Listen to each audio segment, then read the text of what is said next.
Good afternoon. We continue with our Paraguayan Applied Linguistics Paraguayan Congress, and this is day 2. And this is the afternoon shift, and we have the pleasure of having a linguist with us today. He's a PhD graduate from Stony Brook University Department of Linguistics. He works as an adjunct assistant professor at CUNY Queens College in the Department of Linguistics and Communication Disorders, and is also appointed as a visiting scholar at Stony Brook University. So we welcome um, Dr. John David Storman. Welcome, Professor. Thank you so much. Hi, everybody. So it's great to be here. Today I'm going to talk about multiple realizations of grammatical voice across English, Spanish, and Guarani. This is work that kind of started in my doctoral dissertation where I talk about mainly English, but also some Spanish as well. And then I'm now extending this theory to other cases. So Francisco Ordóñez at Stony Brook University and I are working on applying some of this theory to impersonal say passive constructions in Spanish, and then I'm also working on extending this to Guarani as well. So I'm just going to talk about that and some implications of all of that work as well. I'm very excited to be here personally, actually, because I was an exchange student in Paraguay when I was in high school. I lived in San Lorenzo for a year in 2013 and 2014. So I have a personal connection to Paraguay and Spanish and Guarani as well. So I'm very excited to be here. Here are some pictures of me as a 16-year-old at Iguazu and Arewa. Yeah. But more to the point. Today we're going to talk about what is grammatical voice and what are some good ways to talk about grammatical voice. What do we want from a theory of grammatical voice, and also what we don't want from a theory of grammatical voice. And I'm going to tie this to the theory of smuggling, which is a kind of syntactic movement again, that I use in my doctoral dissertation. Also, you can see a work by Chris Collins at NYU for that. Then we're going to talk about the connection between reflexivity and voice. We see this obviously with say passives in Spanish. Say as a reflexive clitic, right? But we use it in the impersonal domain as well. And we see something very similar in Guarani, where the morphemes that show up in the reflexive domain are the same that show up in the passive domain. Ultimately, I'm going to connect all of this work, mainly the differences between English and Spanish and Guarani, to observations that we can note more generally about head movement in these languages and head movement's relation to how we assemble the lexicon in each of these different languages. I'll try not to be too technical, but yeah, I'll if anything needs to be clarified, I'd be happy to do that in the question period. Okay, so grammatical voice it refers to a lot of different things, right? Aside from what I have here, there's other stuff still, but here I have English passives, a standard passive, right? Where you have the subject of an active clause demoted into a biphrase, and then you have the object of the active clause promoted to the position of the subject, right? We see something similar with say passives in Spanish. You have the omission of an agent subject, you have the appearance of this morpheme say, and then you have the object as the only argument that remains. Also in the domain of grammatical voice are inversion constructions. Here we have an example from Guarani. I actually won't be talking about the inverse in Guarani, but you know, we see this here, we see it in English, right? Things like locative inversion, into the room walked John. Quotative inversion, hello, said John, things like that can also be accounted for as voice constructions. That's what my dissertation is about, for example. There are also things I'm not going to talk about today. antipassives, causatives, dative shift, like all of these things can be accounted for as voice alternations. So we can talk about what those things have in common, and therefore what we want out of a theory that can account for all of those, right? So broadly defined, grammatical voice deals with marked configurations where a thematic argument is mapped onto an A position that it normally wouldn't be mapped onto.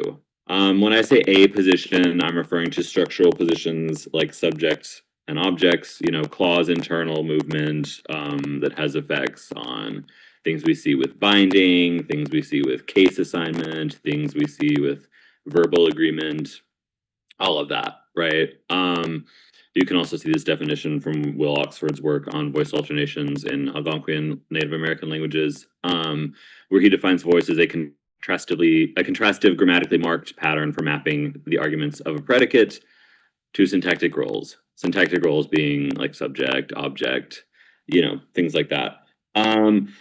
So crucially here, voice alternations are marked, right? By marked, I mean, not information structurally neutral, right? So we could consider, we could consider an active sentence to be neutral, right? John wrote the book. And then a passive sentence, for example, would be marked somehow. The book was written by John, right? So the active sentence appears in a neutral context. The passive sentence appears in a marked context, marked discourse driven, I mean. So, basically what we see here overall is that, we can imagine there's some sort of thematic hierarchy in terms of how arguments are added into the syntactic derivation of a sentence. That kind of assumption is more or less standard, right? Something where you have agents are higher than goals are higher than themes, right? So typically in this hierarchy, the highest thematic argument is the thing that's going to become the structural subject, right? In a sentence with an agent, typically the agent becomes the subject, right? In a sentence where you don't have an agent and you just have a goal, like, you can imagine sentences like, me gusta el libro, right? Me there is going to move into the position of the subject because there's no agent, right?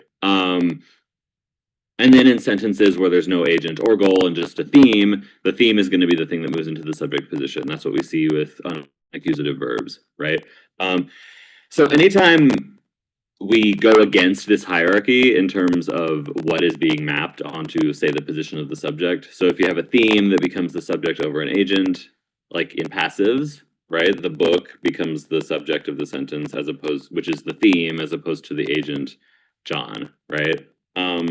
So anytime we have a subversion of this hierarchy here, and I'll return to this concept in a bit, every time we have a subversion of this hierarchy, that's going to involve grammatical voice, right? So we should be careful here as well to talk about what isn't grammatical voice, right? So what I've just described has nothing to do with whether or not these arguments are actually present in a derivation. It just has to do with how they're ordered, right? So in the literature, in syntax these days, it's very common to see a conflation, I think, of grammatical voice and the concept of valence, which is how many arguments a predicate has at all. So we see a conflation of grammatical voice and specifically the projection or not of an external argument, right? So whether or not you have an agent and whether or not you actually have a subject, in the broad sense at all. So I think this is problematic for a few reasons. First and foremost, just because conceptually these things are distinct, right? Conceptually, we can differentiate between a voice alternation and the valence of a predicate, right? We can distinguish between how arguments are mapped onto a position and whether or not those arguments are even there to begin with, We see this as well, again, returning to Will Oxford's work, right? He defines inverse voice constructions as a construction that involves the rearranging of arguments, even though those arguments are still going to be there, right? But the agent remains a core argument. we even have a significant body of work suggesting that in things like short passives, like the book was written, where you don't have an agent appearing overtly at all, it's still syntactically projected, right? So theoretically and empirically, it's going to be advantageous to distinguish between voice and valence, and that should inform our theory of grammatical voice, right?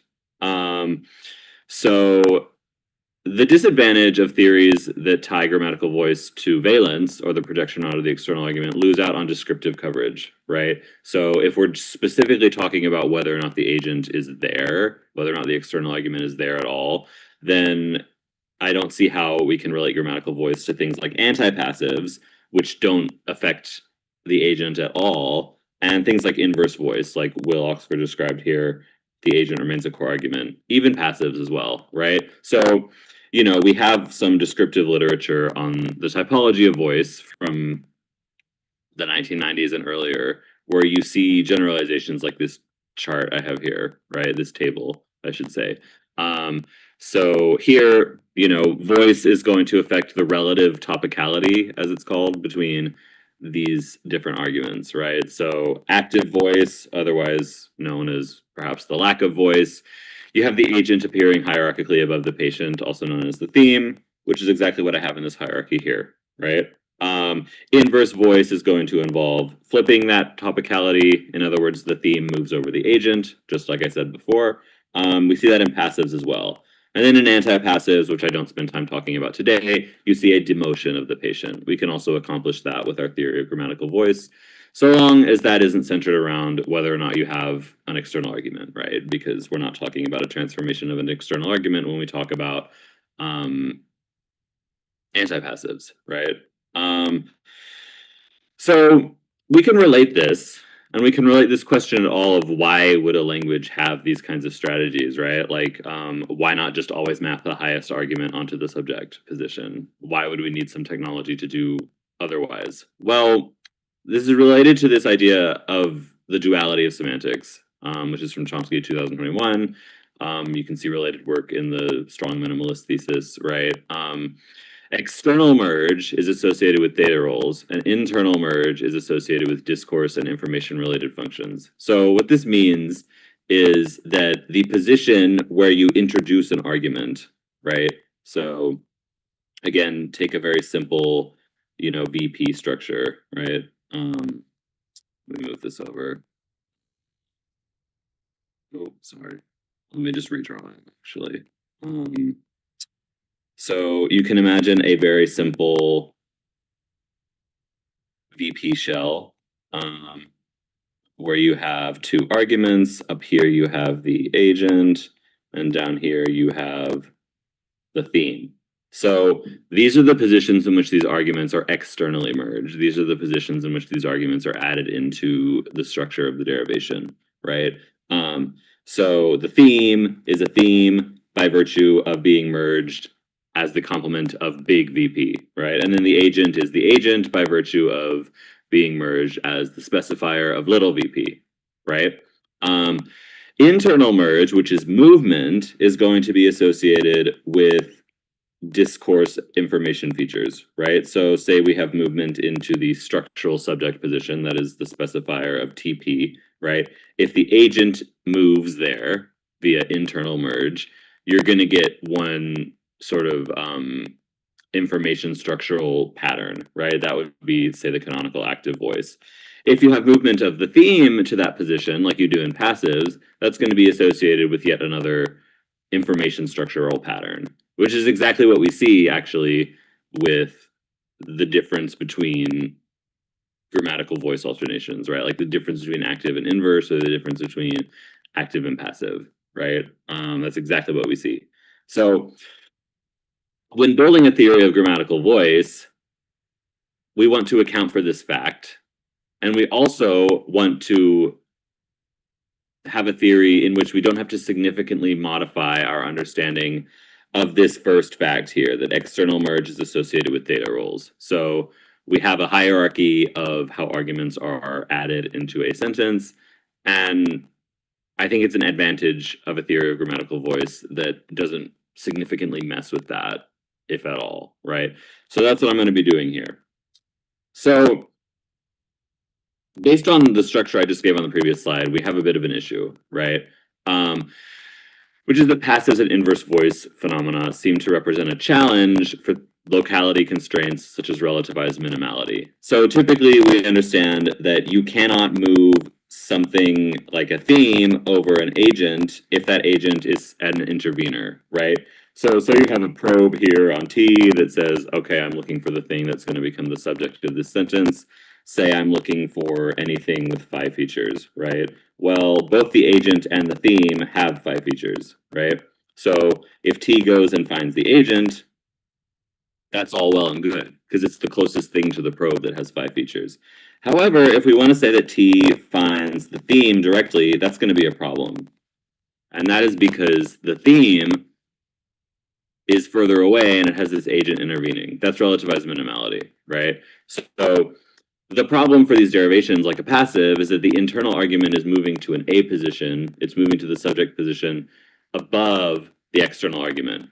And the external argument doesn't seem to block that movement.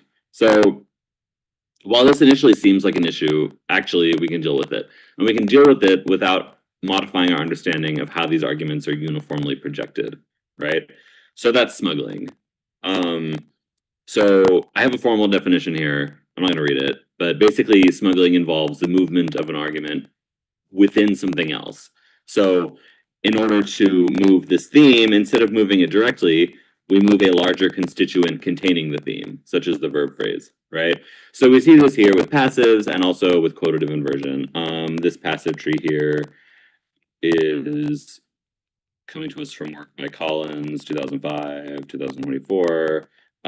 This quotative inversion tree is going to be a derivation that is explained in my doctoral dissertation from earlier this year, right?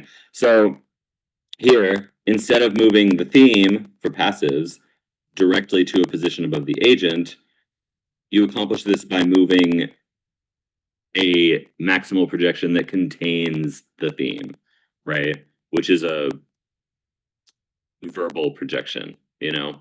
So this is done via this head voice P, right? So once this moves, once the participle phrase moves from its base position down here to the specifier of voice phrase, it's then going to be in a position where it's accessible above the agent, right?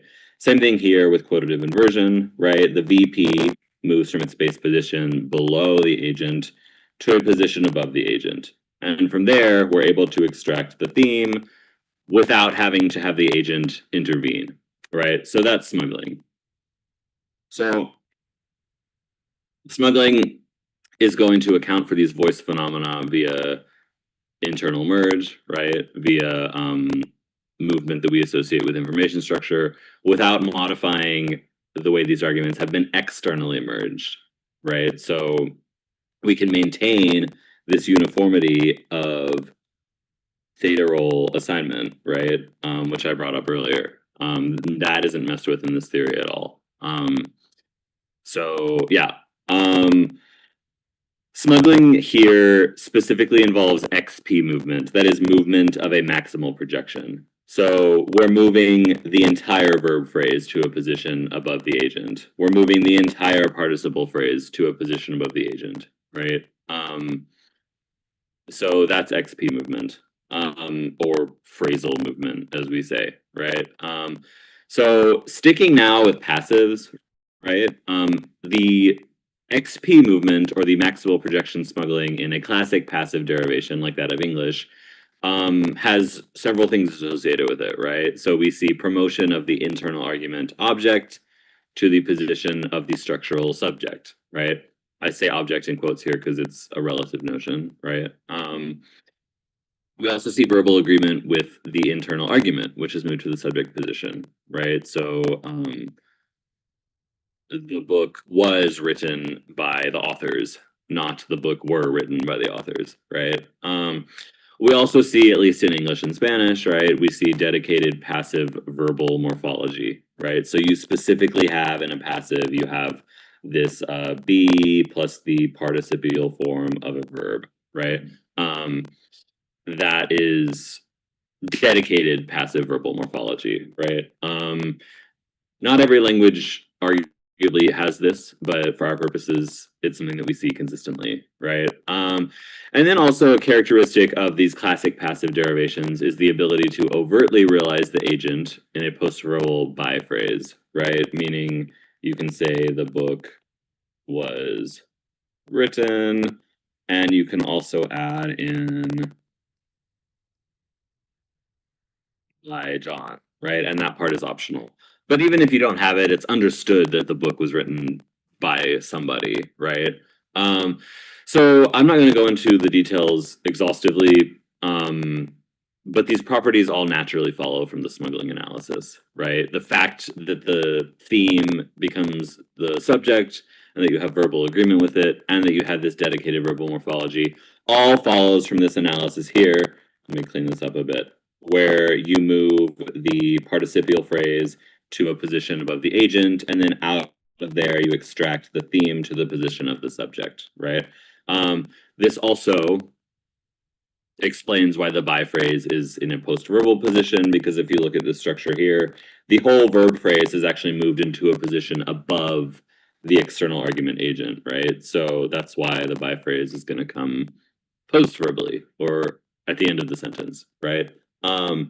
So yeah, these properties all naturally follow from the smuggling analysis of passives, and crucially, they involve XP movement, or movement of an entire verbal phrase to a position above the external argument subject, right? So one has to wonder if this is the only way to do a voice alternation, right? I don't go into much detail about this here, but if you look cross-linguistically at all the kind of different ways that different languages realize voice alternations, they don't all look exactly like this, right? We can even use just Spanish as an example of this, right? So the classic passive strategy, that is, maybe I'm being a bit Anglo-centric here, but the classic one is the one that we have in English, right? This is available in Spanish too. So you can say Maria wrote the novel. You can also say literally the novel was written by Maria, right? But that's not the only way to do it, right? You also have say passives, right? Where you use this clitic say. Se escribió la carta and la carta fue escrita arguably mean the same thing, right? They're both an impersonal clause, they're both a passive clause, however, they have some noted differences, right? So, like here, you don't have the passive verbal morphology, you have the say clitic instead. It looks like, well, here, right?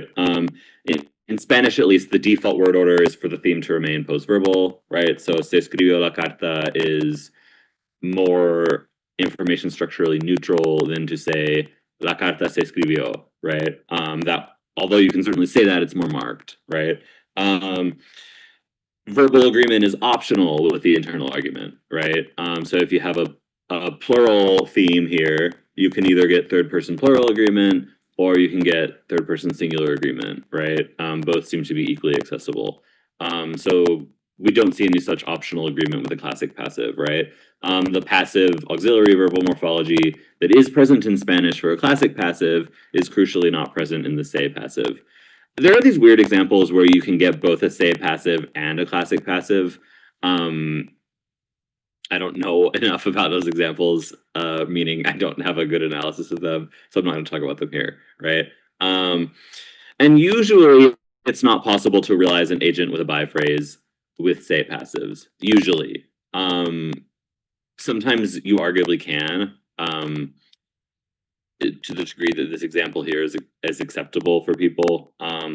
But these are very limited cases, like it has to be indefinite. So you couldn't say este cuadro se pintó por Goya, right? But you can have an indefinite here. So, this is not true though of classic passives. With classic passives, there's no sort of definiteness restriction on the by phrase. So yeah, some differences there, of course. So say passives do not work like classic passives. They do not have the, so all of the characteristics I've listed here of classic passives, they involve or they naturally follow from the analysis of these classic passives as smuggling. So when you don't have those characteristics, is this to suggest that smuggling doesn't happen?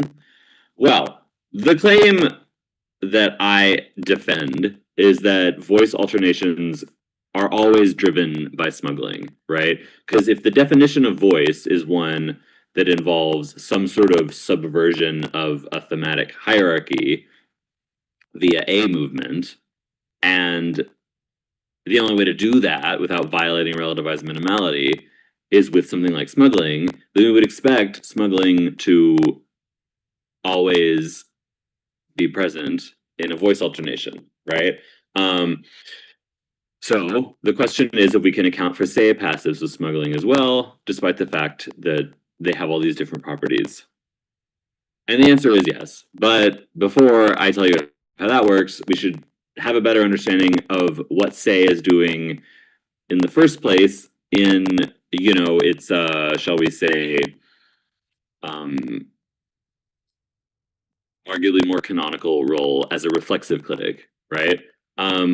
In fact, actually, if you think about it, the fact that you get say in these impersonal constructions is kind of weird because it is a reflexive clitic, right? When you say se escribió la carta, right, you're not saying that the letter wrote itself. I mean, that's one potential interpretation, right? But, you know, the salient interpretation is that you're saying the letter was written by someone, right? So, you know, the fact that we get reflexive, like the thing marking the impersonality is the thing that also marks reflexivity in other predicates, right? So what's going on? Before we answer that, we have to understand actually what is happening with reflexive clitics at all. So reflexive say is weird.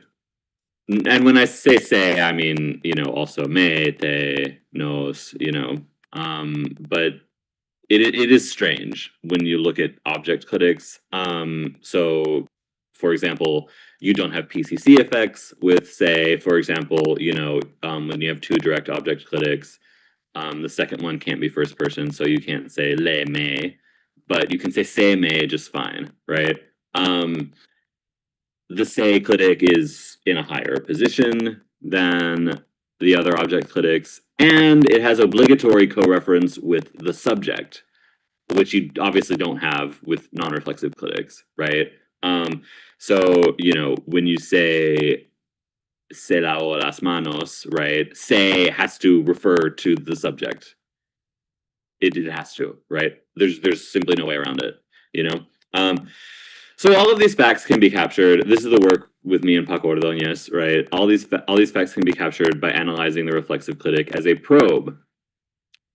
Basically, what that means is that instead of being an argument that has its own features, it has to get its features from somewhere else. So instead of starting out as third person singular or whatever, it becomes third person singular via agreeing with another argument, right? So this explains a few things, like the obligatory co-reference. It explains why it doesn't appear in certain places. It explains why you need voice. So this gets us the connection between reflexivity and voice alternations that is initially puzzling, right? So as a probe, it doesn't have its own phi features.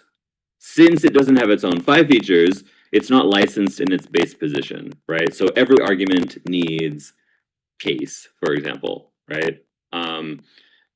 If case, this is a somewhat standard assumption, if case assignment is driven by phi agreement, if you have an argument that doesn't have phi features, then how is it going to get case, right? So because of these facts, you end up having agreement with the agent. I show this here, right? As part of this agreement, I assume that the clitics are analyzed as heads, by the way. So as opposed to being a whole DP, this is just a head, right? And it shows up on another head, right? So this D head shows up on the V head, right? It agrees with the agent. As a result of agreeing with the agent, it moves onto the little v head, because that's where the agent is. They now have the same phi features. But still, this argument, the clitic, hasn't been licensed, right? If you try to license it now, you have this intervention problem again. So the agent, so say you have a phrase here, a licensor phrase, right? Something that assigns case.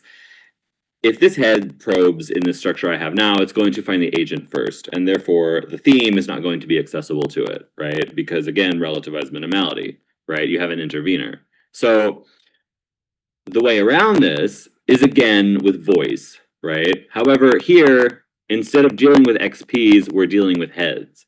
So you have voice P here, just like you do with standard passive movement, except instead of moving an entire maximal projection, an entire XP into voice P, we're now just doing head movement, right? So this clitic has moved from there to there and now into voice P.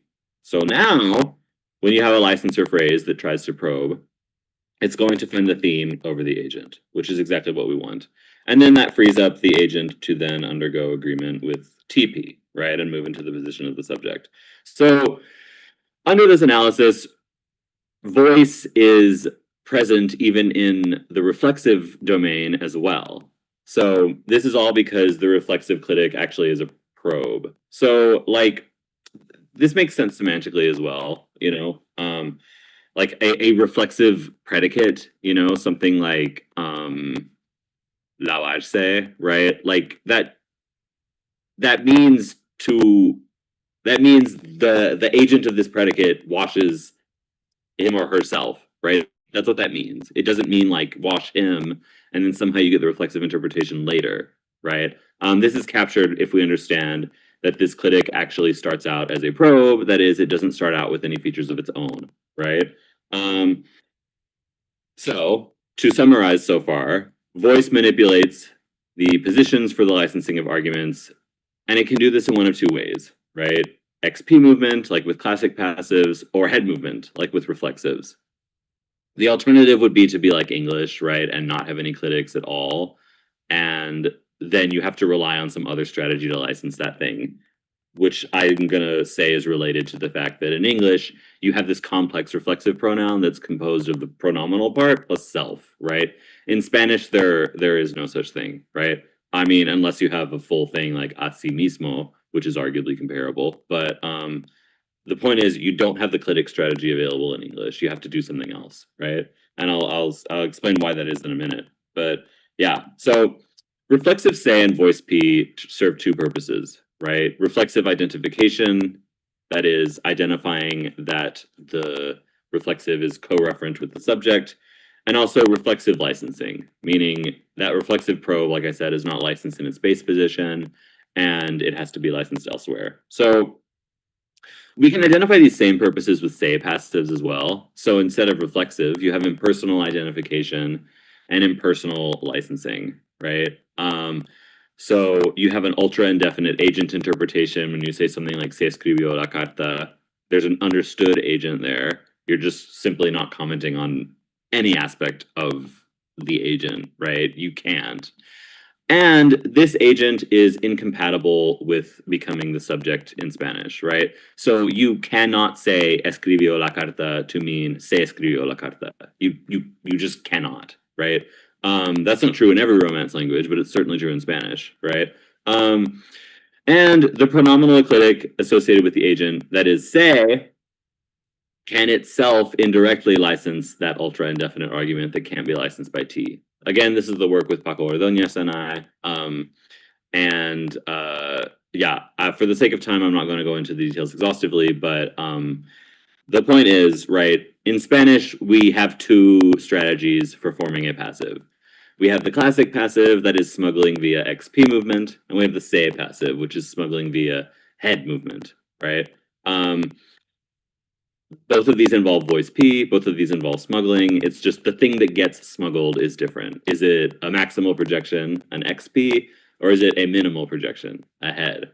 So Spanish can do both of those. English can only do one. In English, we only have the classic passive. Like, there's nothing even comparable to say passives in English at all. It's not even conceivable, you know? Conversely, in Guarani, you only have one passive strategy as well, but it's the head movement strategy, right? So there's actually nothing comparable in Guarani to the classic passive. And it's also true that in Guarani, the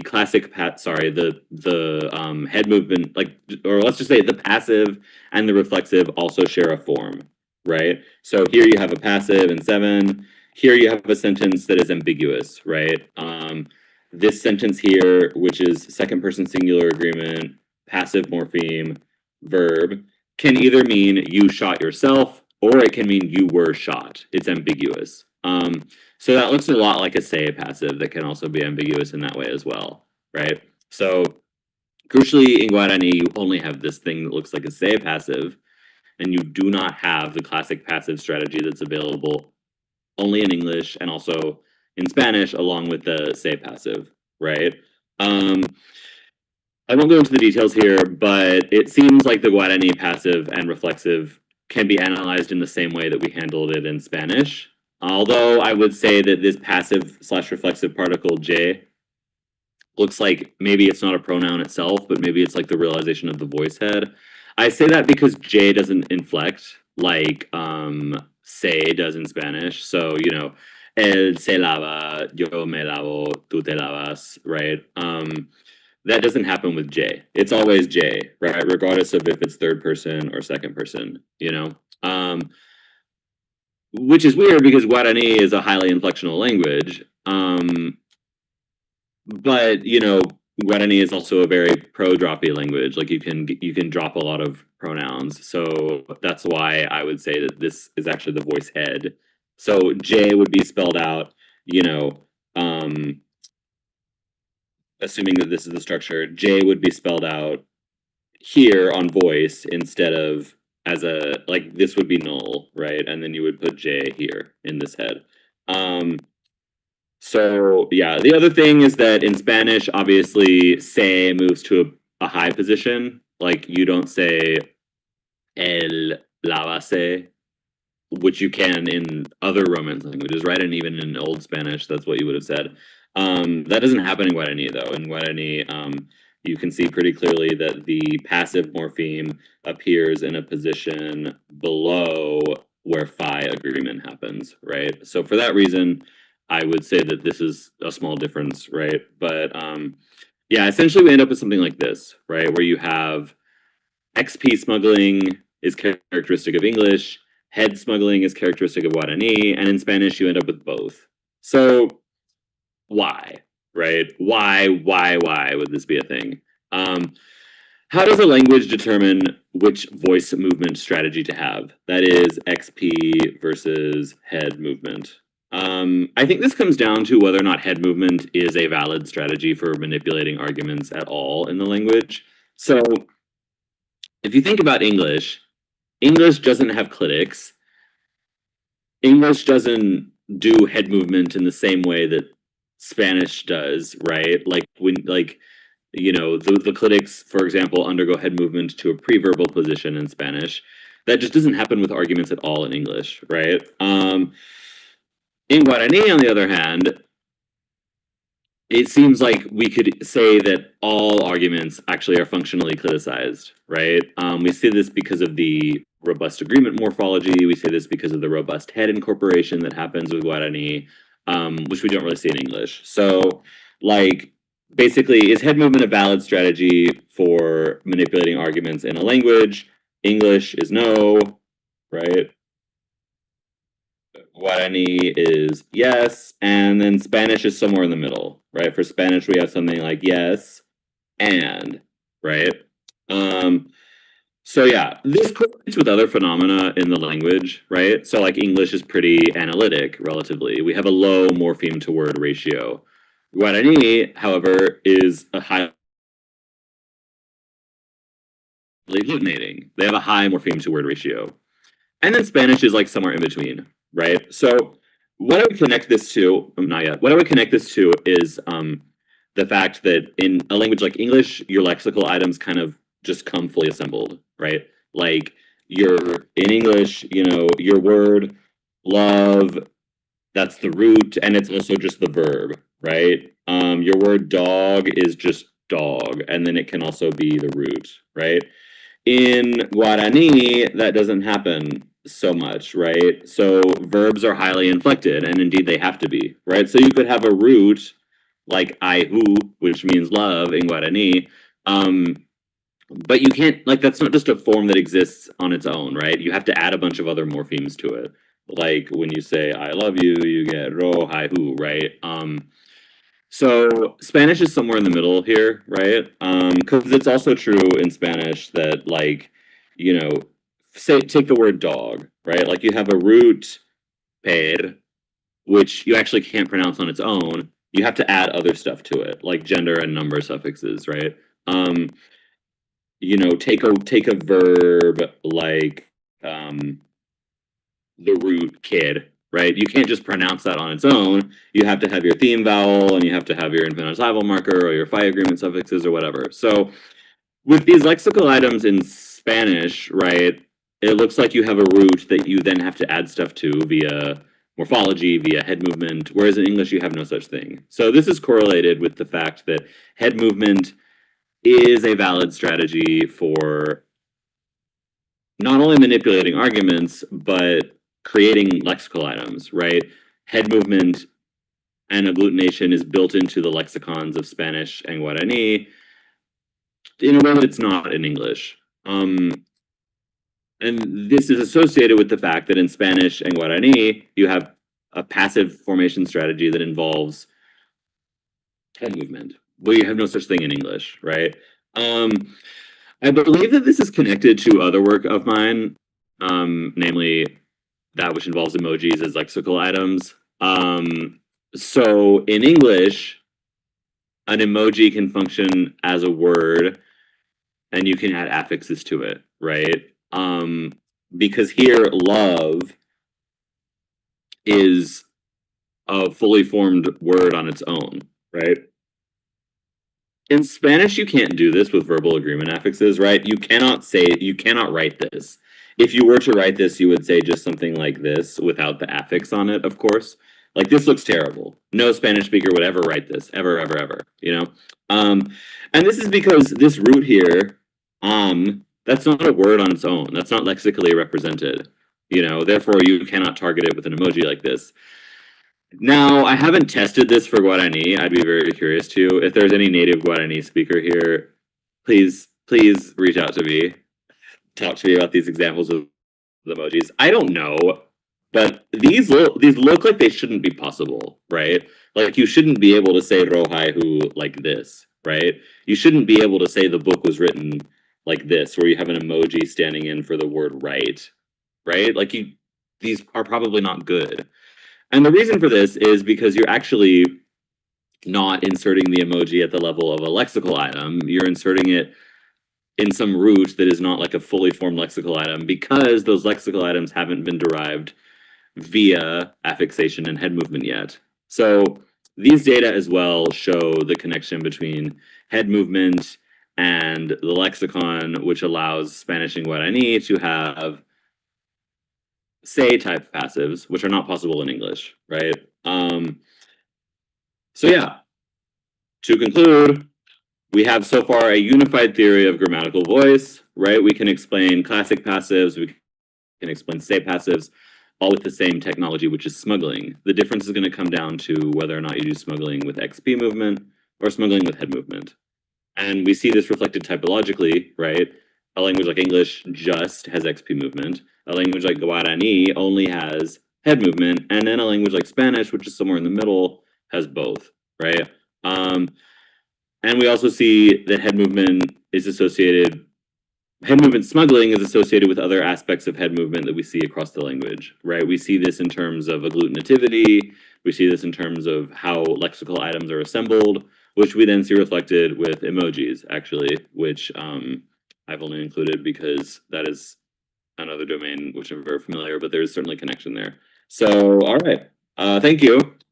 Here's my email on my website if you have any questions, or if you're a speaker of Guarani, and want to talk to me about emojis, please do. So yeah, that's what I have. Thank you so much. Thank you very much, Professor. Yes, I do not speak Guarani myself, but I will never write a heart next to the haiku word. It doesn't work like that. It wouldn't work. Right. So I obviously have probably way less intuitions about Guarani than any Paraguayan would. But you know, And you are right. You're right regarding Spanish. We wouldn't add the O at the after the heart either. right, never, right? No. And We wouldn't. you know, even when I wrote this example down in the slides, I was like, that looks really bad, you know. But in English, this is perfectly fine. Like Right. people do it all the time. You know? Right. So No, but that makes us think. How would it if I wanted to add an emoji to replace our new word? I have no idea how would I would do that. No Right. idea. Yeah. The prediction is that you kind of can't, due to this fact that Guarani is so highly agglutinating. Right. Yes. I mean, That's true. the only conceivable way to do it would be like ro hai. You would just write a heart. Like you would. That's it. You know. That's all. Yeah. Like you couldn't really do anything else. So yeah. But it would kind of suggest something redundant. Like the heart would not replace the word you, but it would be rohaihu twice. Right. Absolutely. So yeah, it's hard, I would say. There's a question, Professor. Implications for language teachers, English as a foreign language. Good question. I mean, so this is actually something I've been thinking about a lot because I'm teaching some language pedagogy courses right now. And you know, there is this question of like, so you know, who cares about everything I've just talked about, right? So yeah, I mean, it's a really good question. I wish there was a clearer answer, right? But I think you know, being aware generally of like, you know, like we see this connection to other phenomena, right? So like, you know, the way that these passive strategies are available in different languages is connected to observations we can make more generally about how things work in this language, right? So like, why in English do you have myself and in Spanish you just say me, right? Why even like how come Spanish has this thing where you can have these arguments appearing as these little clitics that appear in a preverbal position, right? As somebody who, you know, took Spanish in high school, as an American English speaking student, you know, as somebody who has then taught Spanish to other native English, like, you know, people have questions about these things. They're like, well, why does Spanish do that? You know, and English doesn't. And, you know, I think it's really great when we can have answers that are, you know, kind of deeper than just like, well, because they're different languages and they work differently, right? So, because oftentimes, I mean, those are the kind of answers I received, you know, when I would ask these questions as a student, right? And yeah, I mean, obviously, you know, we shouldn't be giving like a whole, like, well, here's how head movement in the lexicon works. But like, I think it's good when we can kind of point out, like, hey, this difference between English and Spanish is correlated with these other properties that we see elsewhere in the language, right? I think that those are kind of satisfying answers to give, and I think that this kind of work helps us get there, right? Thank you, Professor. I remember when I was studying, when I was learning English, I always wanted to know how to say "se" in English, and there was no answer for that. Yeah, none at all. I struggled a lot. Yeah, and you know, it's like we can elucidate about why that is beyond just like, well, because it's different, you know. Right. Professor Canese, you have a question. Yes, can you hear me? Yes. Yes. Okay. Well, I just want to make a comment about the question that Christian asked and how John David answered. I think in general, it's good uh, for language teachers to have a general idea of how languages work and how that they're the native language of the population if they're um, part of that community, as well as the target language. Because if you know, like for example, the way you said, if you understand, you know, have a general understanding of Spanish and the things that you can do with Spanish. So, and how it differentiates from um, English in this case, or Guarani in another case, then you can better facilitate the learning of that language. And I think that's the answer that you gave. And I think it's good for teachers to have some understanding of these differences and the implications of these differences. Like what Christian said, I don't know how to say in English, and as a teacher, you need to be able to answer that somewhat adequately, saying, well, you can't say per se, but you can say it like this, that kind of thing. I think. I don't know if I'm correct or not, but I just want to thank also John David for sharing this with us this afternoon. You're welcome. Yeah, I absolutely agree. Like, and personally, I'm kind of an extremist in this regard. Like, if I suddenly had the power to, influence the way that education policy works, I would make it to where, everybody has to take a linguistics course before they study a foreign language, right? Because I think this awareness is so helpful, right? And I think it's something that a lot of times students generally lack.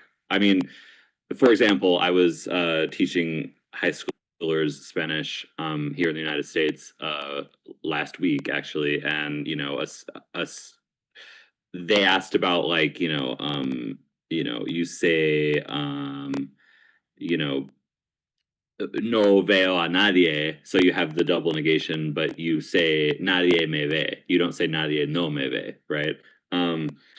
And in order to explain why you have the double negation in one instance but not another, Unless you're in Paraguay. oh yes, which is not what It's not standard Spanish, but yeah. Yeah.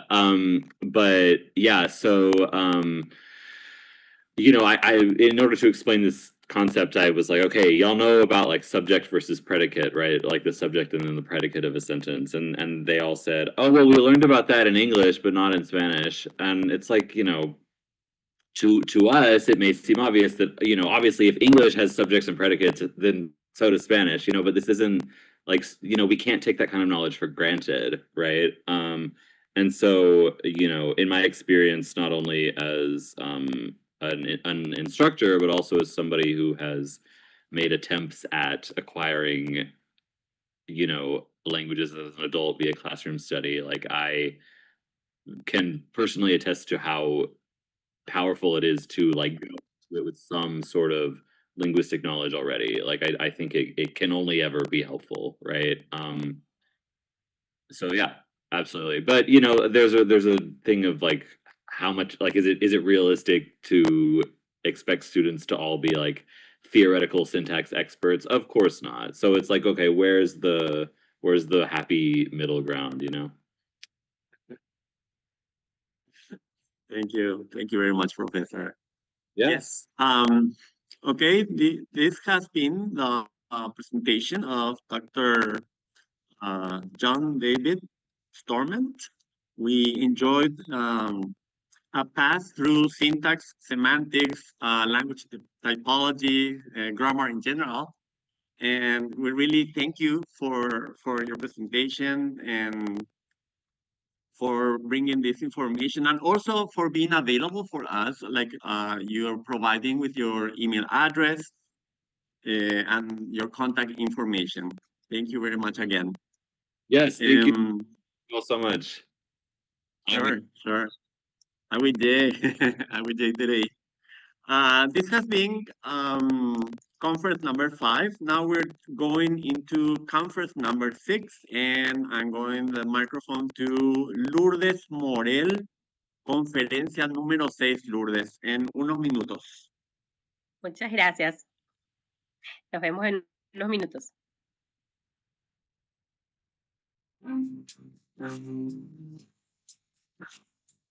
En 5 minutos volvemos con la sesión de ponencias. Muchas gracias. Dale.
gracias. Buenas tardes.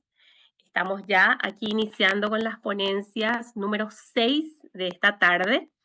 Iniciaremos con la ponencia El tejido del ñandutí y la figura de la mujer como promotora de la lengua guaraní, que será presentado por Susana Trinidad Ruiz Díaz. Adelante. Buenas tardes, saludos cordiales para cada uno de ustedes.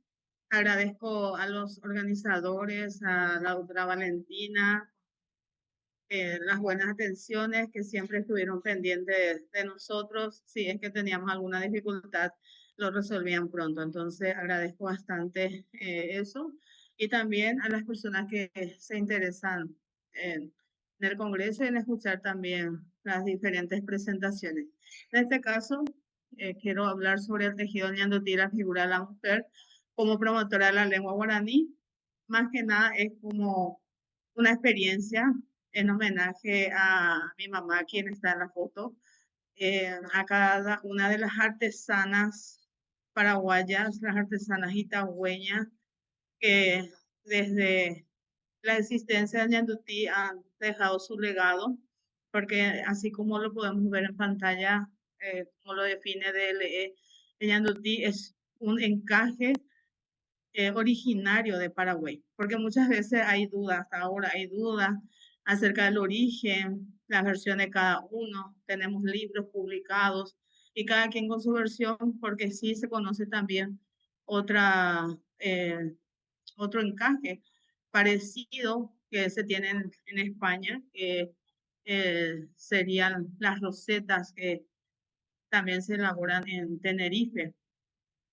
Reconocemos que en algún momento dado ese encaje de Tenerife pudo haber llegado a Paraguay, así como la lengua española. Yo suelo hacer así esa comparación con la lengua española, porque la lengua española se habló en España y luego llegó a tierras americanas y acá también se habla en Paraguay y en otros países, pero cada zona le da como su toque especial y así surgen el español de América, español de Paraguay, de Argentina. Y de esta forma también creo que el ñandutí, si es que alguna vez llegó a Paraguay el encaje denominado roseta, en Paraguay la figura, la mujer, le puso su toque personal y empezando por su nombre mismo, el ñandutí, porque así como aparece también ahí la etimología del diccionario de LE, dice del guaraní ñandutí, con la terminación nasal, araña blanca. Entonces empezamos con el nombre mismo, que refleja al ser paraguayo, que guarda en sí uno de los idiomas oficiales que tenemos en Paraguay. Entonces, seguimos con esto. Sigo con la siguiente presentación.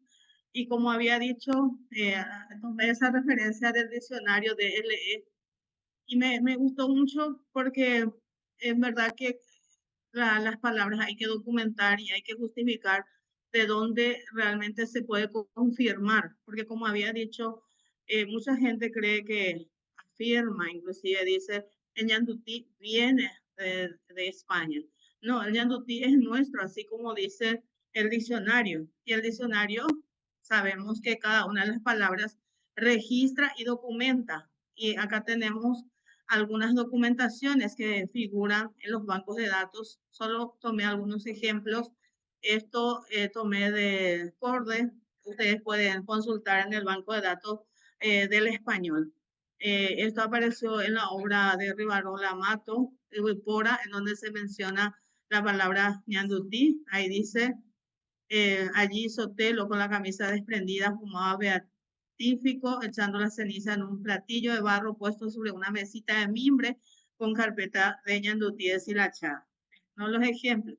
Ya seguimos con este otro que apareció en Mancuello y la Perdiz, de Villagra Marsal, en donde dice, por eso siempre se copia con esmero a su alrededor y no le faltaba adelante una cantidad de refresco y velas encendidas, su estola de ñandutí. Otro ejemplo de Vareiro Saguier, en ojo por diente, donde dice el doctor vio su sonrisa reluciente, el brillo de los pequeños ojos ávidos entre las dos banderitas de Ñandutí, una nacional, otra del partido. Entonces, como decía, son documentaciones que podemos encontrar en las páginas de la Real, en donde ellos también justifican esta palabra para luego registrar en el diccionario. Bueno, vamos con la etimología. Esto ya había mencionado lo que aparece en DLE y el comentario que realizo. Ahí dice de guaraní Ñandutí y que podría ser araña blanca. Y bueno, araña blanca, no se amplía la explicación, dice la etimología que figura en el diccionario de la lengua española, pero se entiende que la palabra ñandutí se conforma de dos palabras, en este caso, la que sería ñandú y también de monotí. Ñandú, la araña, y monotí, ellos habrán encontrado en alguna documentación y lo registran de esta manera. Luego tenemos esta otra etimología de otro autor, donde explica en forma más amplia esto del ñandutí. Dice, con el transcurrir de los años llegué a consultar a muchas personas, sobre todo de más edad, acerca del significado de la palabra ñandutí. Y la versión más aceptada es que significa tela de araña, la analogía o semejanza con el tejido ñandutí. Las arañas ñandú producen una secreción o sustancia t y con ella forma la tela de araña ñandutí, que por degeneración o degradación fonética pasó a pronunciarse ñandutí, ya que la vocal I no existe en castellano y su pronunciación se tornó difícil para los hablantes hispanos, siendo finalmente pronunciada como I, de ahí ñandutí. Bueno, y el comentario que yo realizo dice, en esta etimología se observa que el autor expresa que la secreción producida por la araña se denomina en guaraní t. Gracias. Consultamos el diccionario del guaraní, en donde encontramos que secreción es ax. Según la telaraña se produce con la secreción de la araña y no de la orina, porque t sería orina. Sería como un comentario a lo mejor.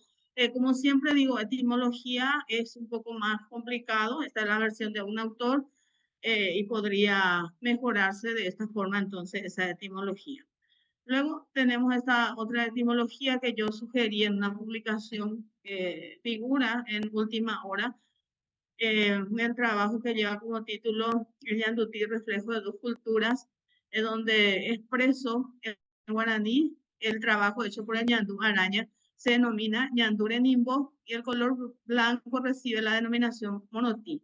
Viendo estos dos significados, se podría decir que la palabra ñandutí se formó mediante el acortamiento de ñandure nimbo de la araña más monotí, y sería monotí blanco, ñandutí de la araña blanca.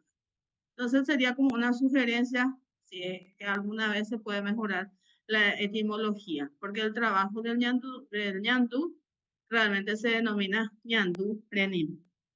Seguimos con esto, lo referente a la lengua materna, porque justamente habíamos dicho el título que es tan importante la figura de la mujer como promotora del idioma guaraní. Y esto es cierto, porque yo soy hija de artesana. Mi mamá era guaraní hablante, su lengua materna guaraní, solamente hablaba guaraní, entendía el español, pero no hablaba. Y con ella aprendimos a hacer ñandutí. En casa ella nos enseñaba, entonces mi primera lengua, mi lengua materna también es guaraní, verdad que creo que como a los 13, 14 años por ahí empecé a hablar algo más o menos el español y luego fui mejorando. Como les había dicho, eso fue más que nada lo que me motivó para hacer este trabajo, porque notaba cómo la mujer influía para conservar la lengua, sin que se lo propusiera, digo, sin que se notara tanto. En el tejido, con cada dechado iba quedando ese registro. Y acá tenemos algunos ejemplos, solo algunos por una cuestión de tiempo, verdad que no sé si es 15 o más minutos que tengo. Estas imágenes se pueden encontrar en el Museo San Rafael, Museo Parroquial San Rafael de Itauguá, que se habilita al público a la tarde, creo que desde las 2:30. a la mañana lastimosamente no se abre, pero ahí puede encontrar también un rincón Sí, destinado al profesora, ñandutí. no te preocupes, el Diga. tiempo, tenemos tiempo. Sí, ya. Al ñandutí, y tomé de ahí algunos ejemplos que también figuran en el libro de las dos autoras itagüeñas, la señora María Ángela Fernández de Navarro, quien sigue con vida, y la señora Eleodora Ramos de Martínez, quien lastimosamente ya no se encuentra con nosotros, pero dejó también su legado en ese libro, en donde ellas muestran el tejido y también la relación que tiene con la naturaleza, porque las motivaciones de los dechados, otro también de los argumentos que sostiene que el ñandutí es nuestro, son las motivaciones. Notamos acá, por ejemplo, el arazapotú, ven ahí, pueden ver el dechado parecido a la flor del guayabo y la referencia. Como les digo, si alguna vez pueden acceder al libro de María Ángela, la señora María Ángela, van a encontrar dechado y también la imagen, la flor del guayabo y alguna referencia. Y este otro dechado que se denomina Mocayapotú. Está parecido también con la flor de Mocayá que pone ahí como ejemplo. Seguimos acá con los nombres de los dechados que demuestran lo que estamos diciendo, que la mayoría de los nombres de los dechados figuran en guaraní. Está uno que se denomina Aguapé, otro Aguararuguay, Arapajú, Arazapé, Arazapotú. Hubiese querido poner de cada uno los ejemplos, pero por una cuestión de tiempo nada más. Entonces, los dejo con ese deseo de querer conocer más y seguramente lo van a hacer cuando visiten el museo o cuando vean el libro, las autoras itagüeñas. Después tenemos acá Mugayaputú, Burukuyá, Bacapuporé, Bacapuzapé. Y las técnicas de ñandutí, esto que se encuentra en el museo, de cómo se elabora, que es una técnica diferente también, porque si nos fijamos cómo se elabora las rosetas en Tenerife, tiene otra técnica. Ellos usan un material denominado pique, y en Paraguay nosotros tenemos el bastidor. Y acá podemos ver el proceso, el bastidor, por donde también se pone la tela, se tiene que tener una tela, se tira esa tela, luego se calca el dibujo y se va formando a esto. Bueno, se va formando con diferentes tipos de hilo, que puede ser hilo fino, hilo grueso.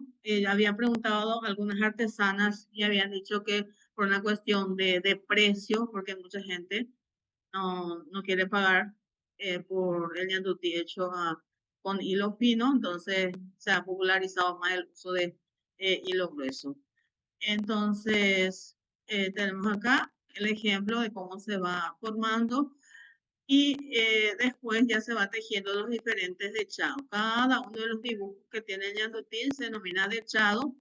Acá ya se tiene ya el trabajo completo. Y otra característica que se tiene también el ñandutí es que se hace el yesa, también palabra en guaraní, que se le tiene que sacar la tela con el bastidor, estando todavía en el bastidor, se le saca la tela y se le coloca el almidón. Una técnica también que no a todos les sale.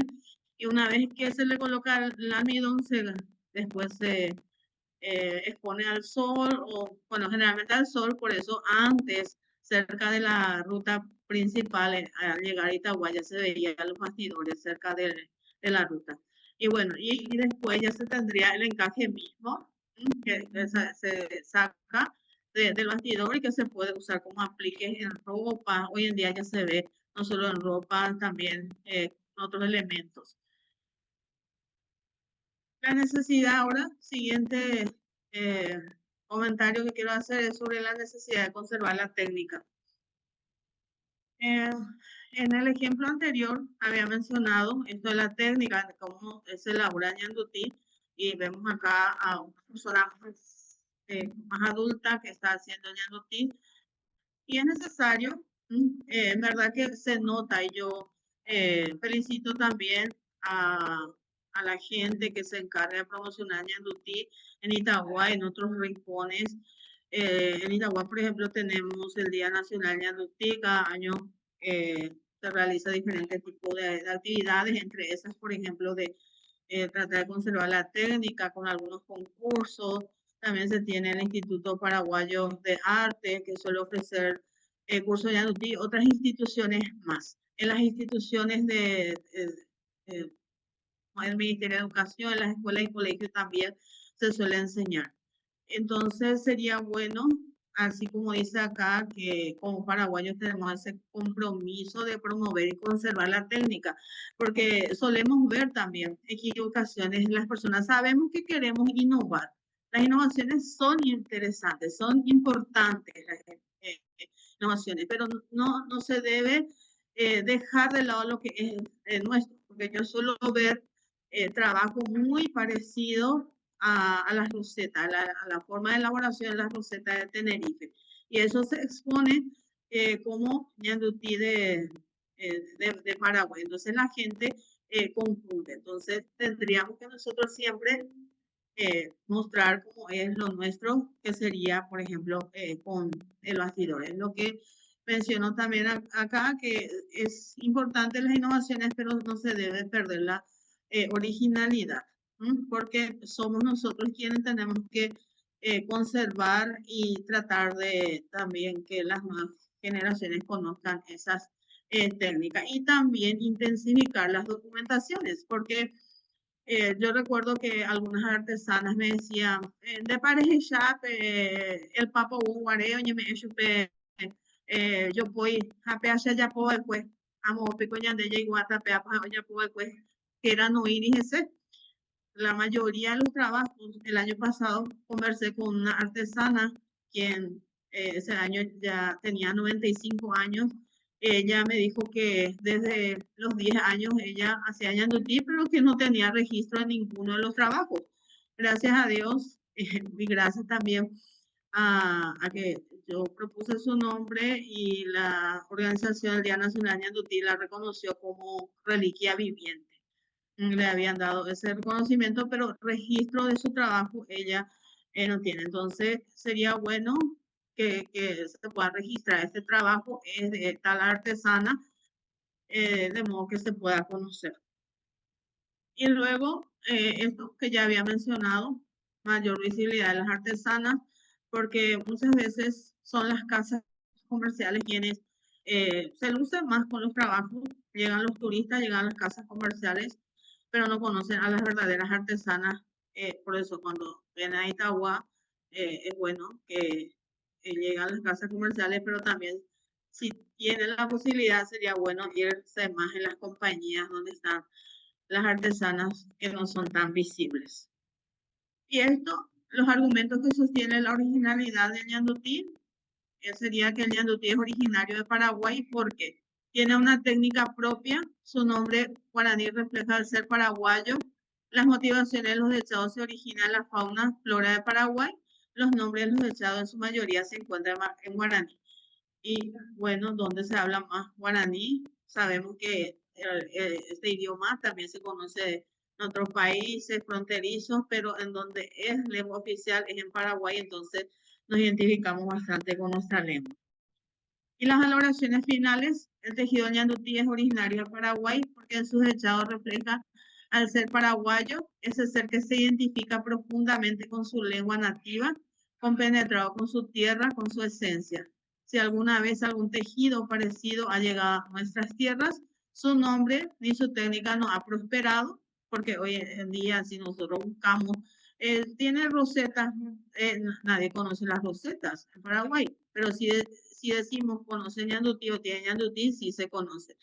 Entonces, porque no se tiene registro oral ni escrito de rosetas de soles de pique, pique es el elemento que utilizan para hacer su techado, de encajera, porque allá se denomina encajera y nosotros tenemos acá tejedora. Erróneamente siguen diciendo que las rosetas llegaron a Paraguay y cambió de nombre. No es así. Si llegó, no quedó, porque Ñandutí tiene nombre y técnica propia.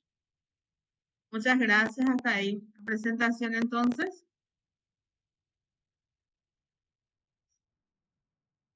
Muchísimas gracias.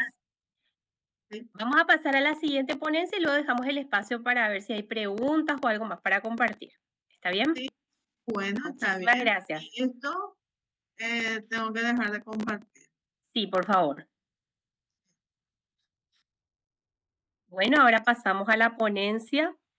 La estructura de la oposición propio-ajeno en la novela Patria, de F. Aramburu, el aspecto pragmático, que va a ser presentado por Irina Abkadirova y Ana Pushkareva, perdón, disculpen. Espero haber pronunciado relativamente bien. Perfecto, perfecto. Bienvenidas, bienvenidas. Sí, Muchas gracias. Sí. Zulma tiene que dejar de compartir su pantalla. Ah, sí, por favor, profe.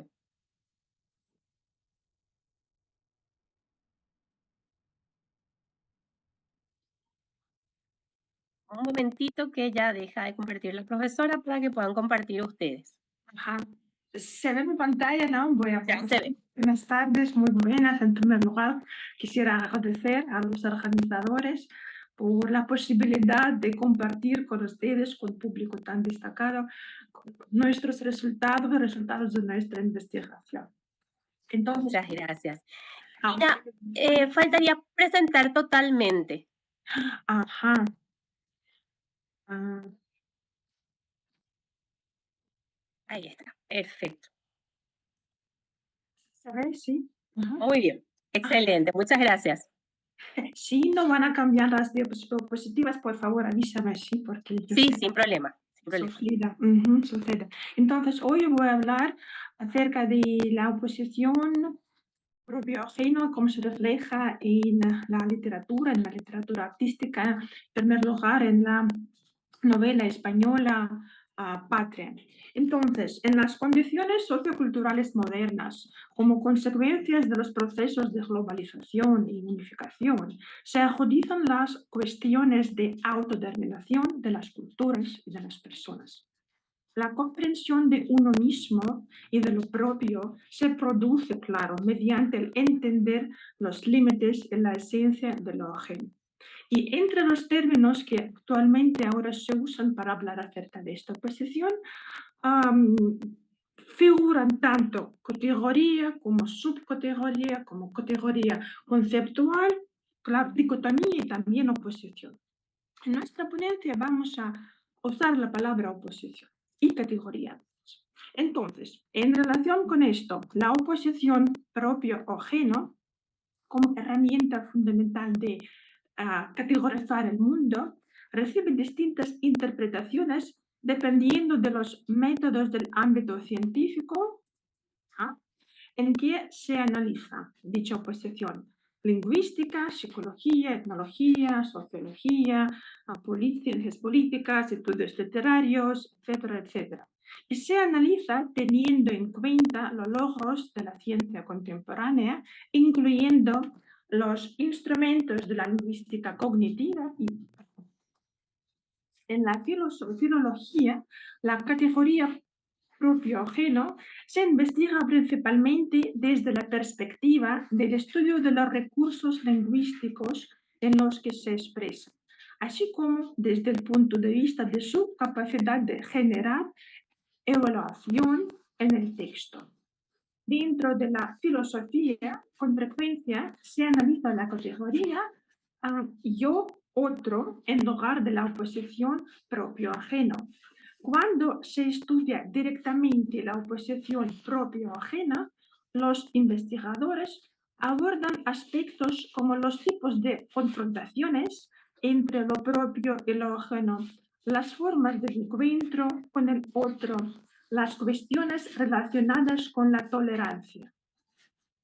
En estudios sobre la literatura, teoría de literatura, la oposición propio-ajeno, se relaciona con la comprensión de su naturaleza. ¿Qué es eso? Los caminos del desarrollo estético y artístico. En este caso, el autor busca su lugar, teniendo como objetivo identificar a los propios y a los ajenos. Sin embargo, los investigadores señalan que las contradicciones entre propios y ajenos no suelen tener un carácter hostil, sino que generalmente están cargadas de ironía. La literatura en particular ha puesto atención en la posición liminal de los escritores marginantes, su estatus de mediadores o intermediantes, intérpretes, digamos, entre dos culturas, y los intentos de organizar diálogos entre estas culturas. En la sociología, la categoría propio-ajeno se considera en relación con formar la identidad colectiva, identificando los estereotipos socialmente arraigados en lo propio y en lo ajeno, y evaluando su relevancia para los miembros de un cierto grupo social. También analiza las formas de interacción entre la población local de diferentes países y los emigrantes. Se destaca que la clasificación de un individuo como uno de los propios está relacionada con la sensación de confianza. Según los resultados de Brunner, su experiencia y su experimento, en la interacción con los propios, con los socios, el individuo experimenta el doble de confianza y en la interacción con los ajenos.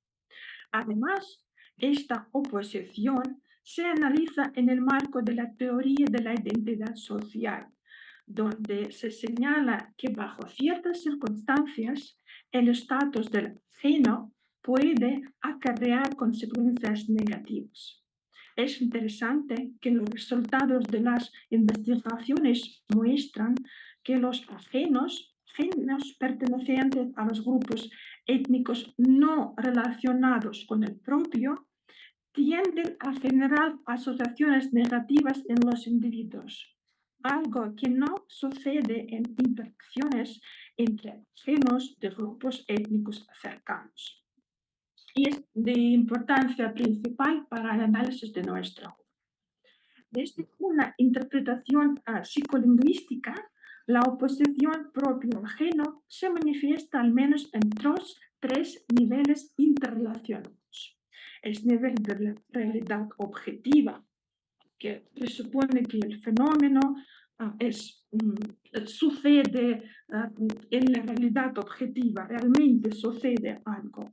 El nivel de la conciencia, que refleja esta realidad.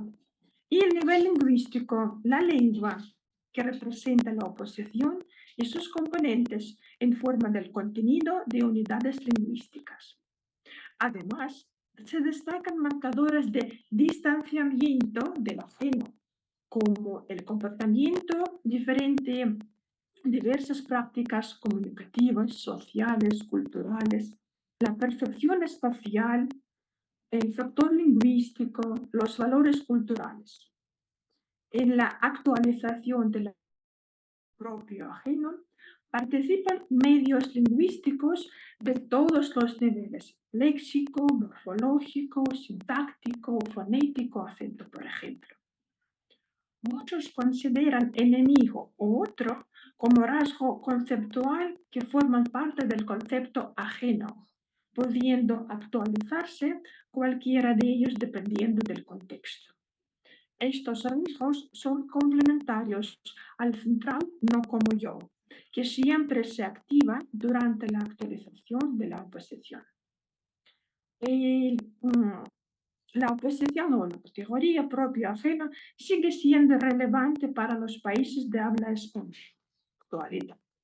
Dependiendo de la historia del desarrollo del Estado español, la cuestión de la homogeneidad y la igualdad de derechos de su población surgió de manera aguda en la península ibérica.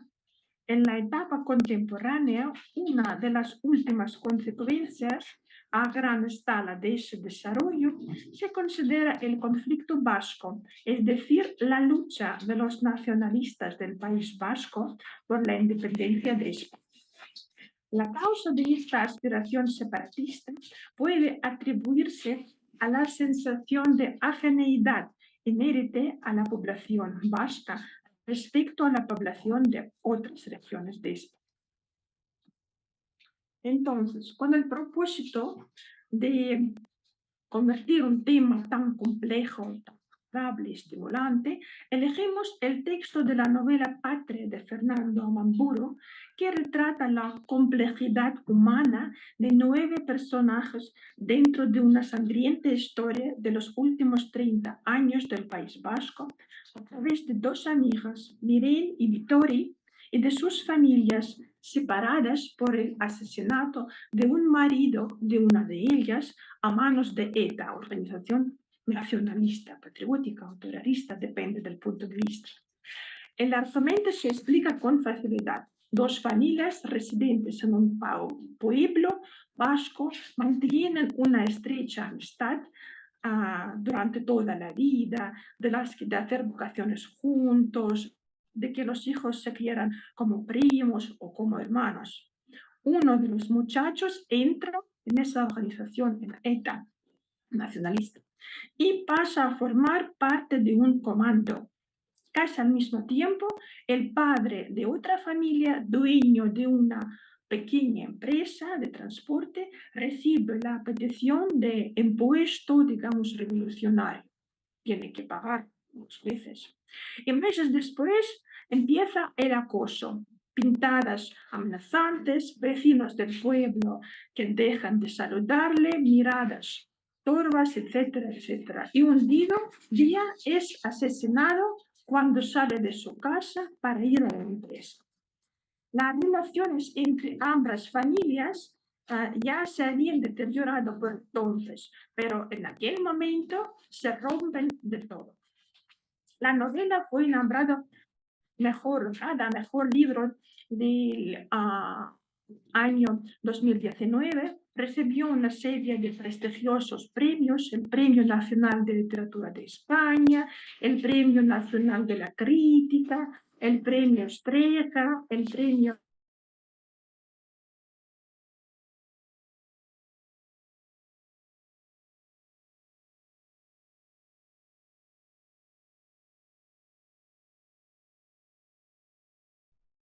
Hola. ¿Perdón? Sí, dejamos de escucharle unos minutos. O sea, no unos minutos, unos segundos.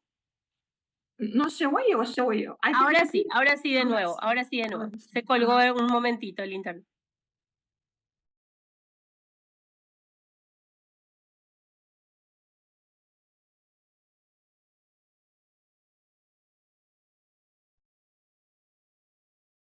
Hola, hola.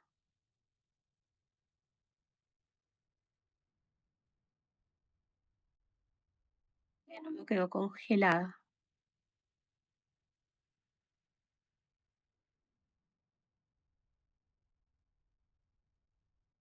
Hola, Irina.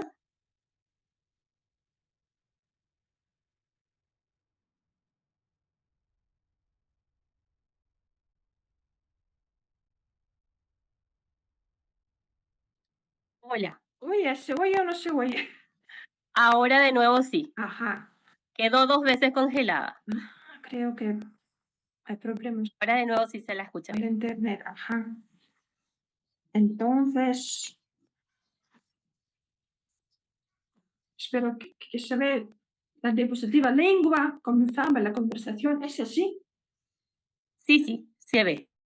Se ve. Entonces, ajá, desde un punto de vista estructural, la oposición funciona como un eje.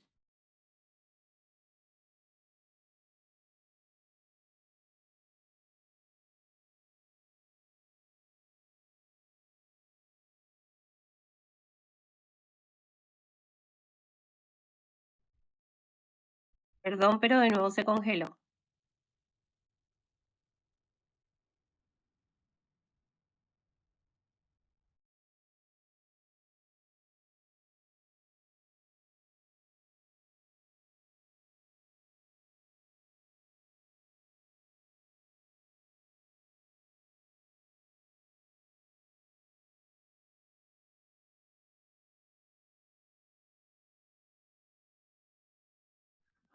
Creo que hay problemas con la conexión. Sí. Lastimosamente hay problemas. Más con la conexión porque se queda congelada por momentos. Ajá. Por tercera vez. Sí, vamos a seguir. Entonces, la oposición en la novela tiene una configuración compleja, ¿sí? Y dado que el proceso de distanciamiento se lleva a cabo de una manera simultánea a través de múltiples parámetros. Aunque el conflicto real entre los vascos y otra parte de la población española hacía un carácter político e ideológico, dicho factor no puede considerarse como el único en la narrativa. El análisis realizado de la novela Patria permite identificar cómo la categoría propia se realiza a través de un sistema de parámetros interrelacionados: cultural, parámetro cultural, lingüístico, cognitivo, ideológico. Efectivamente, la lealtad de oposición hacia ETA, esa organización nacionalista, y la idea de la independencia del País Vasco se convierte en un marcador clave. La división ideológica hace que vecinos, amigos, pasen a una categoría, subcategoría de ajenos. Por ejemplo, Vittori recuerda cómo su vecina procuraba no encontrarse con ella en la escala o se mojaba bajo la lluvia en la esquina de la calle, con tal de no entrar juntos en el portal. El cambio de comportamiento provocado por posturas políticas es un signo evidente del paso de una persona de la categoría propio a ajeno. La enemistad ideológica se manifiesta a través del léxico. Por ejemplo, para la familia de Mireille, que oye a ETA, los policías son asesinos, hijos de puta. Para Vittori, en cambio, los ajenos son los propios miembros de ETA, a quienes ella caracteriza como canallas. Las dos familias coinciden en no pocas cosas. Son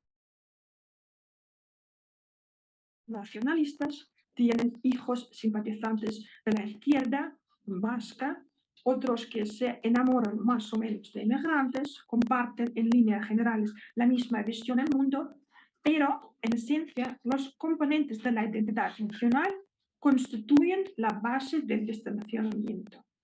La identidad abarca componentes como el idioma, visión del mundo, valores, entre otros.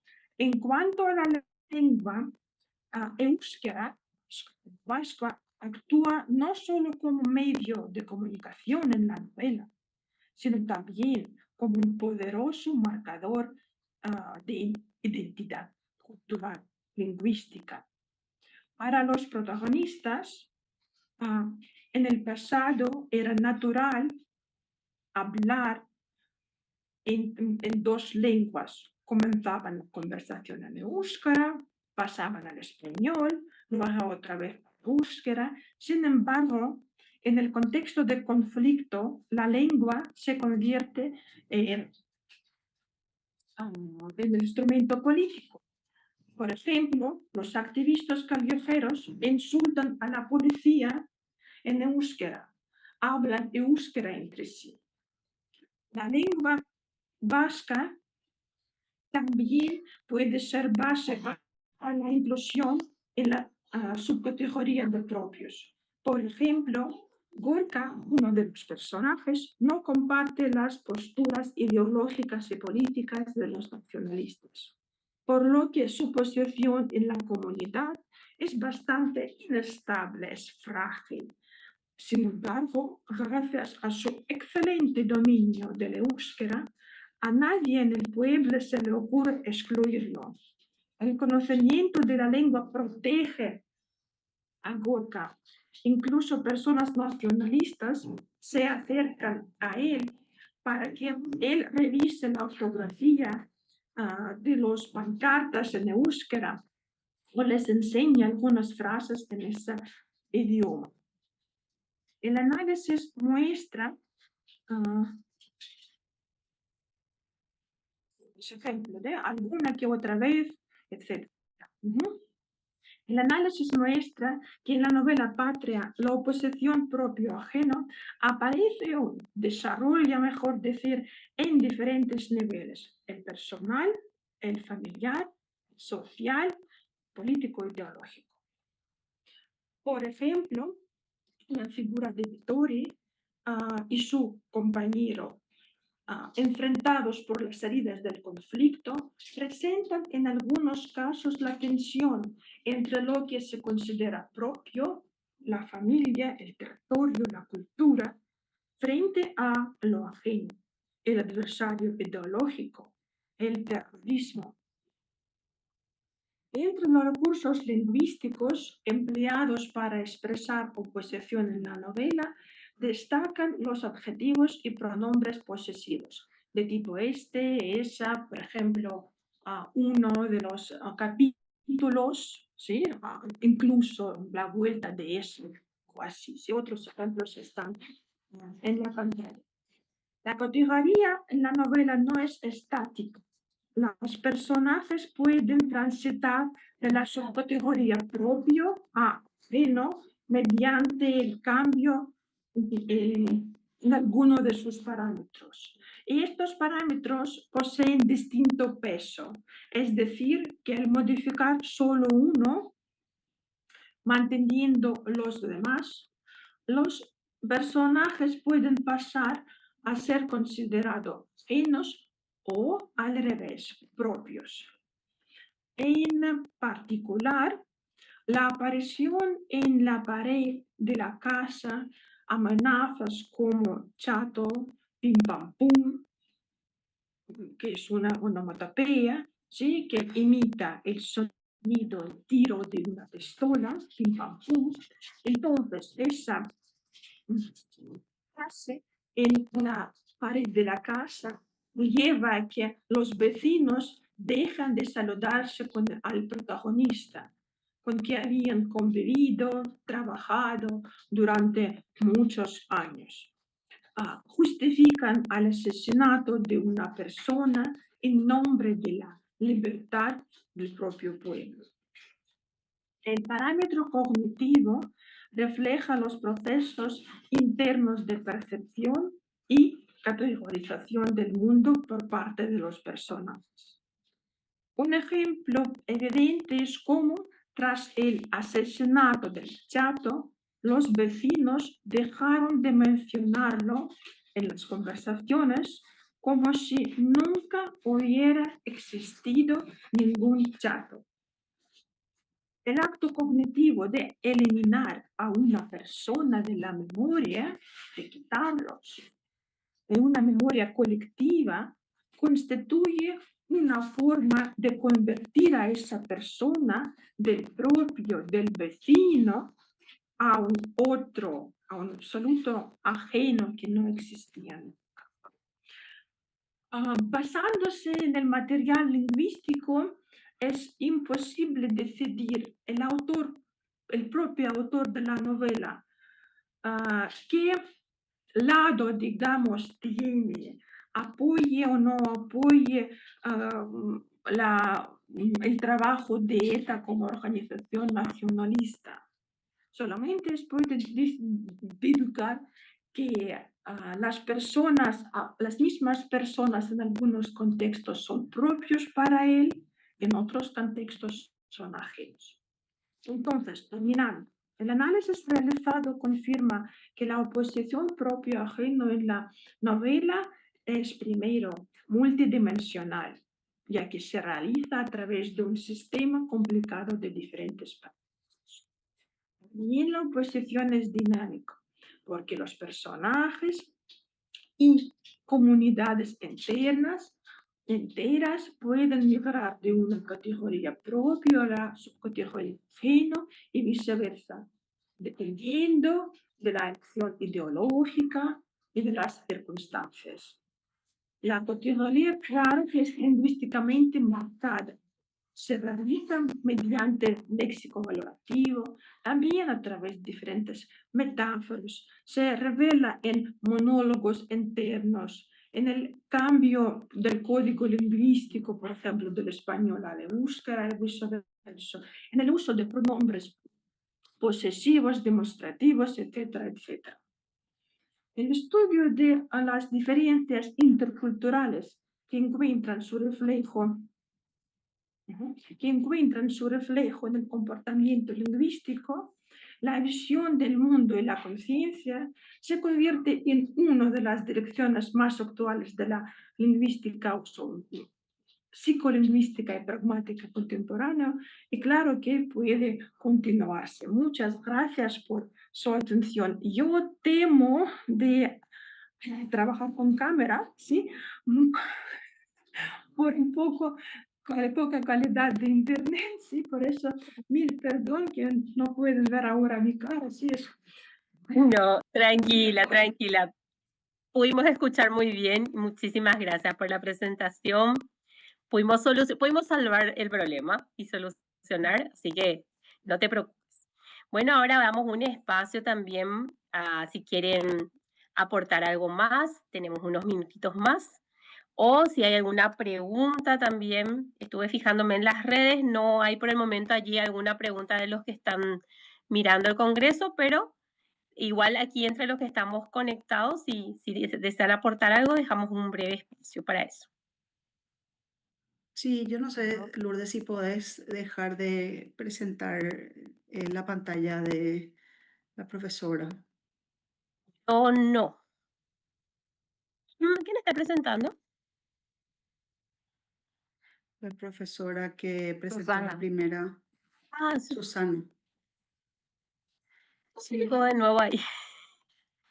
no, porque al presentar la otra persona, digamos que se... Voy a ver un poco si tengo la opción.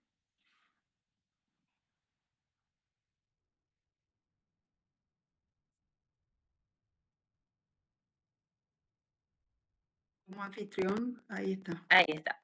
Ahí podemos vernos. Y Ah, ya, nada, porque quería había... agradecerles tanto a Susana como a Irina por sus presentaciones.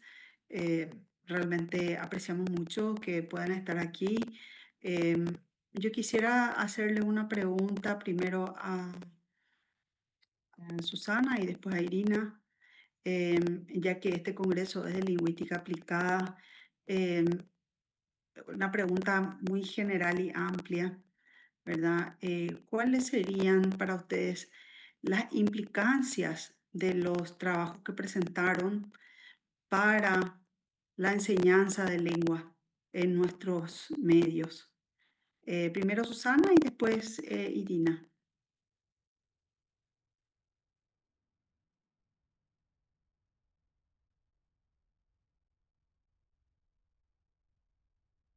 Profesora Susana, micrófono.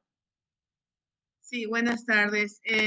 Doctora, disculpe, no escuché bien la pregunta, si me puede volver a repetir porque justo estaba acá con algunas personas No, cerca y le que, pedí que... ¿cuáles serían las implicancias de tu trabajo para la enseñanza de las lenguas? Muchas gracias.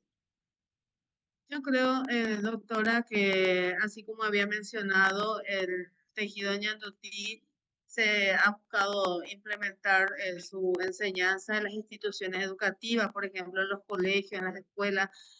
Y como había dicho, la figura de la mujer ha sido muy importante para promocionar el idioma y también se puede conocer el idioma, se puede estudiar el idioma, en este caso guaraní, a través de los diferentes nombres de los dechados del guaraní. Entonces se puede, por ejemplo, los profesores del área de lengua guaraní podrían pedir un trabajo sobre el léxico. Yo realicé un trabajo sobre el léxico de ñandutí justamente, donde se pueda conocer, hacer la diferencia, el léxico de ñandutí, de los dechados cuyos nombres están solo en guaraní, lo que está en yopara, lo que está en español, hacer una comparación y presentar, por ejemplo, ese glosario, una posibilidad.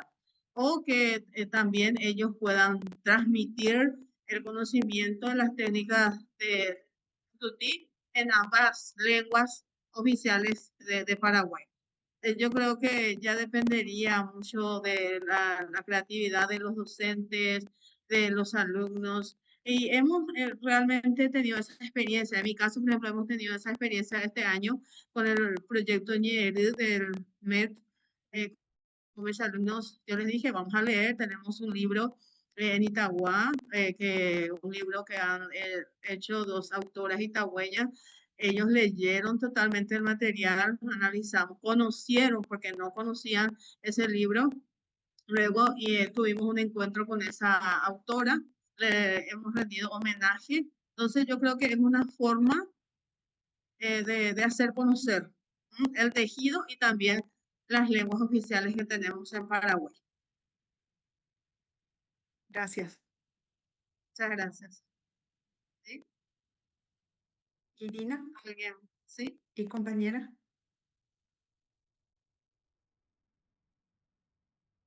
Su micrófono. Sí. Perdón.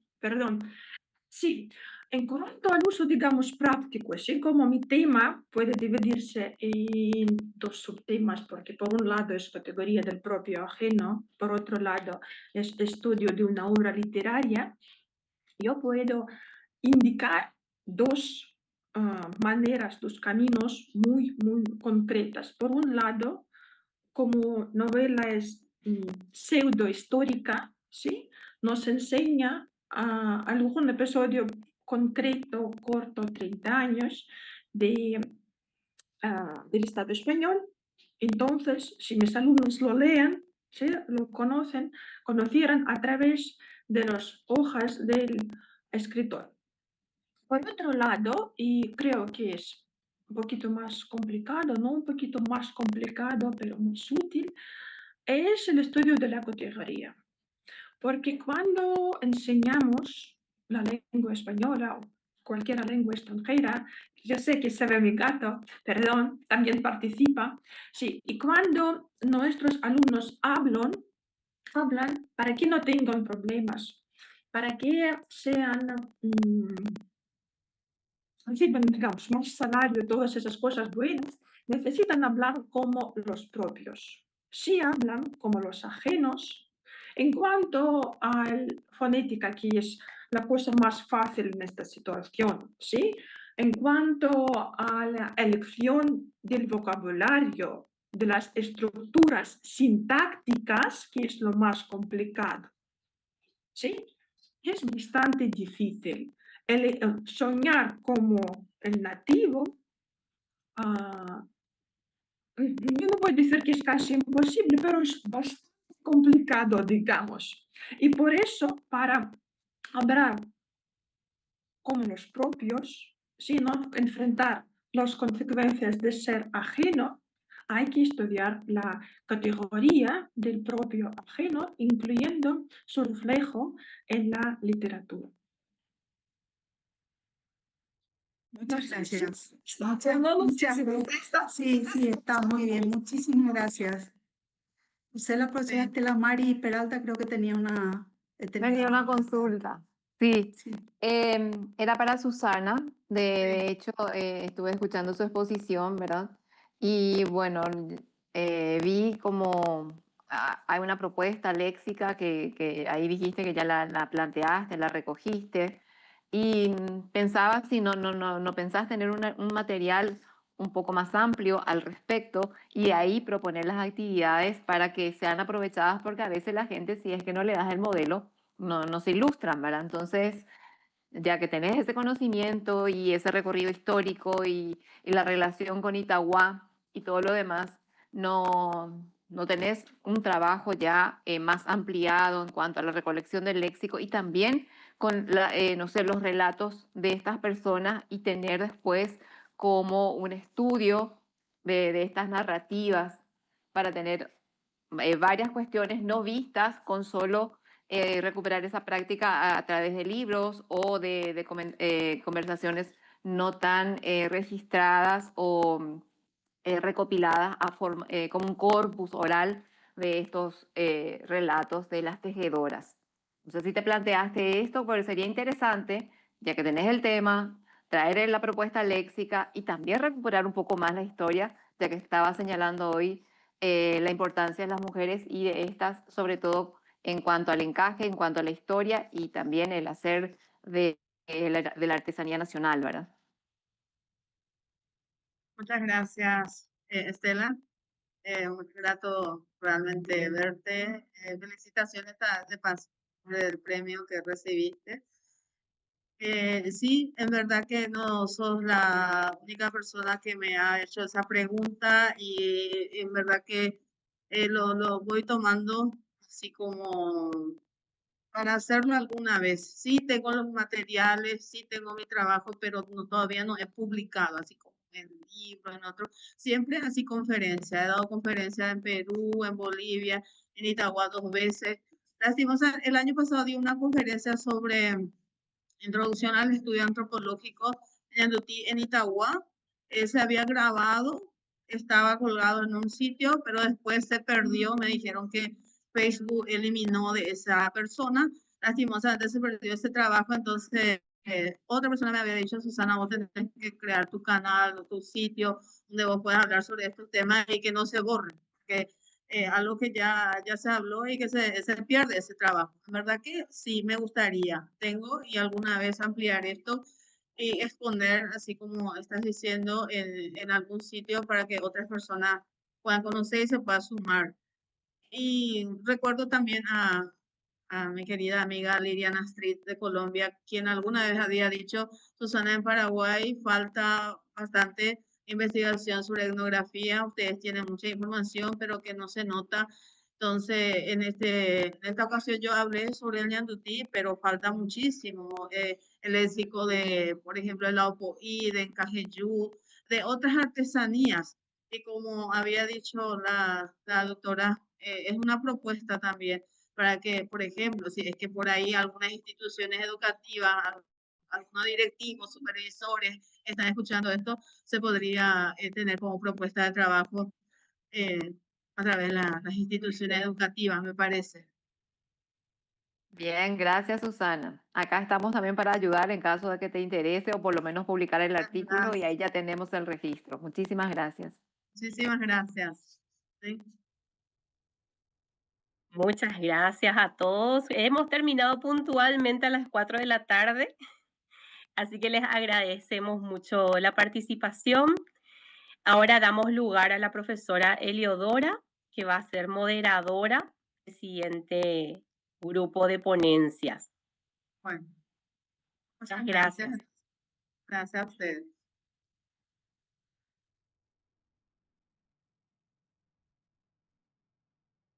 Depende cada grupo naite, va ella pa, aguyeta itembo, jara doctora Valentina Canese, pero me en oreco, pa un co, varo ella cuajama, orere envía po. Ape, oishe inunguera hina, voy jara ISL Peguaba, licenciatura en lengua guaraní. Doctora Valentina Canese, haremos, oremos cune, y catujamuaisha, rojecha uca, orere envía po, jaco anga. Irene Ullón, Mercedes Baje, Ojecha Ucata y Quay, Envía po, oye por Ecaba Eque, y Cato Jamaisha Abei, Omocune, Temimbo Ecuera, Ore Inunguera Oña, una licenciatura en lengua guaraní. Lourdes Hiache, Ore Putimota Hina. Ojecha Cama, Sí, Irene. Primero de la profesora Ullón, ¿verdad? De la profesora Ullón. Aunque umita peme mama paja ejina ha engo tengo nya carai arema y oña hina ISL beha upe oikuri omo iñarandu boja pulbeba orejina no se no acue licenciatura en lengua guaraní ha bojara Irene once curi upeya vejina ha orientadora educacional licenciada en lengua guaraní ISL hoy once maicue Oyapoa BI posgrado en didáctica universitaria, BI instructora en manejo de conflictos, catedrática en sociolingüística, semántica, pragmática. Curio un página eisha pa mi tarusu cuera, opeana hoy por oñe punugoi curi gemimbo escuera pe ojendu, o ñongatu o Nei, ko'ág̃a mbo'ehára irénoivo chendive hína ko'ápe ha'e ohechaukáta ñandéve pe hembiapo momby'uta mba'éicha mba'óra. Pues Irene. Mba'éichapa pendeka'arúgui aguyje ikatu rehe peme'ẽ chekopa'ũ amombe'umi hag̃uáko che rembiapo ajapova'ekue che remimbo'ekuéra ndive.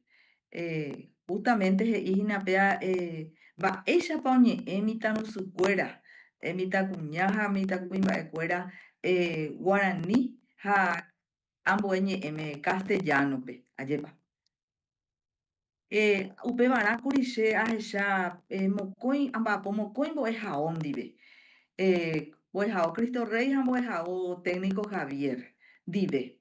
Ha upépe ahechakuaa mba'eichakuépa upéa. Ajapo hag̃uápe mba'éichapa ambue temimbo'ekuéra oĩva upépe oipuru umi ñe'ẽ ha ajuhu heta ñe'ẽ umi apytépekuri ko'ág̃a ahechukasea peẽmehína ajépa. Ha'ekuéra oguereko 15, 18 ary rupi oguereko. Mba'eichaitépa mba'apo hendiekuéra ha upevarãkuri siguiente. Sí, descripción. Vea ha'éna pehera. Descripción de las formas de hablar en castellano y guaraní de los jóvenes de 2 colegios de Asunción. Pechajera, ambue, pea peche. Maere página yapo, maicharupípa. Ñaneñe'ẽniko iñambue oho oĩñe'ẽ pyahu ojeguereko avei ojereko iporãvéva ñaneñe'ẽ rojekuaave ha upéi oĩ aveihína umi oje'ea factores de la forma particular de hablar. Las formas de expresarse según el género pe iporãite avei mba'éichapa mitãkuña mitãkuimba'e oñe'ẽ. Ha upéi avei ajapo chupe documentación itekotéi ñambokuatia ko'ã mba'e ajépa. Objetivo amoi mba'érápa analizar las formas de hablar en castellano y guaraní de estos jóvenes de Asunción en un contexto escolar en su interacción comunicativa. Oñemongueta jave ha'ekuéra oñondivepa mba'éicha mba'eñe'ẽpa oipuru mba'éichapape oipuru hikuái pe ñe'ẽ ha mba'épahína he'ise antes ha'ekuérante oikuaahína umi ñe'ẽ umíva. Ambue. El siguiente. Objetivo específico apytépe katu describir las formas de hablar. ¿Cómo están hablando? Determinar los fenómenos lingüísticos, identificar los aspectos lingüísticos recurrentes y establecer las diferencias. Siguiente. Tembipurupa aipururae, metodología, mba'éichapa. Upevarã aipurupe ojehúna investigación cualitativo descriptivo. Y mi población justamente son estos jóvenes que luego constituyeron lo que es la unidad de análisis, justamente, la muestra de esa población. Sí, del Colegio Cristo Rey y del Colegio Técnico Javier de Asunción. Sí, siguiente. Sí, se implementó también, en cuanto a los procedimientos, se implementó también un plan de análisis considerando... Perdón, profe. Sí. Quiero avisar nomás que hasta allí llega la presentación. Ya. Sí, seguimos. Siguiente. Sí, pero no avanzo. Ya, perfecto. Sí, entonces se utilizó un plan de análisis considerando 2 aspectos, un análisis lingüístico y otro análisis de perspectiva sociolingüística y pragmática. En el plan lingüístico hace referencia a la interpretación de la entrevista con los jóvenes, considerando los aspectos léxicos, semánticos y morfosintácticos. En cuanto al plan de análisis desde la perspectiva sociolingüística pragmática, hace referencia al ámbito de uso, al contexto textual, el nivel sociolingüístico, la edad, el sexo y la función o propósito, intencionalidad e intencionalidad. El trabajo de investigación también determina los fenómenos lingüísticos que se reflejan en su forma de habla, ¿verdad? De hablar, tanto en castellano como en guaraní, en su interacción comunicativa. Y establecen, como dijimos, según el género, tanto en castellano como en guaraní. Sabemos la situación sociolingüística de nuestro país, que se maneja 2 lenguas en contacto, lo cual conlleva que por más de que sea bilingüe, sea también pluricultural, bilingüe y pluricultural. De esta manera se produce la incorporación de palabras del castellano al guaraní y del guaraní al castellano. Seleccionamos algunas expresiones que podían servir de fundamento teórico para abordar la descripción de sus formas de habla. Y desde el punto de vista de la semántica y de la pragmática. Yo presenté allí algunos ejemplos de lo que más usan los jóvenes, por ejemplo, KP, incluso la forma en que lo escriben, ¿verdad? KP, solamente la letra K y P, ¿verdad? Es una particularidad muy de ellos, ¿verdad? Y también de tabú, es una expresión muy utilizada por ellos, no sé si aparece allí, ¿verdad? En cuanto a, creo que va apareciendo, sí. Va apareciendo. Y en castellano, guau, por ejemplo, él se nota, con eso se nota, guau, no, es guau, ahí aparecen los ejemplos. No es lo mismo el guaraní hablante que dice guau, y el que no lo es dice guau, ¿verdad? Su pronunciación. Entonces, esa es también una característica que se ve y se ve por escrito y se ve también en la pronunciación. Sí, acá aparecen algunos de los ejemplos. Ay, jue, ¿verdad? Y esta otra palabra que también usan muchísimos los jóvenes, el boludo. No es boludo, es boludo. Boludo, linda un poco. Facha. Y lol. Sí, guau.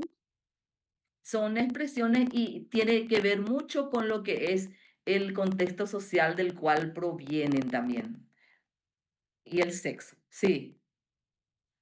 Ahí aparece. Cañé ahí, ni ahí luego. Sí.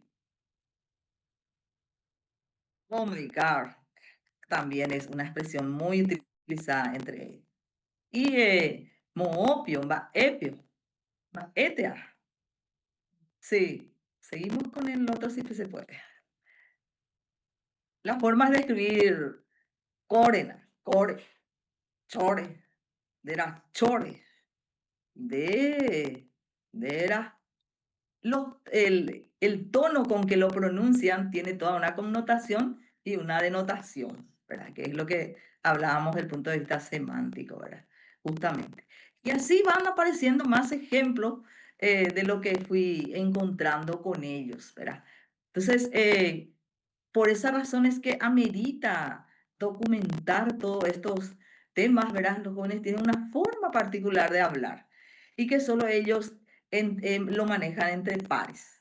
Las expresiones más recurrentes se refieren generalmente a sentimientos, emociones, afirmación de una identidad y también refleja la interferencia, interlenguaje y transferencia.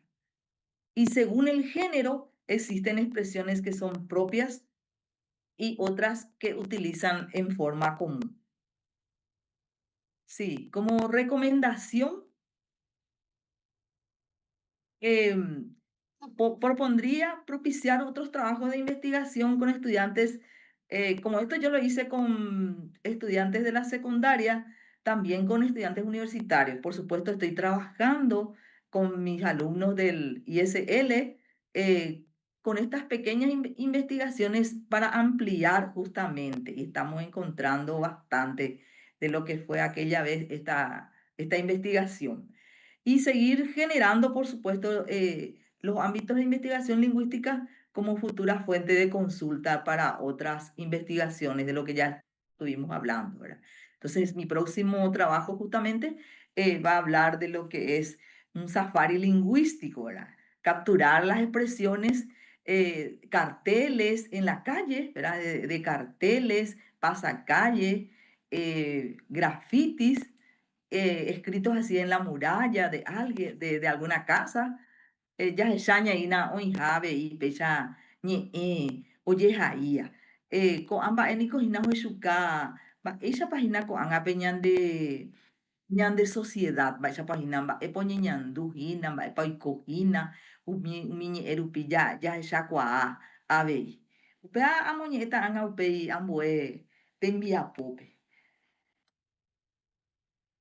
Paika tu peporando mi peaja ejinana she bibliografía o mi arandu kaita amaña kue kurisa ir arandu kakueranga. ABI, quiero destacar que la experiencia con los alumnos fue lo que me sirvió de base para que yo pueda realizar esta investigación y seguir enriqueciendo, ¿verdad? Eso es lo que yo rescato de valioso y significativo de este trabajo, que salió de los propios alumnos nuestros, ¿verdad? Piaje shemo iterei shemo aguarai kat voy harajaisa. Mi paporandu, Abuye Mbujara Irene, Ñahandura Tañane Irume Abei, ha operire angoino, va eporandu a tena rembo pupuse de vagina, abeire recolle jamagina, ahuyende kwami. Ha kwanga katu ningoña henduta hina, Buejara Mercedes Varge, ha abei, consema kwe ISL, uija Cheremingo Ecuemagina, Jape licenciatura no guare ABI, Aiputimon Curishupo, Yapohamape, Yepore Capu, Ja Coan, Ja Eoyapope, maestría en lengua y cultura guaraní, ABI, Aiputimon Curishupe, Ja Coan, Coñeme Erore, Copa Ungina, y Aiteshe Ja Eayohe Shauka, o Papa Pepe Gembiapu, Ja Hina. Profesora de lengua guaraní, Instituto de Lingüística Guaraní del Paraguay, Liosema Ecuer. Es locutora, animadora de radio y televisión, licenciada en lengua guaraní del Instituto Superior de Lengua, técnico docente, es también técnica docente en gestión pedagógica y curricular del Instituto Superior de Formación Docente Nuestra Señora de la Asunción y es magíster en lengua y cultura guaraní de la Facultad de Filosofía. Es en Viapógina, uso del guaraní en la televisión. Ya Shamimba, ella papetanga, muripo, yepurujina, ñaneñe en güera, va ella para eujishahina. Hoy putuvo pa aña te jape hina con ñaneñe y catu hamaisha veña mumbarete, ya y puruña matinove, ojo ñaneñe en guaraní. Mercedes, ya en tu nerembiapo. Awiyembo jalamba eshapa peime aweitrei aireko aishauka hanguako tembiapo oye yapo ayapo aikue heta añeha ahese naiporiwasui hina aranduka oñe'ẽva ko'ã mba'égui upéicha por avei umi tetãmbuere rehegua mucha literatura de países en donde preferentemente una segunda lengua es una lengua extranjera que bien sabemos no es nuestro caso, ¿verdad? Entonces, y entender por qué en nuestro país y en los medios de comunicación, en la televisión de aire, por sobre todas las cosas, hay muy poco espacio en guaraní. Y más todavía cuando comencé el trabajo de investigación hace 3 años atrás, quería saber qué es lo que sucedía y por qué pocos espacios. Entonces, si comenzamos y si me ayudan, aquí tuve un problemita técnico, no sé si es que desde ahí me van a hacer la ayuda. Lourdes, veo que está compartiendo la pantalla. Exactamente. Muchísimas gracias. Sí, profe, yo te ayudo. Me vas avisando nomás cuando querés que pase. Perfecto. Sí, porque acá tengo un problema con el audio, entonces me conecté con otros elementos también, ¿verdad? Con mi teléfono, desde ahí estoy haciendo el audio. Bueno, sabemos que nuestra lengua, en el Paraguay tenemos dos lenguas, ¿verdad? Y esas dos lenguas coexisten constantemente. Y sabemos que el guaraní es nuestra lengua oficial y es nuestra lengua de identidad. ¿Por qué? Porque bien sabemos que el guaraní es lo que nos identifica en cualquier parte del mundo, ¿verdad? Y esa era la situación de por qué, si es la lengua que nos identifica en la televisión, escasos espacios hay, aunque se veía así pequeñas introducciones o de repente en los noticiarios que tienen presentadores así en vivo, es lo que se veía, pero muy poco, como una lengua más bien coloquial, ¿verdad? Entonces, a partir de eso, me fui trabajando, investigando. Por ejemplo, los materiales de España ayudaron también, ya que ellos tienen otras lenguas y en algunas regiones sufren lo mismo que nosotros estamos pasando, ¿verdad? Adelante. Bueno, baja presencia del guaraní en la TV de aire. Tomé los 5 canales más representativos de entonces, hace 3 años atrás, para investigar cómo había, ¿verdad? Después voy a ir mostrando la situación de estos diferentes canales, ¿verdad? ¿Por qué? Porque hay una necesidad de mayor visibilidad y también de normalizar el uso de nuestra lengua. Adelante. Entonces, eh, siguiente es, siguiente, siguiente. Bueno, el objetivo es investigar el impacto del uso de la lengua en los canales de aire en el 2022. Hay que decir que también hubo cambios en estos 3 años, hoy al 2025. Y específicamente traté de identificar los programas que utilizaban el guaraní. Hubo varios cambios, hubo programas que desaparecieron en el 2022, estaban, ya ahora no están, otros que fueron cambiando a canales de cable por un sistema de pago, ¿verdad? Analizar los motivos del uso de la lengua, identificar las características lingüísticas y también ver cómo funcionaba esto en la ciudadanía, o sea, en la audiencia. Adelante. Bueno, se investigó sobre lo que es medios de comunicación, el uso del idioma guaraní, actitudes lingüísticas que hay en nuestro país hacia el guaraní y el castellano, cómo se utiliza en la TV y cómo se utiliza el guaraní en la televisión y los fenómenos que no podemos estar ajenos, como es el yopará, los préstamos, las interferencias y otros fenómenos lingüísticos también.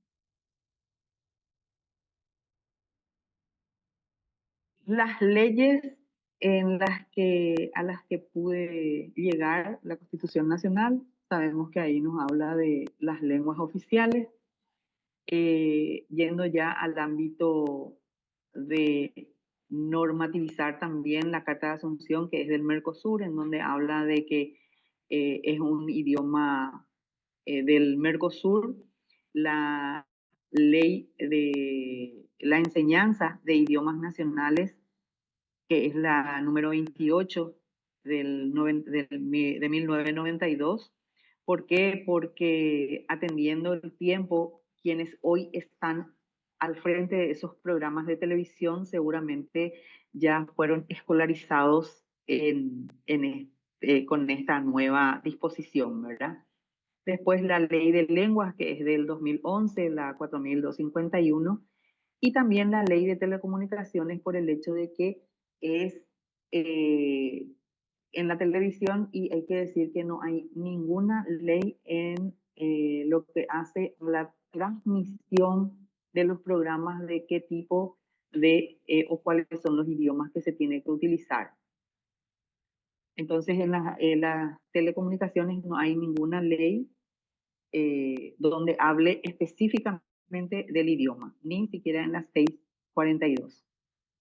Siguiente.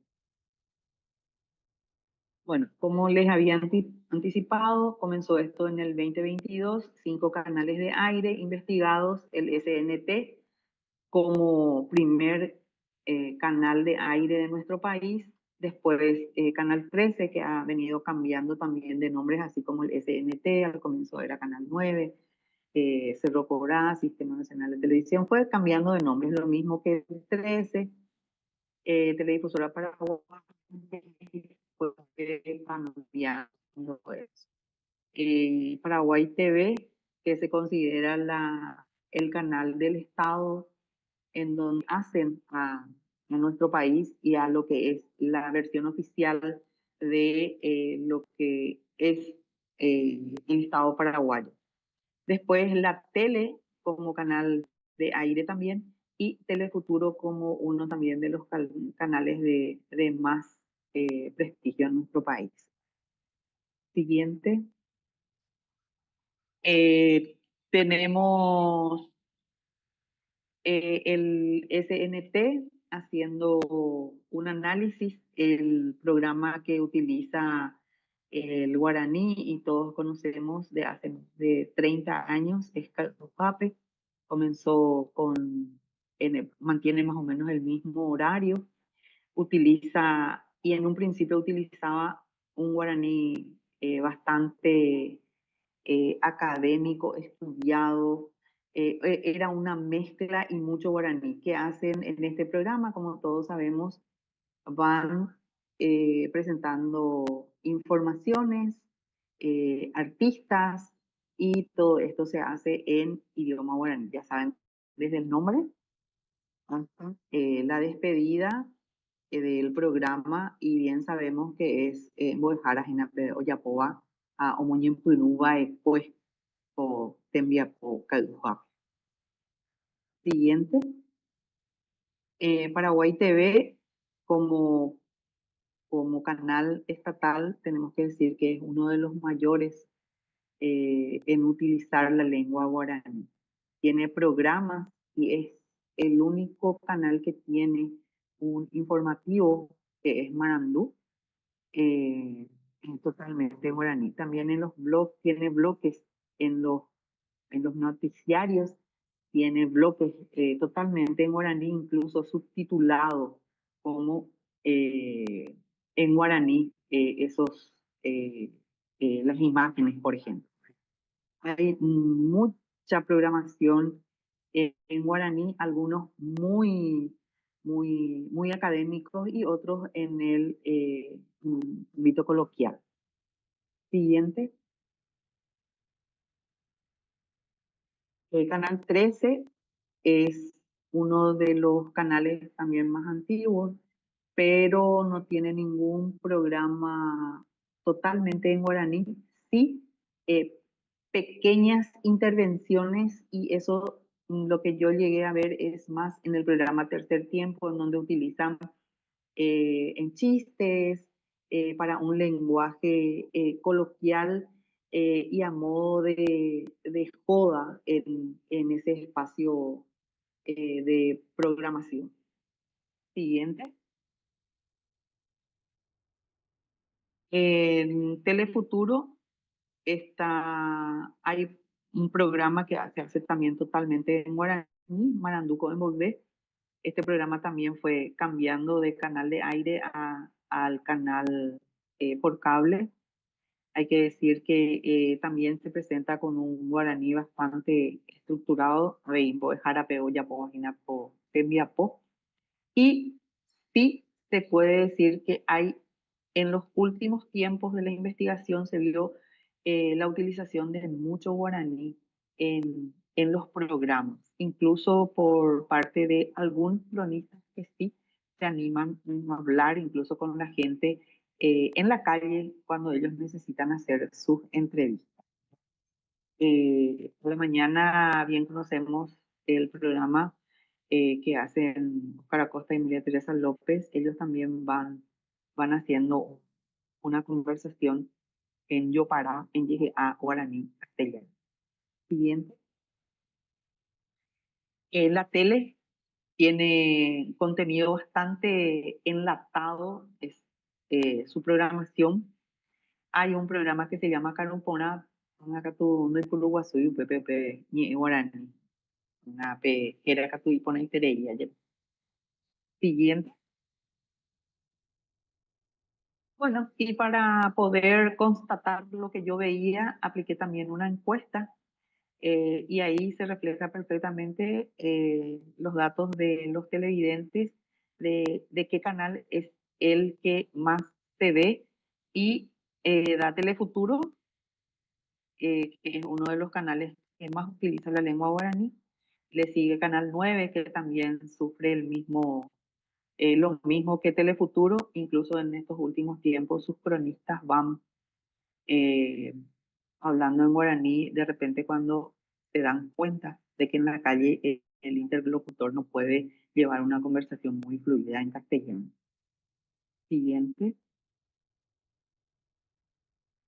Bueno, la teleaudiencia de los programas ¿qué es lo que más ven? Justamente son los noticiarios en donde se usa el guaraní junto con el castellano, si lo ameritan, y ya vieron que es Telefuturo y Canal 9 los que más se ven, ¿verdad? Después están los programas en vivo que sí también utilizan el guaraní, programas de folclore y así va decantando en entretenimiento y otros. Siguiente. Si se considera que los espacios de guaraní deben ser más, si se debe utilizar más, ya ven ahí el 91.8% dice que sí, se debe utilizar más el espacio de la lengua guaraní, tiene que estar más en los canales, en los programas de TV. Siguiente.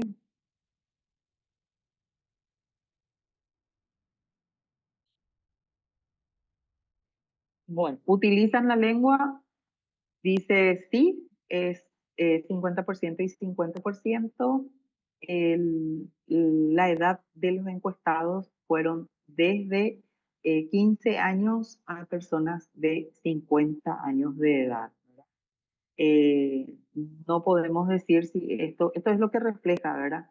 Pero no sabemos también el nivel de guaraní que tienen esta gente que fueron encuestadas, por supuesto, totalmente al azar.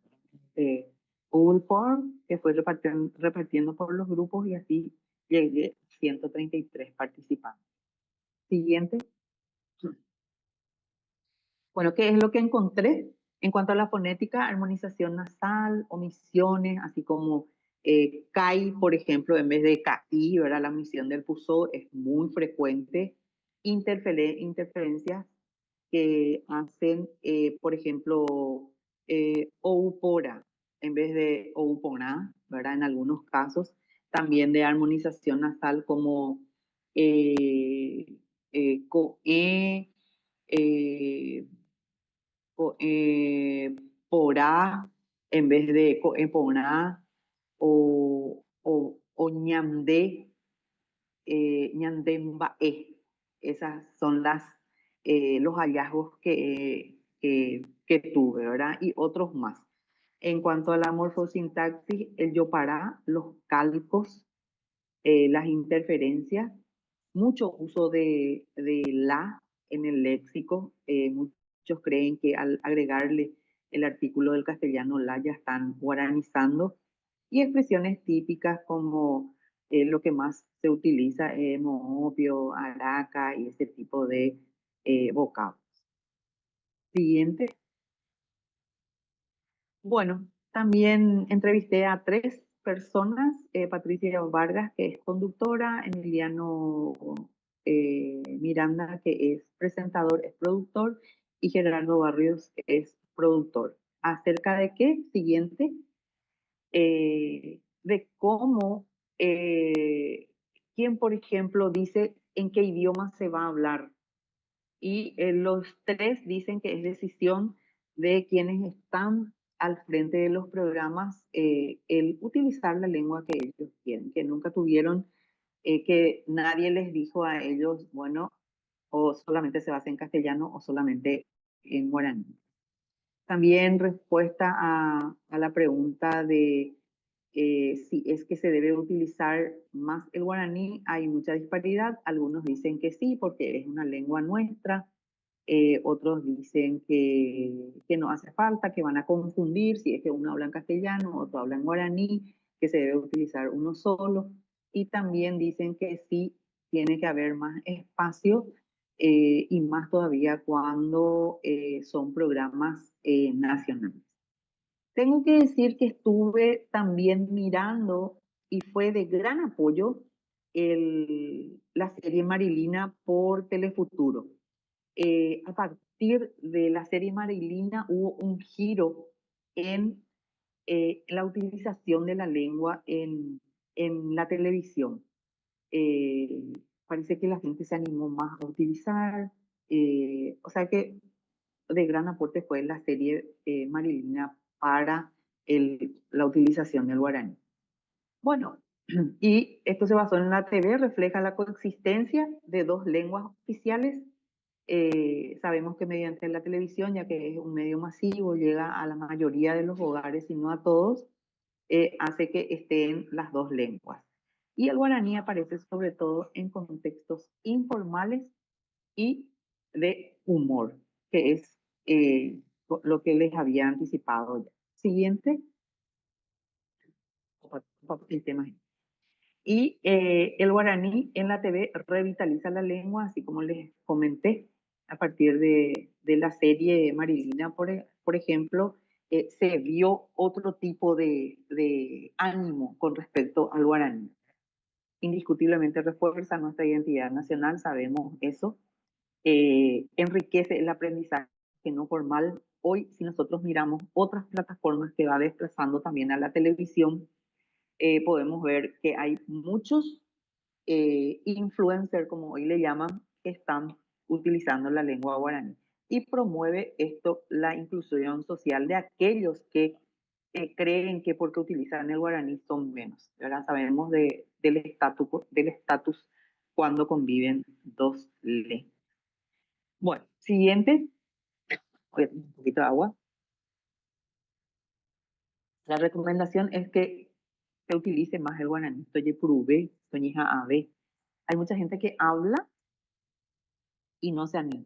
En estos días estaba viendo, entiendo que es el comunicador, la comunicadora en este caso, de un parlamentario que le saluda en guaraní y ella le dice, yo no sé hablar guaraní. Le insistió y finalmente llevaron una conversación. Entonces lo que falta es animarse a hablar. En este caso, finalmente la conversación que tuvieron estas dos personas se desarrolló totalmente guaraní. Había sido, sí, la asistente de comunicación sí sabía hablar guaraní, ¿verdad? Como ejemplo, y lo mismo sucede en la televisión, ¿verdad? Y confianza al utilizar. Siguiente. Para terminar, tenemos que decir que es una herramienta de confianza e identidad.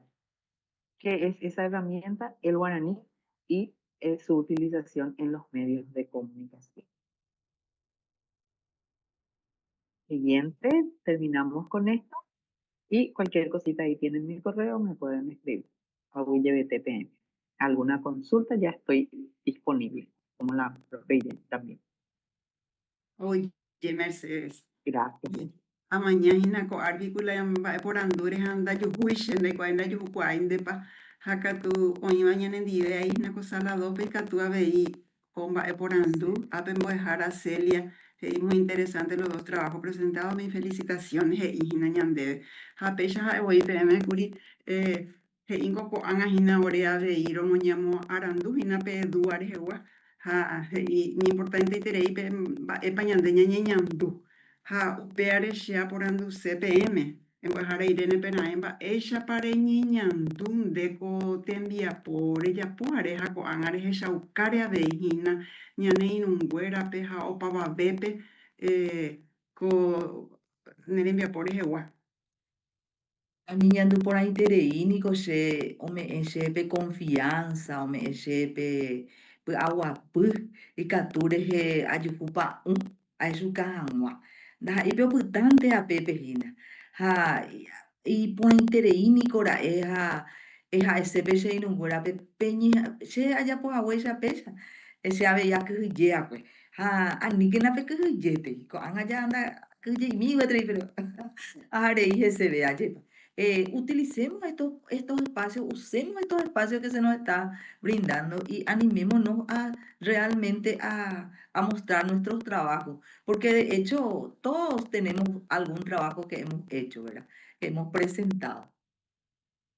Oye, a Mercedes de la veía por anduce, va ella para ñandure ya por de reenvía poja, anga va a ir ella buscar ñana de la pichacuera, pejar afuera, peja un niño en guaraní de jewa, pendene reenvía pojina curi, eres hashan de peteinte mi purune pona, maika tu jamás ñana de guaraní, oye purube, oye mombarete, oye bojeco mombarete, a de ikin.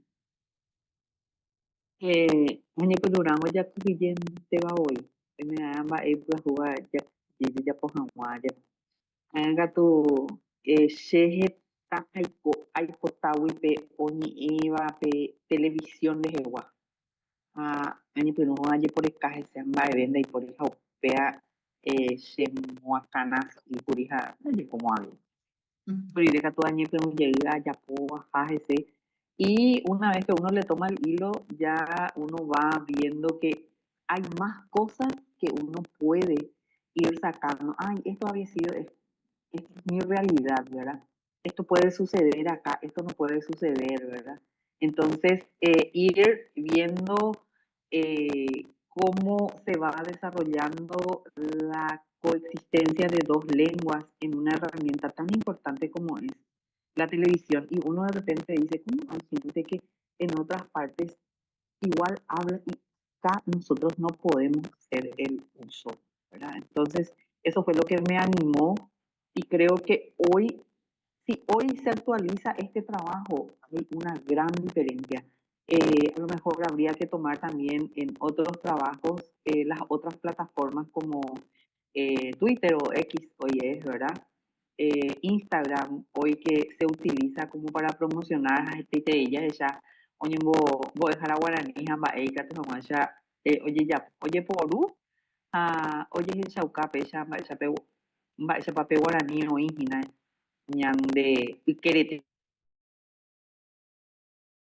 ñande vive Oye Mercedes de igual hoy vamos por andu a ver ya no ingüera imagina Sí. la mariña yo para Va ella, pa.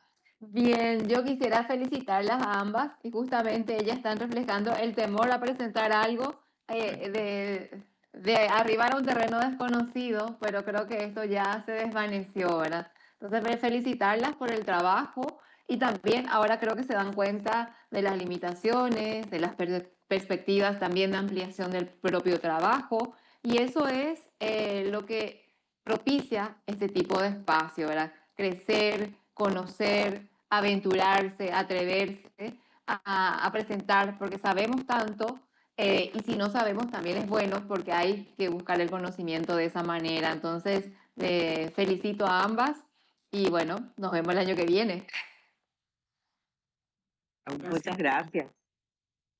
Reiterar otra vez los agradecimientos a nuestra directora, la doctora Valentina Canese. Ella siempre está insistiendo, animándonos y a mí me iba a dar vergüenza no presentar un trabajo nuevamente aprovechando este espacio. Así que muchísimas gracias a nuestra coordinadora también que está apoyándonos. Éramos más, pero por esas cosas de la vida solamente logré con 2 personas. Inicialmente estábamos entre 4, pero yo creo que para el año que viene lo llevo saco y ver, lo llevo saco y ponabeta y catuma esta vez a esa cape esa hijeta un vapo tenemos en voy a afuera acá tú te llevo saco y jamás años y jamás ape y para les animamos, ¿verdad? A hacer. Así que muchas gracias y muchas gracias a todos los que Sí, organizan yo este congreso. quiero aprovechar también para invitarle a presentar su artículo para nuestra revista, así que pónganse las pilas y puedan presentar. Vamos a estar enviando la convocatoria de artículos al término del congreso, así que estamos todos aquí para apoyarnos y queremos que se conozca más el trabajo que se está haciendo desde desde el Instituto de Lengua, desde la licenciatura en Lengua Guaraní y todas las demás licenciaturas. Así que les pido que por favor se animen y puedan también escribir los artículos y estar enviando para su publicación, ya sea en guaraní, en castellano o bilingüe. Muchas gracias, doctor. Gracias, doctor. Bueno, así entonces Gracias. terminamos. Creo que con suficiente tiempo todavía. Entonces, de mi parte, agradecerles también aquí a Irene, a Mercedes por la confianza y por la predisposición. Muchas gracias, William, Gracias. Eleodora, Jairo Huera.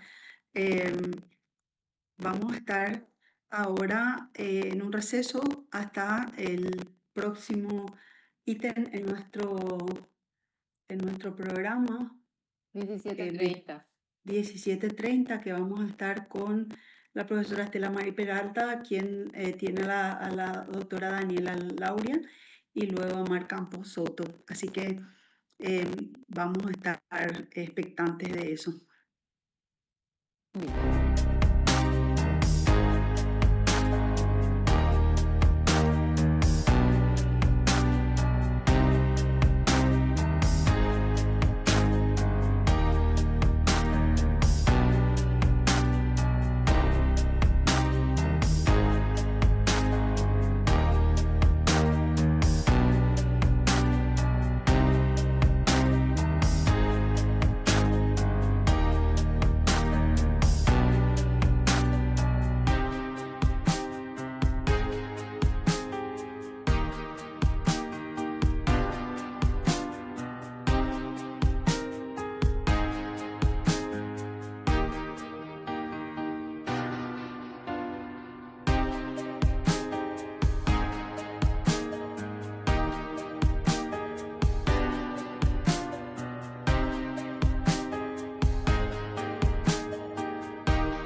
Sí, buenas tardes. Entonces, en esta ocasión damos espacio a otra conferencia magistral y en esta tarde nos toca escuchar a Daniela Lauría. Daniela es argentina, es doctora, egresada de la Universidad de Buenos Aires, licenciada en letras, tiene formación también de profesorado, educación media y es una, vamos a decir, discípula de Elvira Narvaja. Trabaja en la glotopolítica en los últimos tiempos, es una de las investigadoras jóvenes más destacadas en el área, porque hay también otras, no voy a dejar de lado a las otras compañeras que conocemos, pero bien, Daniela ha incursionado justamente en el análisis de diccionarios, en el análisis de otros materiales, es analista del discurso y la glotopolítica es su tema de investigación central. En esta ocasión nos presentará entonces algunas reflexiones. Daniela, tenés el espacio de unos 50 minutos como para después cerrar con las preguntas y tal.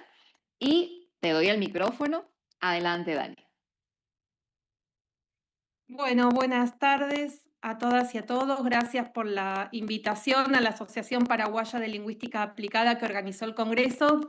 Y quiero agradecer especialmente a mi querida colega y amiga Estela Peralta por la presentación y la invitación. Nos conocemos hace muchos años. Estudiamos juntas en otro momento de la historia. Así que bueno, gracias Estela por esta invitación. Te agradezco especialmente. Voy a compartir pantalla. No me dirás si se ve bien. Ahí ya se ve bien. Bien. Podés empezar. Perfecto. Bueno, el tema que voy a abordar lo titulé, bueno, el trabajo lo titulé Políticas del lenguaje e iniciativas glotopolíticas en América Latina hoy, temas, debates, perspectivas y redes. Quiero aclarar en primer término que no se trata, en este caso, de un trabajo de investigación propio, sino que lo que voy a hacer es presentar un panorama, un relevamiento, por supuesto, no exhaustivo, de ciertas situaciones sociolingüísticas, ciertas situaciones vinculadas con la educación lingüística, ciertas experiencias y ciertos fenómenos de nuestra región, de América Latina, cómo estudiarlas y porque en muchos casos todas estas experiencias dan cuenta de una enorme desigualdad, eso es quizás lo que tienen en común, y además de cómo estudiarlas, me gustaría ver eventualmente cómo intervenir, ¿sí?, para producir un cambio social en esas situaciones.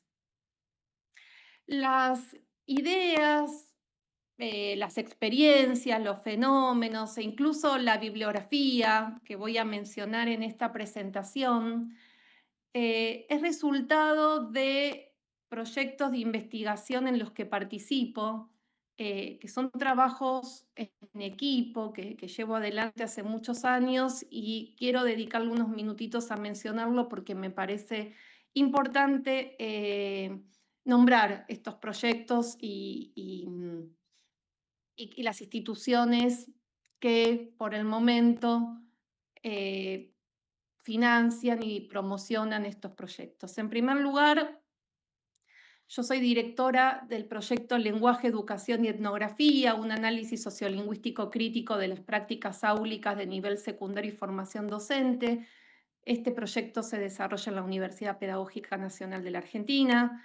Soy parte del proyecto Regulación del Español Contemporáneo, conceptualizaciones, discursos, instrumentos metalingüísticos y propuestas educativas, que dirige la doctora María López García en la Universidad de Buenos Aires.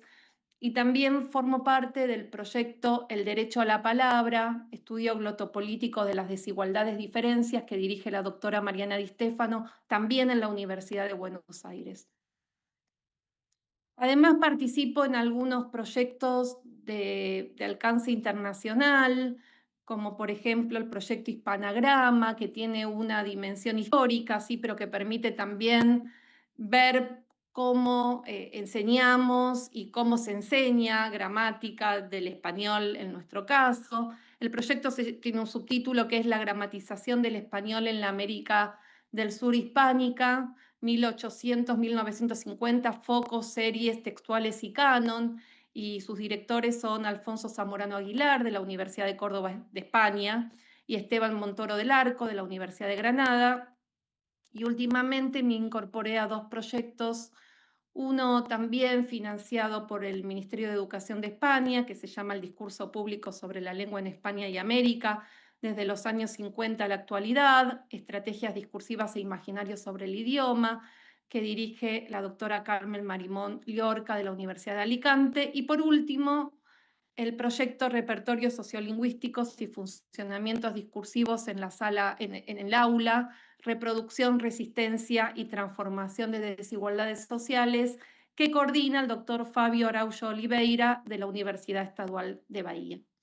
Los quise mencionarlos porque muchas de las experiencias y de los temas, porque voy a hablar más de temas,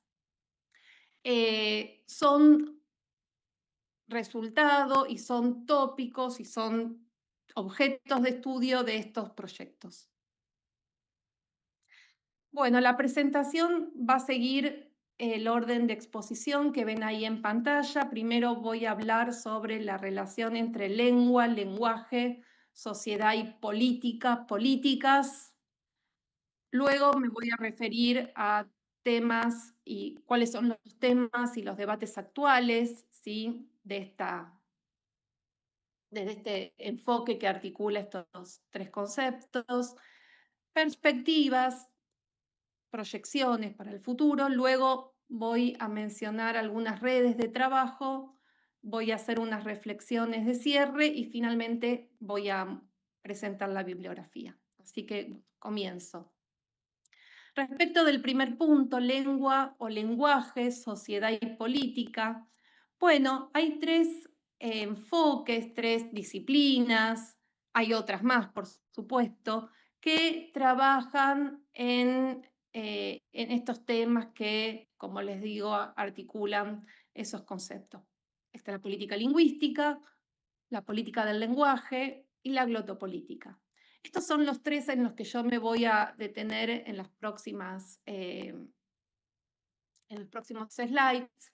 Por supuesto que hay otras formas de trabajar estos temas desde otros enfoques y perspectivas, desde la gestión de lenguas. En ciertas universidades de Brasil se habla de política de lenguas, desde la sociología del lenguaje, desde la sociolingüística crítica, ¿sí? Esos quizás quedan para la discusión, esos otros enfoques que tienen muchas veces alcances distintos, tienen protocolos metodológicos distintos, tienen otros conceptos teóricos con los que explican, mejor dicho, esta relación entre el lenguaje, sociedad y política.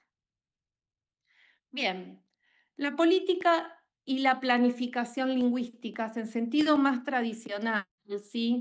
Son las decisiones sobre la lengua y las lenguas y la variedad lingüística y las variedades lingüísticas que conviven en una sociedad y la puesta en práctica, la implementación de esas decisiones en distintos ámbitos: la educación, la ciencia, la tecnología, los medios de comunicación, la justicia, la salud, la administración pública, la industria, los servicios y el comercio. La política y la planificación lingüística también observa quiénes, qué agentes, qué instituciones toman esas decisiones, cómo las toman y con qué objetivos. Ahora vamos a ver un poco más esto.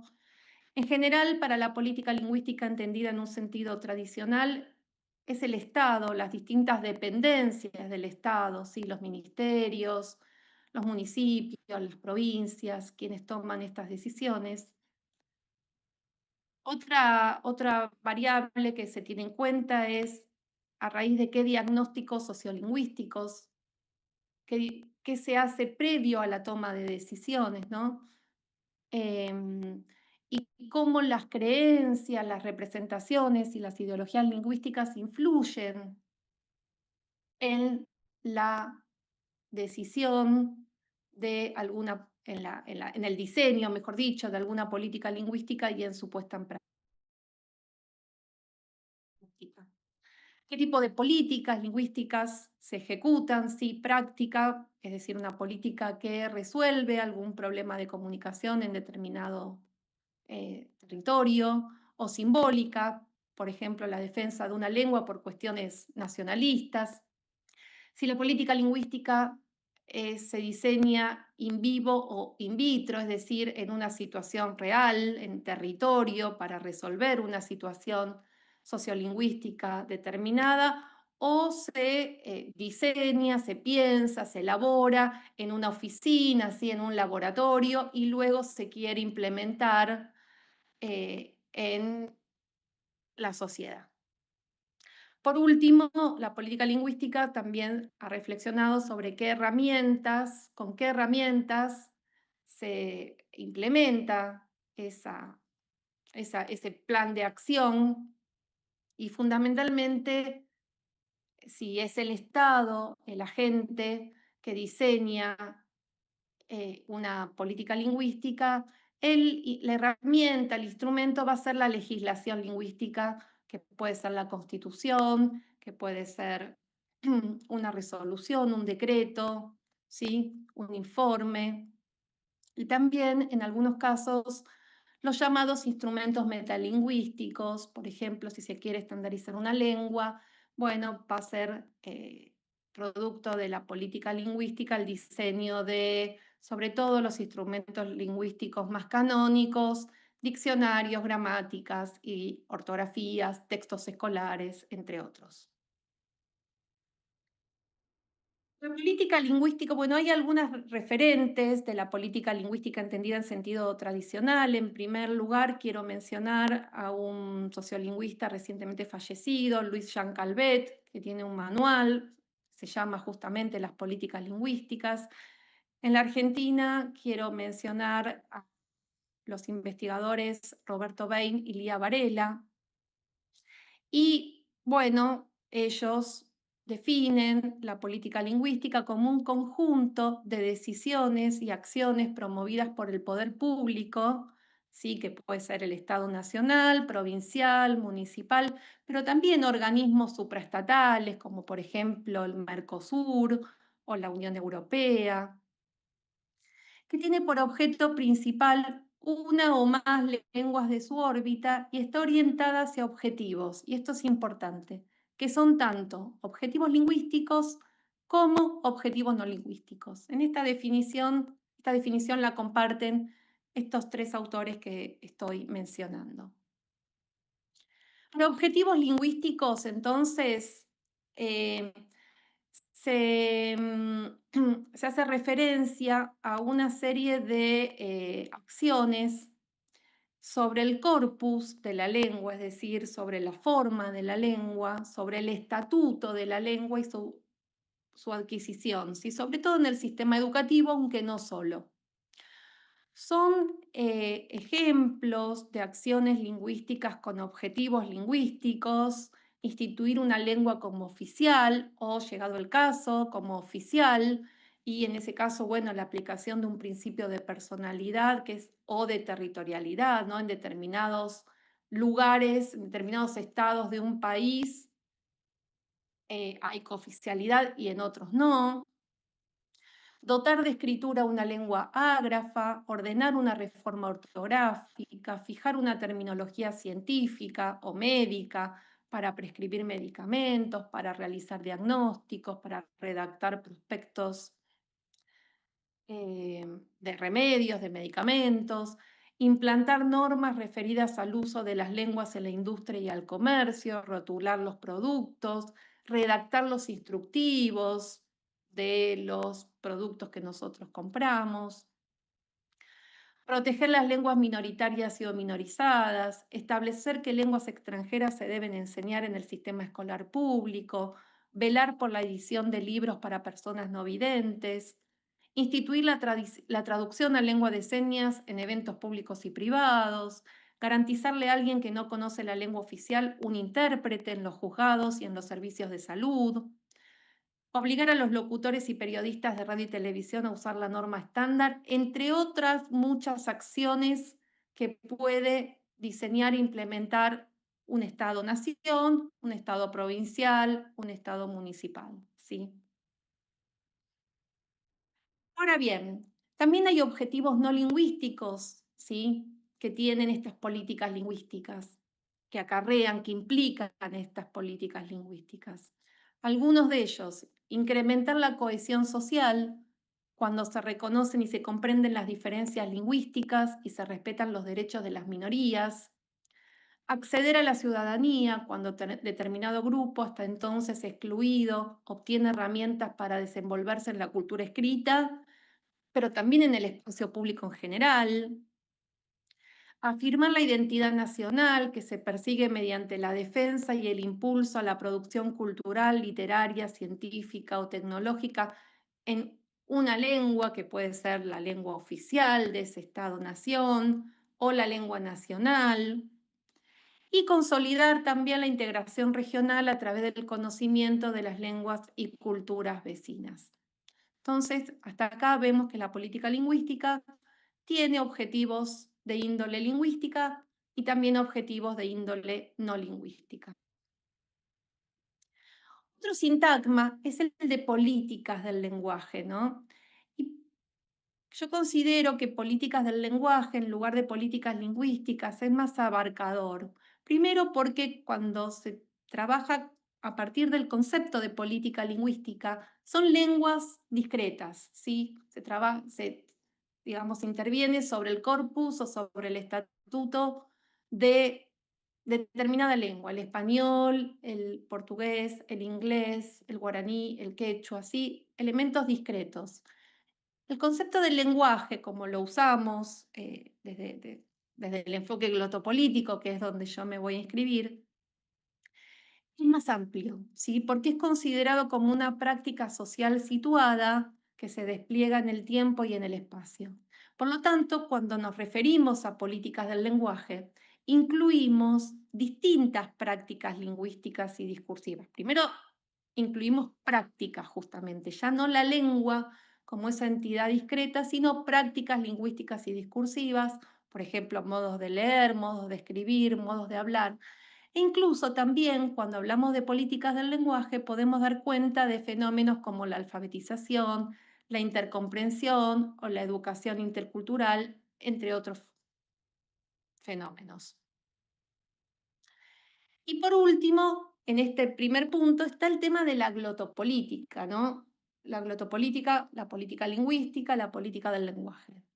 Bueno, ahí tienen una foto de, Estela la mencionaba en mi presentación, la investigadora argentina Elvira Narvaja de Arnoux, quien toma este concepto de glotopolítica que tiene una tradición europea, pero ella lo reformula, ¿sí? Y hoy en día la glotopolítica que se referencia en el trabajo de Elvira, la podemos llamar glotopolítica latinoamericana porque solo tiene el concepto y algunas ideas de esa tradición francesa de donde surgió a comienzos de la década del 80.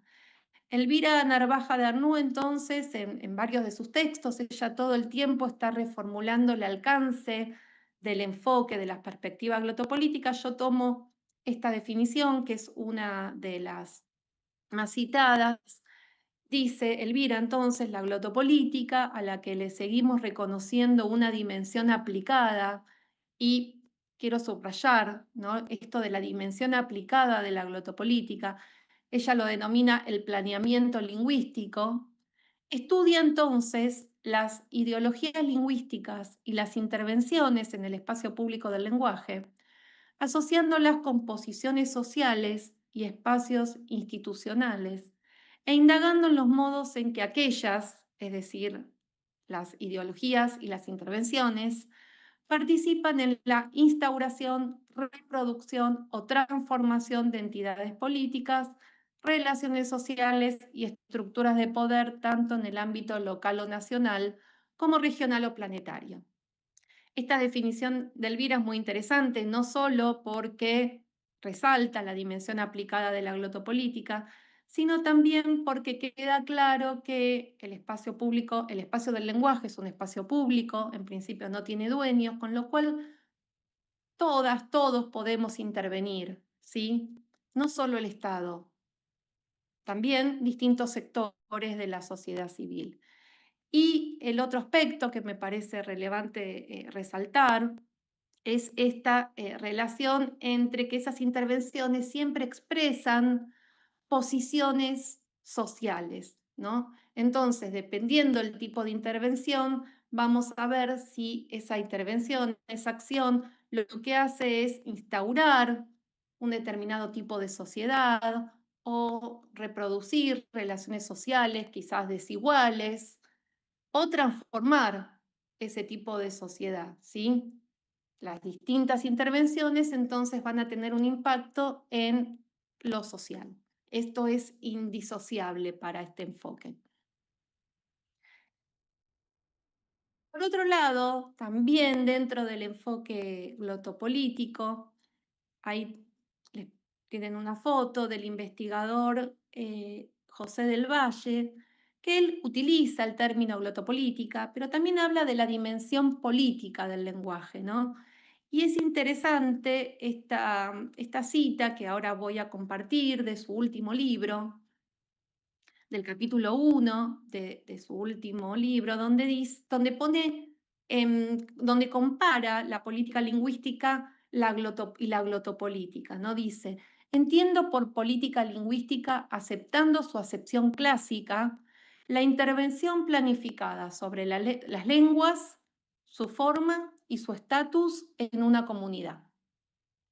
Pero, junto a ella, sin confundirlas, ubico lo político del lenguaje, para subrayar la existencia de experiencias lingüísticas que pueden darse tanto en la vida cotidiana como en el ámbito más explícitamente normado de las instituciones como la escuela, los medios,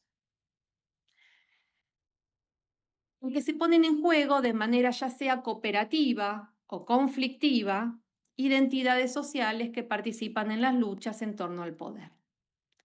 Reconocer lo político del lenguaje y distinguirlo conceptualmente de la política lingüística amplía la búsqueda de la dimensión glotopolítica de las subjetividades y hace más probable que reparemos en las marginadas, excluidas o emergentes que no llegan a manifestarse en los espacios institucionalizados donde se suele planificar la organización lingüística de una colectividad. La escuela, por ejemplo, pero no solo. En definitiva, para entender el funcionamiento de un régimen de normatividad lingüística, es preciso observar tanto la política lingüística como lo político del lenguaje, conceptos siameses, distintos pero inseparables. Bueno, es en este último cruce, ya sea la definición de Arnoux de la glotopolítica o de la dimensión política del lenguaje que propone José del Valle, donde yo me voy a inscribir para contarles y compartirles lo que sigue. ¿Cuáles son las líneas de análisis y de intervención, ¿sí?, de este enfoque glotopolítico? Bueno, hay distintos tipos de acciones, pueden ser análisis de discurso, análisis de prácticas, análisis de política o diseño e implementación de ciertas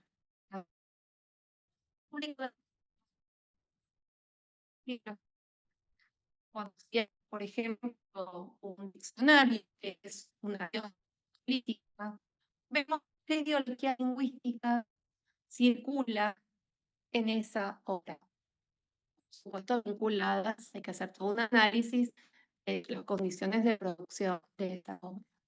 Y ver cómo ese instrumento, ese discurso, esa política, qué idea de lo social dibuja, ¿sí? Si colabora en la reproducción de cierto status quo social o plantea alguna transformación que incluye, que excluye a quienes, ¿no? Porque en el fondo a quienes a qué hablantes incluye, qué formas lingüísticas ingresan y qué formas lingüísticas quedan afuera. Pero también la glotopolítica se preocupa por la dimensión lingüística y discursiva de los procesos políticos. ¿Sí? Por ejemplo, bueno, podemos pensar en el Mercosur, qué lenguas son oficiales, en qué lenguas se traducen los principales documentos, qué lenguas se usan para trabajar en las reuniones, como también y sobre todo la dimensión política de los fenómenos lingüísticos, que es lo que planteaba justamente José del Valle. Por ejemplo, podemos estudiar un fenómeno como el lenguaje inclusivo y ver qué implicancias políticas tiene ese fenómeno lingüístico. Y por último, la distribución desigual del capital lingüístico como del ejercicio de la palabra pública, ¿no? ¿Quién puede, mejor dicho, tomar y ejercer esa palabra pública? ¿Quiénes tienen una lengua prestigiosa, valorada socialmente? ¿Quiénes no? ¿Sí? Cuestiones del silenciamiento.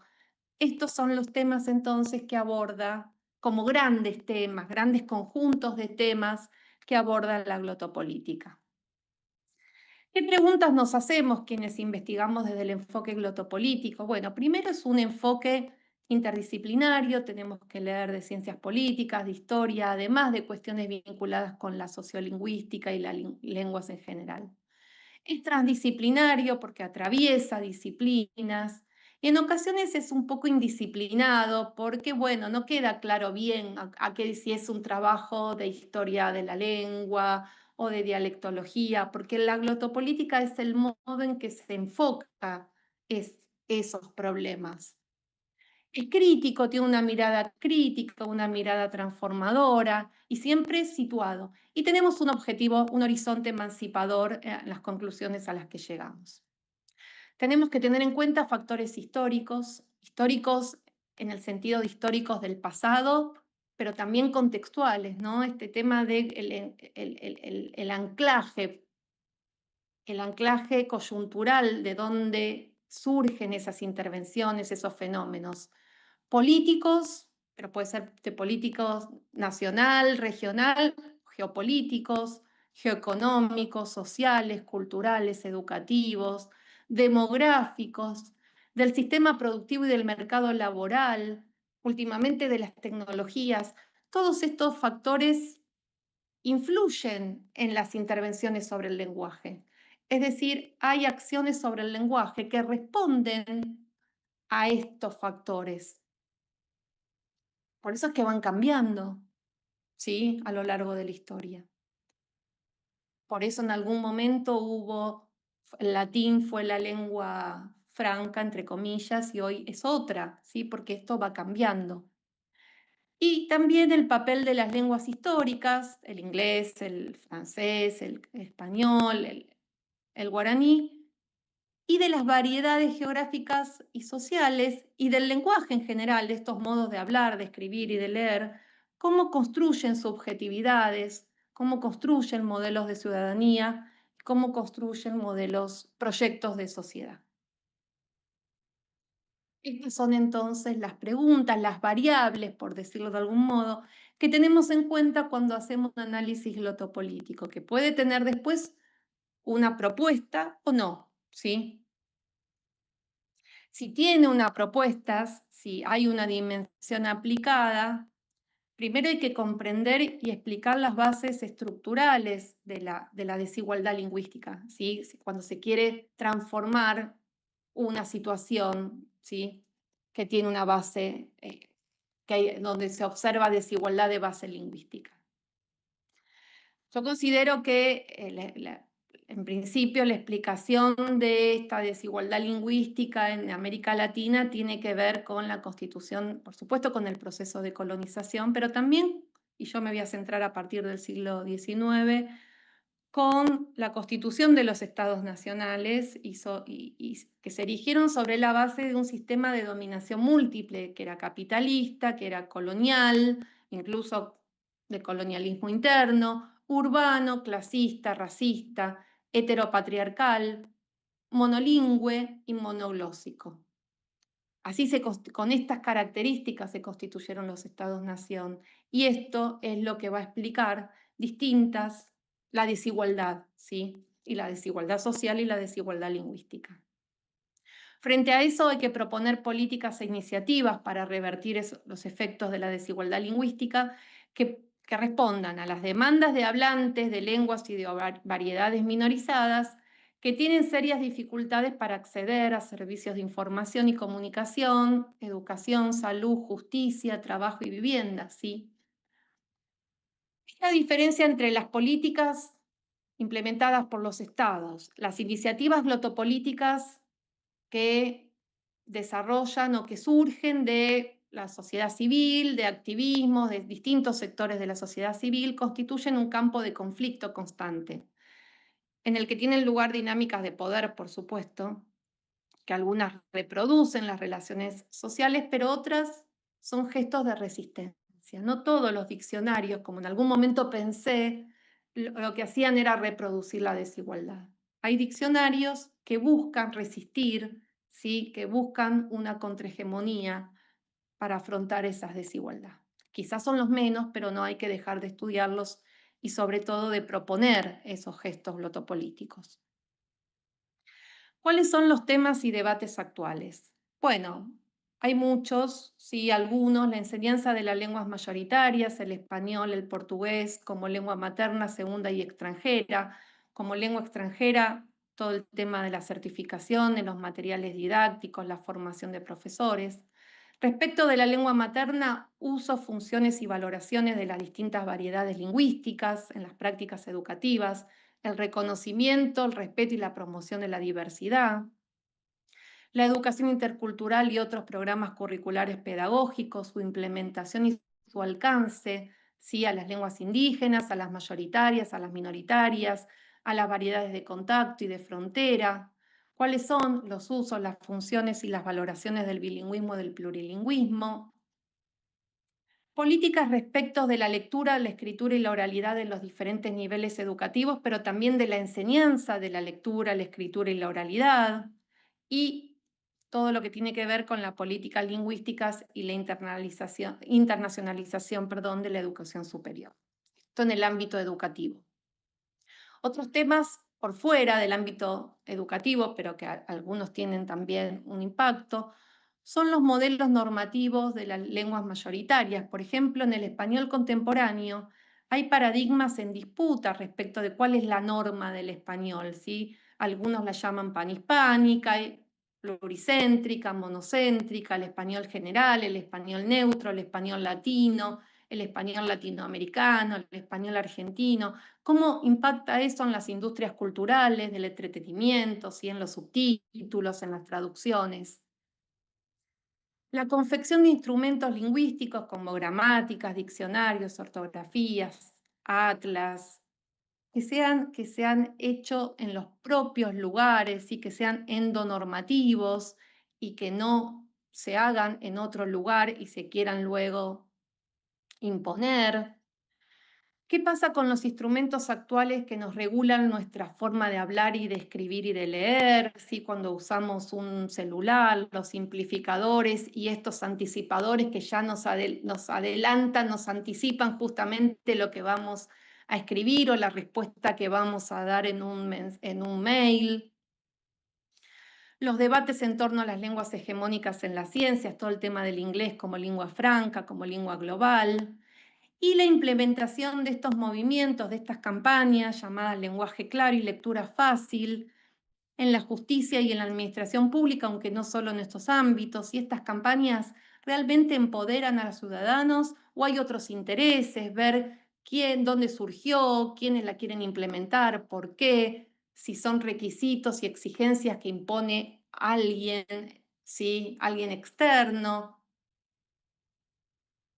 También hay temas vinculados con la ampliación de derechos lingüísticos, las luchas del feminismo y de las llamadas disidencias sexogenéricas, los procesos de mantenimiento y revitalización de lenguas minorizadas originarias, por fuera del sistema educativo y por fuera del Estado. Sí, hay muchas experiencias de activismos en Colombia, en México, en lo que hoy es Colombia, México, la Argentina, Chile, como el lugar que juegan las redes sociales en esos procesos de mantenimiento o de revitalización.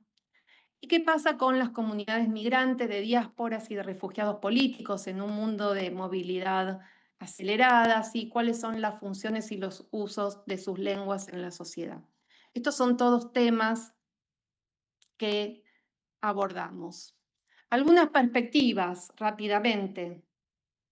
En el ámbito educativo, la necesidad de formación, capacitación y actuación del profesorado de lengua que conlleve una sensibilidad respecto de las dimensiones política y social del lenguaje, qué perfil se busca, qué materias y seminarios se dictan, qué teorías y enfoques lingüísticos se privilegian y cuáles se silencian, la carga horaria que se dedica a cada uno de estos espacios de formación, cómo se deconstruye la idea de lengua y de dialecto, toda la cuestión de las ideologías lingüísticas, ¿sí? Que los profesores y los lingüistas sepan que las ideologías lingüísticas circulan, por supuesto, en la prensa, en el espacio público, pero también en la bibliografía que leemos, en cómo enseñamos, en esta ponencia que yo estoy dando ahora. La implementación de una educación lingüística crítica en el sistema educativo formal que va más allá del componente declarativo de respetar la diversidad, a ver qué hacemos para trabajar esa diversidad, y la aceptación del uso de normas lingüísticas alternantes, como por ejemplo el lenguaje inclusivo. El día de ayer en Brasil recibimos la noticia de que hay una nueva ley que el gobierno de Lula no vetó respecto del uso del lenguaje claro, que incluye el tema del lenguaje inclusivo. Y por supuesto todo lo que tiene que ver con la inteligencia artificial. En este ámbito quiero remarcar que hay un GPT que se está ahora alimentando de chilenismos, de argentinismos, para ver cuál es el tratamiento de la variación en el léxico, en los chatbots, en los traductores automáticos, en los subtítulos, ¿sí? Sobre todo a nivel del léxico y de la pronunciación, entonación con aquellos chatbots orales. Y la homogeneización de la terminología, ¿no? De la ciencia, sobre todo para complementar la traducción automática. Esta estandarización es fundamental. Algunas redes, rápidamente, en la que nos apoyamos para discutir estos fenómenos, estas experiencias, estas problemáticas. El Congreso Latinoamericano de Glotopolítica, la próxima edición tiene lugar en Buenos Aires en julio del próximo año. Ahí tienen los datos, ya sería el 7º. La Escuela de Verano de Glotopolítica, que hasta ahora se hizo en Chile, pero todo indica que va a cambiar de lugar. Fíjense los títulos de estas escuelas de verano: Lengua y Acción Política en el siglo XXI, Cambio social y políticas del lenguaje, Glotopolítica y luchas sociales, Glotopolítica y territorio. Siempre es el lenguaje, pero es también lo social, ¿no? El Observatorio Latinoamericano de Glotopolítica, que es una página de Facebook en donde tratamos de centralizar la información sobre América Latina y lo que se hace desde América Latina vinculada con estos temas. Estamos relanzando el Diccionario Latinoamericano de la Lengua Española, que es en línea y es colaborativo. Todas y todos pueden proponer voces, definiciones y ejemplos. Les invito a ver esta página. Este diccionario tiene notas, una serie de notas sobre algunos fenómenos, ¿sí? Como por ejemplo, hay una nota sobre el guaraní en Paraguay, pero también hay una nota sobre vientre de alquiler, sobre determinados voces, sobre determinados fenómenos u objetos de estudio.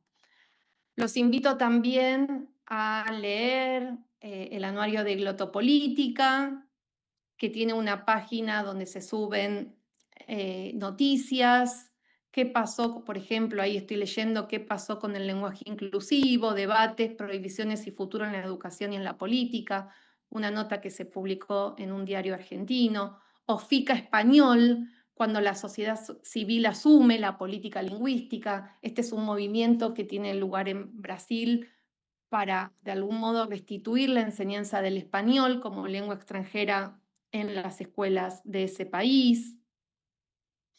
El banco de datos LinguaSur, donde se pueden ir a buscar donde se puede ir a buscar legislación lingüística que trabaja cuestiones vinculadas con las lenguas y el lenguaje.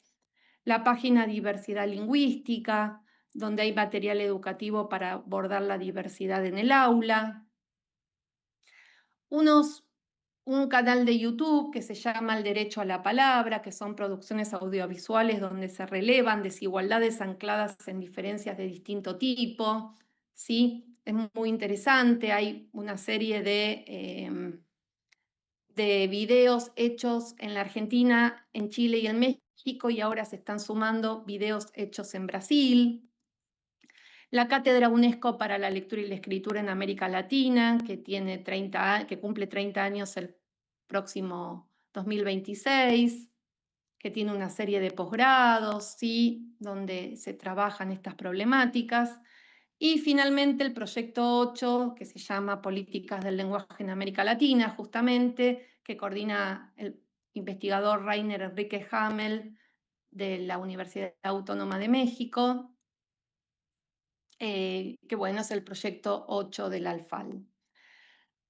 Algunas reflexiones finales. ¿Por qué trabajar estas problemáticas? ¿Por qué investigar? ¿Y por qué, llegado el caso, eventualmente proponer alguna política, alguna iniciativa? Bueno, el foco está puesto en lograr la justicia sociolingüística, y hay dos autoras que trabajan este concepto. Poner el foco en las políticas hegemónicas históricas, lo hemos hecho, trabajar desde el punto de vista histórico, estas políticas que reproducen el status quo, donde la escuela ocupa un rol y la prensa también muy importante, pero también analizar y diseñar acciones glotopolíticas que busquen la redistribución social del capital lingüístico a partir del ingreso de otras hablas, ¿sí? De otras formas lingüísticas, de otras prácticas que estuvieron históricamente silenciadas. La justicia sociolingüística no solo implica redistribuir los recursos lingüísticos o promover la diversidad lingüística, sino también transformar las relaciones de poder que estructuran las políticas y las ideologías lingüísticas, es decir, descentrar la lengua y el lenguaje. La lengua y el lenguaje no sería lo principal, sino que tendría efectos sociales, y es ahí donde quienes trabajamos desde este enfoque queremos intervenir, ¿sí? En el tema de la desigualdad de base lingüística, pero finalmente es la desigualdad social. Bien, y aquí les dejo un QR con la bibliografía que o bien cité o bien mencioné. Bueno, hasta aquí mi presentación.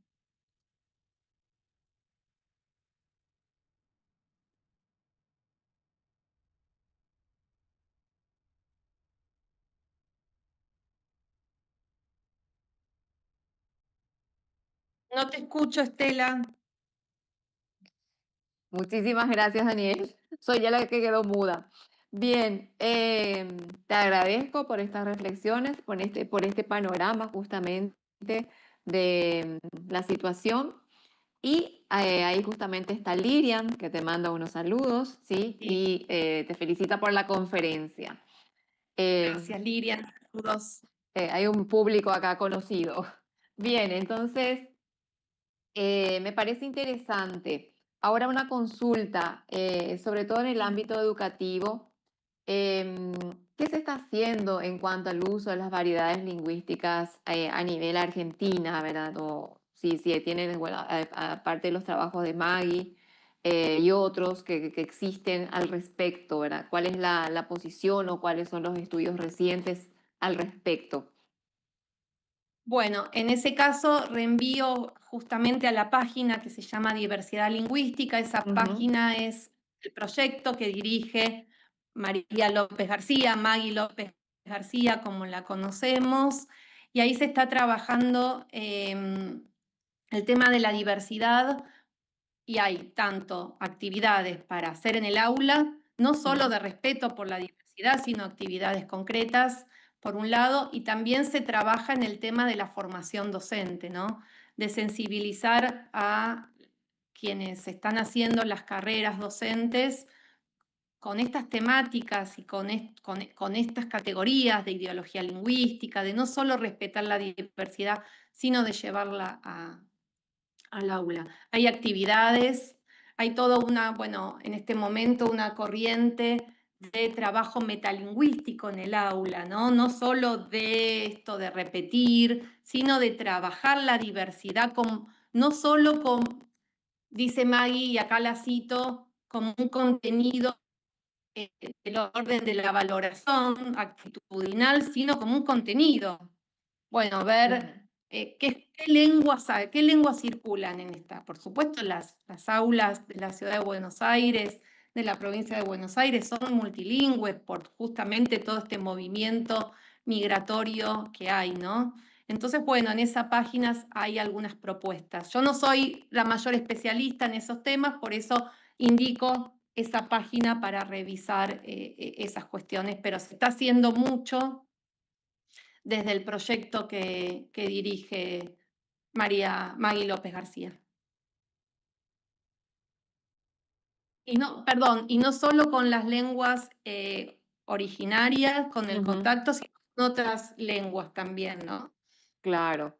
Y también, o sea, que esa formación en cuanto al trabajo de formación docente, ¿es a través del proyecto o hay ya alguna disposición a través del ministerio, no sé, los programas de estudio, como una mirada un poco más ahora? Sí, hay actividades de transferencia y también, bueno, a veces el tema es los diseños curriculares, ¿no? En la formación de profesores. En este momento hay una reforma nueva de los diseños curriculares de quienes se forman como docentes de los distintos niveles del sistema educativo y también de los profesorados de lengua y literatura, y lo que estamos notando es que cada vez se saca más tiempo y espacio a las materias como por ejemplo sociolingüística, ¿sí? Hay mucho espacio para las materias pedagógicas por un lado y para materias como gramática, distintos niveles de gramática. Todavía está más lo prescriptivo que lo descriptivo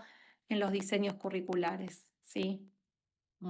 Ese es un punto en común, ¿verdad? O sea, que nos un llega al punto muy aula, un punto interesante y también de análisis en ese caso, porque los planes, y sobre todo en la formación de maestros, vienen muy amplios, muy específicos en la parte didáctica pedagógica y en la parte lingüística muy apartada, y justamente son las personas que empiezan a condicionar el lenguaje del niño en el ámbito escolar, ¿verdad?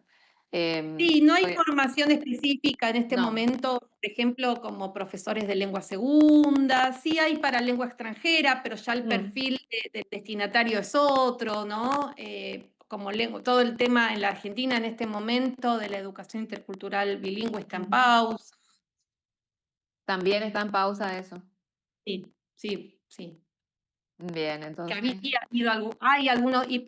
Hay desarrollos de las comunidades, iniciativas glotopolíticas de las comunidades. Lo que está en pausa es lo que proviene del Estado, ¿no? Claro.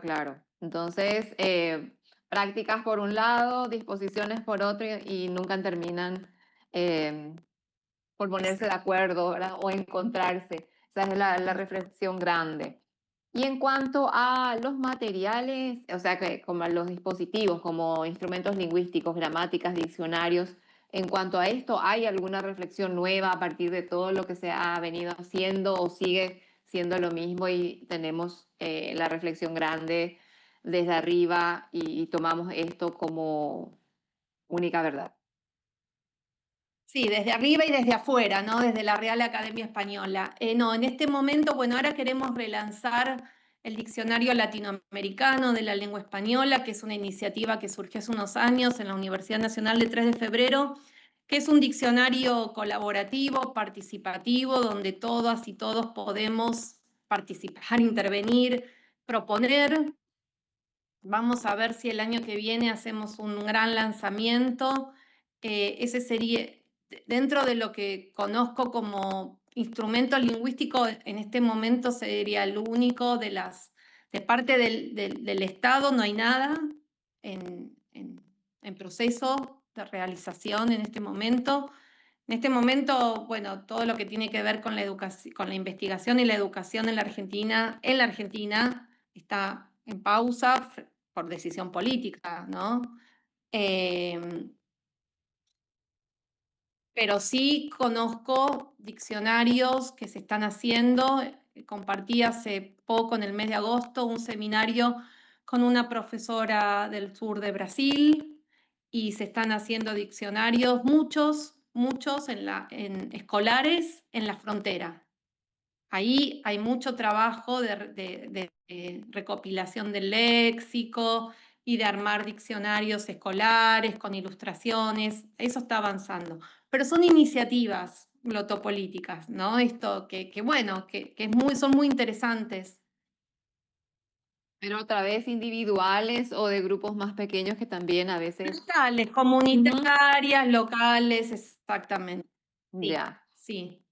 Y la reflexión grande que tenés hoy, desde después de no sé cuánto tiempo que estás trabajando con la glotopolítica, ¿cuáles serían los desafíos que ves hoy en relación a lo que nos sucede a nivel latinoamericano? Y yo creo que uno, no sé, es muy difícil, pero bueno, uno tiene que ver hay compañeras y compañeros en distintos países que ya están abordando el tema de la inteligencia artificial, ¿no? Y de los sesgos que también son lingüísticos de la inteligencia artificial. Me parece que un poco por ahí va a ir la glotopolítica. Si ustedes ven los temas y las plenarias que se están pensando para el próximo Congreso Latinoamericano de Glotopolítica, un tema relevante es el tema de la inteligencia artificial. Y el otro tema es también el discurso político y todas estas regulaciones discursivas de simplificación que están dando vueltas. Digamos que me parece que esos dos temas, por supuesto siempre está el tema educativo, que no pierde vigencia, ¿no? Pero la inteligencia artificial y LATAM, ChatGPT LATAM, a ver qué pasa, quién alimenta esas bases de datos y qué lugar se les da a las variedades y a los españoles como lengua mayoritaria que hablamos aquí en América Latina. Creo que por ahí pueden orientarse los principales temas. Los temas de hoy. De la glotopolítica en nuestro continente. Y bueno, todo el tema de la desigualdad, ¿no? Hay mucha gente que todavía por cuestiones con base lingüística no pueden acceder a derechos y bueno, ese es el tema, uno de los temas que por lo menos a mí más me preocupa. En este momento estoy empezando a hacer un trabajo histórico para ver quiénes fueron los primeros en pensar esta desigualdad con base lingüística en América Latina y el Caribe. Y bueno, por supuesto que no fueron lingüistas, fueron sociólogos, intelectuales, críticos, que fueron los que primero se dieron cuenta de estos problemas que tienen que ver con el colonialismo, ¿no? Básicamente, y cómo se constituyeron los estados y esa desigualdad estructural que hay y que tiene la dimensión lingüística, pero que no solo se resuelve con la dimensión lingüística, o sea, la lengua es un aspecto más. Sí. La desigualdad en nuestro continente, bueno, ya lo han dicho todos los sociólogos, es una de las más fuertes del planeta. Totalmente, o sea que yo concuerdo con esto del sesgo lingüístico digital, que es el boom del momento y justamente del espacio bien real, pasamos al virtual y también vamos viendo esta situación. Y si uno no tiene ese, ¿cómo decir?, el criterio lingüístico y esa reflexión sociolingüística y bien también identitaria, y podría decir de defender también ciertas cuestiones, entonces la cosa se va acomodando, como siempre pasó y podría volver a pasar, ¿verdad? O acentuarse o transformarse también en algo mucho más interesante de resolver posteriormente, ¿verdad? Otro tema que se está trabajando mucho es el tema del inglés como lengua de la ciencia y qué pasa con las otras lenguas mayoritarias en este caso, ¿no? Como el español y el portugués, el francés, eso más a nivel global, con la ciencia y la tecnología. Otro tema que también tiene mucho lugar. Sí, así es. Valentina, ¿querés hacer una consulta, una pregunta, una... Sí, justamente todos los temas que tocó Daniela son temas que realmente de mucho interés para todos nosotros que estamos en el área de la educación bilingüe, intercultural, todas estas cuestiones lotopolíticas. Y creo que ya ahora cuando contestó tu pregunta, Daniela, justamente yo le iba a hacer un comentario con respecto a algo que había dicho ella, pero que después ahora volvió también a enfatizar el tema social, ¿verdad? El tema de las diferencias sociales y cómo eso impacta en la cuestión lingüística, ¿verdad? Que no es algo menor, ¿verdad? Que es algo que de alguna manera no se visibiliza lo suficiente, ¿verdad? Porque tenemos que saber que siempre lo que es ideología lingüística, etcétera, siempre la lengua, el lenguaje de los poderosos es la que finalmente se establece como un estándar o como el dialecto preferencial. Y creo que Daniela ya estuvo mencionando eso y también esas cuestiones de, por ejemplo, cómo quedan esos movimientos, digamos, más de abajo para arriba con las cuestiones sociopolíticas, ¿verdad? La coyuntura sociopolítica actual en los diferentes espacios, ¿verdad? En los diferentes lugares. Ella mencionó el lenguaje inclusivo en Brasil, ¿verdad? Pero al mismo tiempo, justamente el otro día estaba con otra colega diciéndome que, bueno, que se estaba en Argentina, que pegó bastante lo del lenguaje inclusivo, estaba como que en retroceso, digamos, por una cuestión política, sociopolítica, cultural, o sea, no podemos separar lo lingüístico de lo cultural ni tampoco de lo político. Entonces, ahí es donde realmente hay muchas cosas, ¿verdad? Y creo que la pregunta que le hizo Estela a Daniela la contestó demasiado bien porque, bueno, es muy difícil. Es el foco de la política, justamente, no perder de vista este vínculo entre el lenguaje, las lenguas y lo social, tener en cuenta la historia y proyectar, ¿no? Para que haya un cambio, una transformación en el futuro cercano, por supuesto, porque hay gente que queda fuera, está marginada, silenciada, O sea, callada. tenemos las lenguas minoritarias, las lenguas minorizadas, después tenemos las lenguas oficiales y después tenemos las lenguas globales, que en este caso acá, ¿verdad? Viene a ser, digamos, el inglés como la lengua hoy en día todavía de preferencia para lo que es ciencia, lo que es publicación, lo que es salir al mundo, etcétera.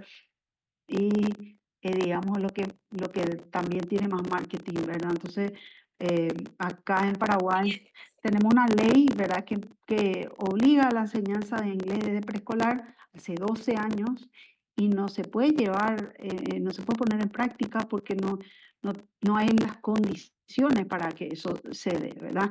Y si realmente en 12 años se podrían haber, digamos que si a los políticos les interesaba realmente que esto avance, ¿verdad? Pero muchas veces las condiciones materiales no son algo menor, ¿verdad? O sea, nosotros tenemos el caso del bilingüismo guaraní-español, que también, ¿verdad? Tiene una problemática similar, ¿verdad? De 30 y más años de oficialidad, pero y de incorporación en la educación pero al mismo tiempo un montón de limitaciones. Entonces, agradezco muchísimo que hayas venido a estar acá con nosotros, Daniela, realmente un debate muy importante el que presentás. Agradezco sobre todo a Estela por haberte contactado y haberte traído con nosotros. Y bueno, vamos a ver si podemos, digamos, vincularnos de una manera más cercana, siempre invitando a nuestros conferencistas y panelistas a presentar sus artículos a nuestra revista Ñamiturá, que es una revista multilingüe de lengua, sociedad y educación. Y bueno, Estela ya también ha editado varios dossiers temáticos. Te invito, Daniela, si quieres editar un dossier de Muchas gracias. política. Yo sí, yo me paso haciendo Muchas marketing de gracias. otra revista, ¿verdad? Me parece muy bien, me parece muy bien. Muchas gracias. 6 lenguas y también lengua indígena, así es que por ahí surge alguna necesidad de eso.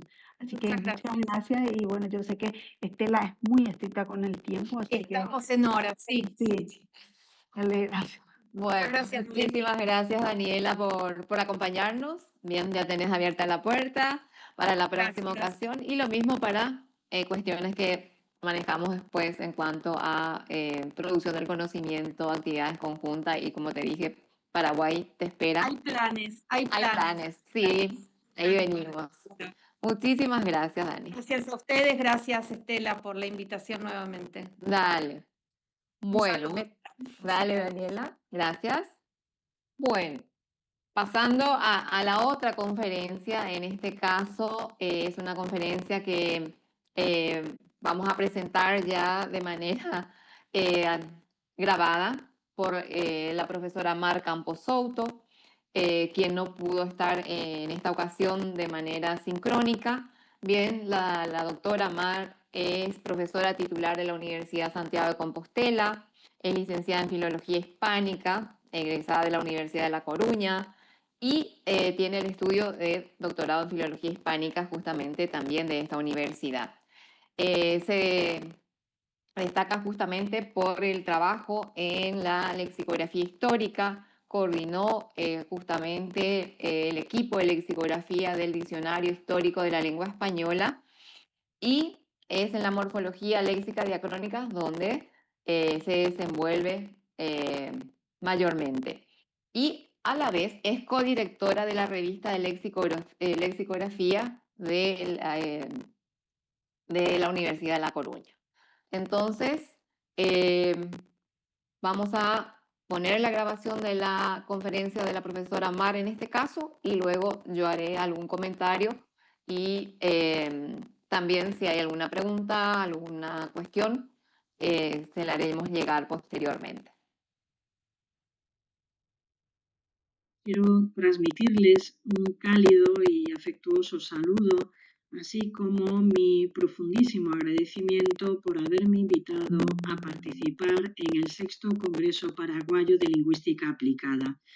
Ese agradecimiento se dirige en particular a la profesora Estela Peralta, que ha contactado conmigo para poder compartir con ustedes esta sesión y estas reflexiones en torno al canon de la lexicografía histórica de la lengua española. En concreto, mi reflexión versará sobre algunos diccionarios de especialidad centrados en el ámbito de la medicina. Querría pedirles también disculpas porque algunos compromisos previos me impiden asistir en directo a esta sesión y por eso se encuentran con estas diapositivas grabadas. Lo lamento de verdad, sinceramente, porque esto probablemente impide un intercambio de sugerencias y comentarios por su parte, un fructífero intercambio de ideas, una comunicación más productiva. Pero como pueden ver en esta diapositiva he incluido mi dirección de correo electrónico y por lo tanto quedo a su disposición y estaré encantada de recibir sus comentarios y sugerencias sobre lo que a partir de este momento pasaré a exponer. Como he anticipado, aunque el título de esta ponencia es probablemente excesivamente ambicioso, me centraré en los próximos minutos en intentar efectuar un acercamiento al análisis de las obras lexicográficas de especialidad de medicina que se han empleado en los dos proyectos de diccionario histórico de la lengua española elaborados por la Real Academia Española en el siglo XX. En este sentido, la selección de estos dos repertorios viene dada por el hecho de que son obras cerradas y de ámbito general. Por lo tanto, quedan descartados de este primer estudio de caso los diccionarios históricos de un ámbito geográfico determinado y también el actual proyecto de diccionario histórico de la lengua española, de la RAE y la SALE, al que me referiré al final de esta intervención. Para poder efectuar ese análisis, nos acercaremos en primer lugar al inventario de los diccionarios de especialidad de tema médico incluido en el Plan General para la redacción de un diccionario histórico. A continuación, comprobaremos el modo en que esas obras lexicográficas médicas se emplean efectivamente en el diccionario histórico de 1933-1936, el primer proyecto del lexicográfico histórico de la RAE. Y, en tercer lugar, examinaremos también el inventario de repertorios lexicográficos de terminología médica empleados en el diccionario histórico de 1960-1996. Ello nos permitirá comprobar, entre otras cuestiones, el notable incremento del catálogo de obras empleado en este segundo proyecto de diccionario histórico. Al final, intentaré presentar algunas conclusiones, así como vías de investigaciones futuras para seguir reconstruyendo el canon de la lexicografía de especialidad en la lexicografía histórica. En esta diapositiva tienen la foto de un pequeño opúsculo, para mí muy querido, el Plan General para la redacción del Diccionario Histórico de la Lengua Castellana, que se ha de considerar realmente el texto fundacional de la lexicografía histórica del español. En este pequeño folleto, en esta pequeña obra, además de dos catálogos a los que me referiré inmediatamente, se incluye un texto de la entonces denominada Comisión del Diccionario de Autoridades, en el que se proclama ya la necesidad de proceder a la elaboración de un auténtico diccionario histórico de la lengua castellana, es decir, de abandonar el proyecto tantas veces acariciado de realizar una nueva edición del Diccionario de Autoridades y, en cambio, orientar los esfuerzos de la Academia hacia la construcción de un repertorio que pudiese realmente reconstruir la evolución de cada palabra, reconstruir la vida de cada palabra y permitir seguir la trayectoria de la evolución de sus significados y su forma. El redactor de este escrito fue el arabista Julián Rivera y Tarragó y, como intentaré mostrar más adelante, es muy relevante para el canon también de obras que se emplea en la lexicografía histórica del español. En esta imagen podemos ver los dos catálogos, los dos inventarios de obras que se integran en el Plan General para la redacción del Diccionario Histórico de la Lengua Castellana. Por una parte está el catálogo de los autores utilizados por la Academia Española hasta el presente para que sirvan de autoridad en su diccionario. Como saben, la Academia publicaba con cierta regularidad esos catálogos, esas listas de autores y obras que se podían emplear como autoridad en sus repertorios y otro tipo de obras. Y a la derecha tienen el inventario inventario de léxicos y vocabularios auxiliares que hay en la academia.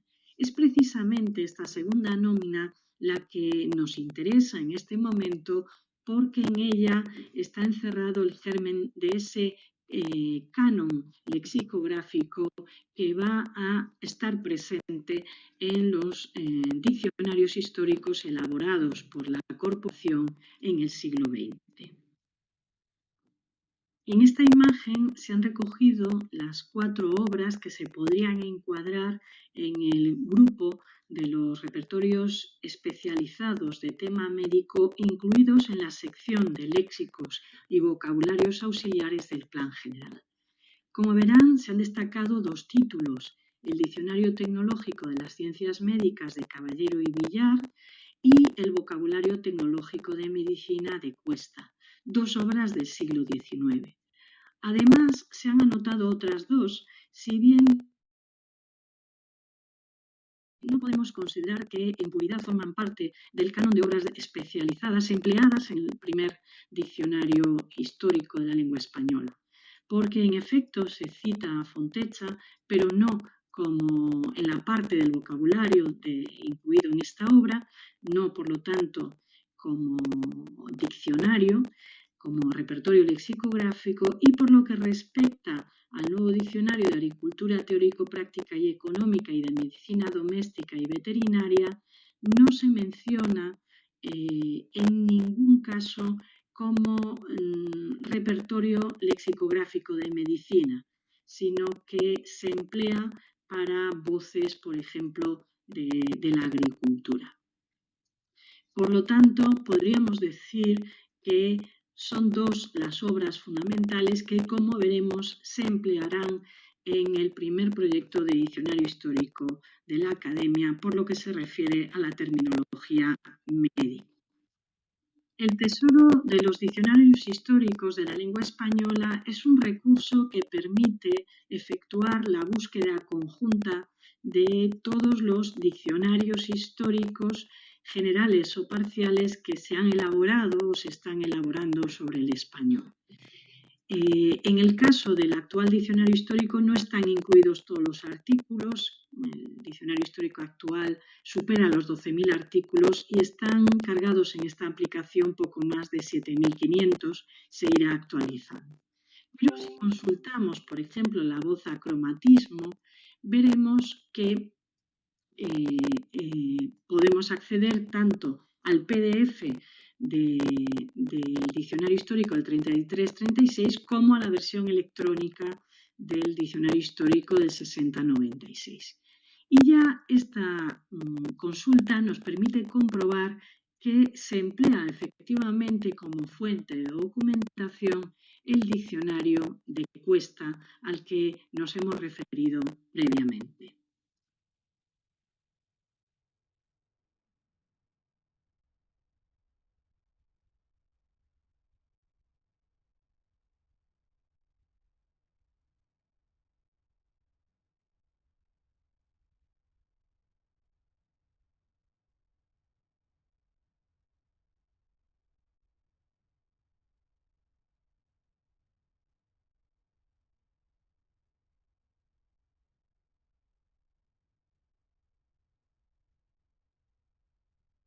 Profesora Estela, ¿Sí?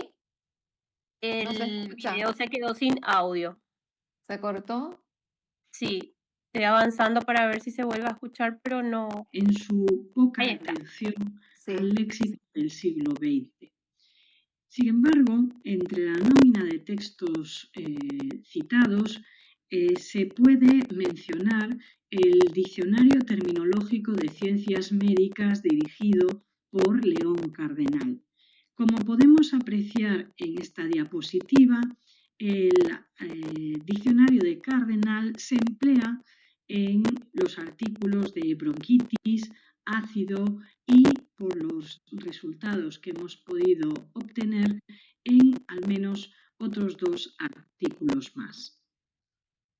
En este gráfico se puede apreciar el peso, al menos cuantitativo, de los 3 repertorios lexicográficos de medicina empleados como fuente documental en el Diccionario Histórico de 1933-1936. Se aprecia claramente el uso preferente del diccionario de Cuesta, la presencia significativa por el hecho de localizarse en el siglo XX del diccionario de Cardenal y el carácter claramente testimonial del recurso al repertorio de Caballero. El exquisito cuidado filológico con el que se afronta en el Diccionario Histórico de la Lengua Española de 1960-1996 la historia de cada palabra se transparenta también en el interés por ofrecer las nóminas de textos empleados en la confección de la obra.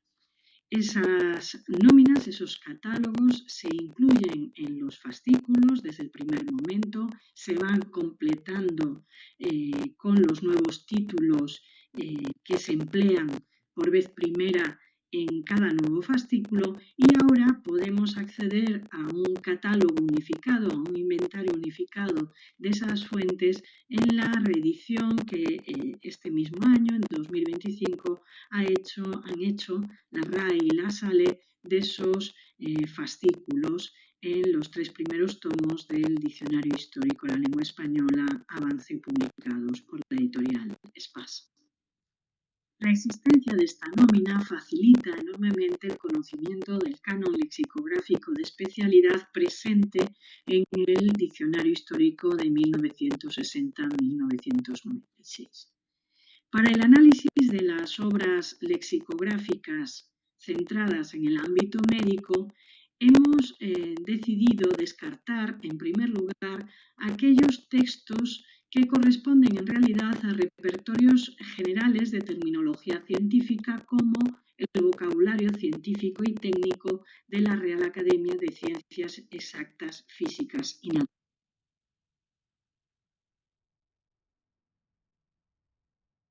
El mismo diccionario, conviene destacar ya en el examen de los repertorios lexicográficos de tema médico incluidos en el Diccionario Histórico de 1960-1996, tanto en la nómina como en la documentación del mismo diccionario, conviene destacar la ampliación notabilísima del inventario de obras examinadas.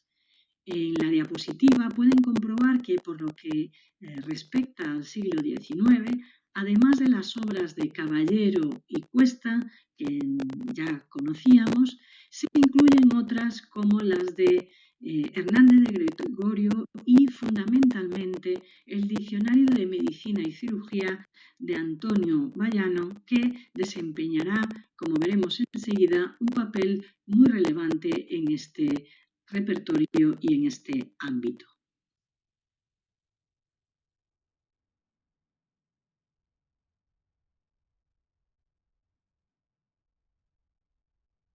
Había empleado ya en el Diccionario Histórico del 33-36, pero comprobaremos enseguida su importantísimo papel en el Diccionario Histórico del 60-96. Al lado de esta referencia fundamental, tenemos otros títulos que aportarán puntualmente documentación, pero que apenas superarán las 5 o 10 documentaciones en todo el repertorio. Esto sucede, por ejemplo, con el Diccionario Enciclopédico de Medicina o con el nuevo Diccionario Médico de Rafael Ruiz Lara y Luigi Segatori. En esa ampliación de la nómina de textos lexicográficos médicos, debe mencionarse también la atención hacia otras épocas, hacia épocas anteriores al siglo XIX. Destaca así la inclusión, el aprovechamiento de la obra Clave Médico-Quirúrgica Universal y Diccionario Médico-Quirúrgico Anatómico de Francisco Suárez de Rivera, y también la atención al Glosario Médico Castellano del siglo XVI de Dubler. Si bien esta obra apenas aporta 2 testimonios de otras épocas al Diccionario Histórico de 1960-1996. Y por otra parte, conviene también subrayar el hecho de que se incluyen repertorios especializados en partes de la medicina, como el Diccionario General de Odontología de José María García Castrillo. Esa ampliación tan significativa de la nómina de repertorios lexicográficos médicos ha de señalarse también la importancia de la incorporación del aprovechamiento de obras de épocas anteriores al siglo XIX, como es la de Suárez de Rivera, Clave Médico-Quirúrgica Universal y Diccionario Médico-Quirúrgico Anatómico, o el Glosario Médico Castellano del siglo XVI de Dubler, aunque en este caso la aportación realmente a la base documental del Diccionario Histórico de 1960-1996 es testimonial. Y por otra parte, conviene señalar también el hecho de que se incorpora a este catálogo de repertorios lexicográficos de medicina obras que centran su atención en partes o ramas de esta disciplina, como puede ser el Diccionario General de Odontología de Martínez Castrillo o el Diccionario de Psiquiatría. En este gráfico se sintetiza el peso cuantitativo de los testimonios aportados por 3 de los repertorios lexicográficos de especialidad en medicina a los que nos hemos referido en los minutos anteriores. La gráfica también muestra el cambio que experimenta la representación de estos diccionarios entre el primer proyecto de diccionario histórico y el segundo. Si bien en el primero el diccionario de Cuesta gozaba de preeminencia, en este caso será el de Cardenal el que aporte un mayor número de testimonios, y destaca también la enorme consideración que recibe el diccionario de Antonio Bayano, que supera el número de testimonios al de Cuesta.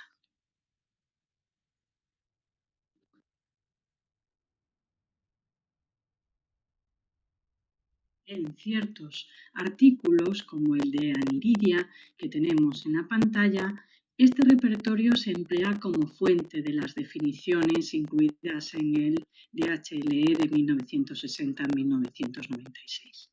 Y por otra parte, como se puede apreciar también en el artículo dedicado a la palabra antiescrofuloso, se examinan en este diccionario histórico las distintas ediciones del diccionario de Cardenal.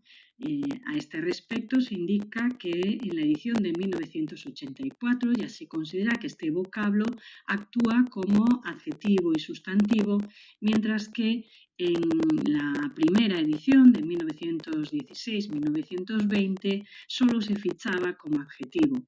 Esa observación puede dar la pista de quizá un cambio categorial, o también podría ser que no dispongamos de documentación previa como sustantivo.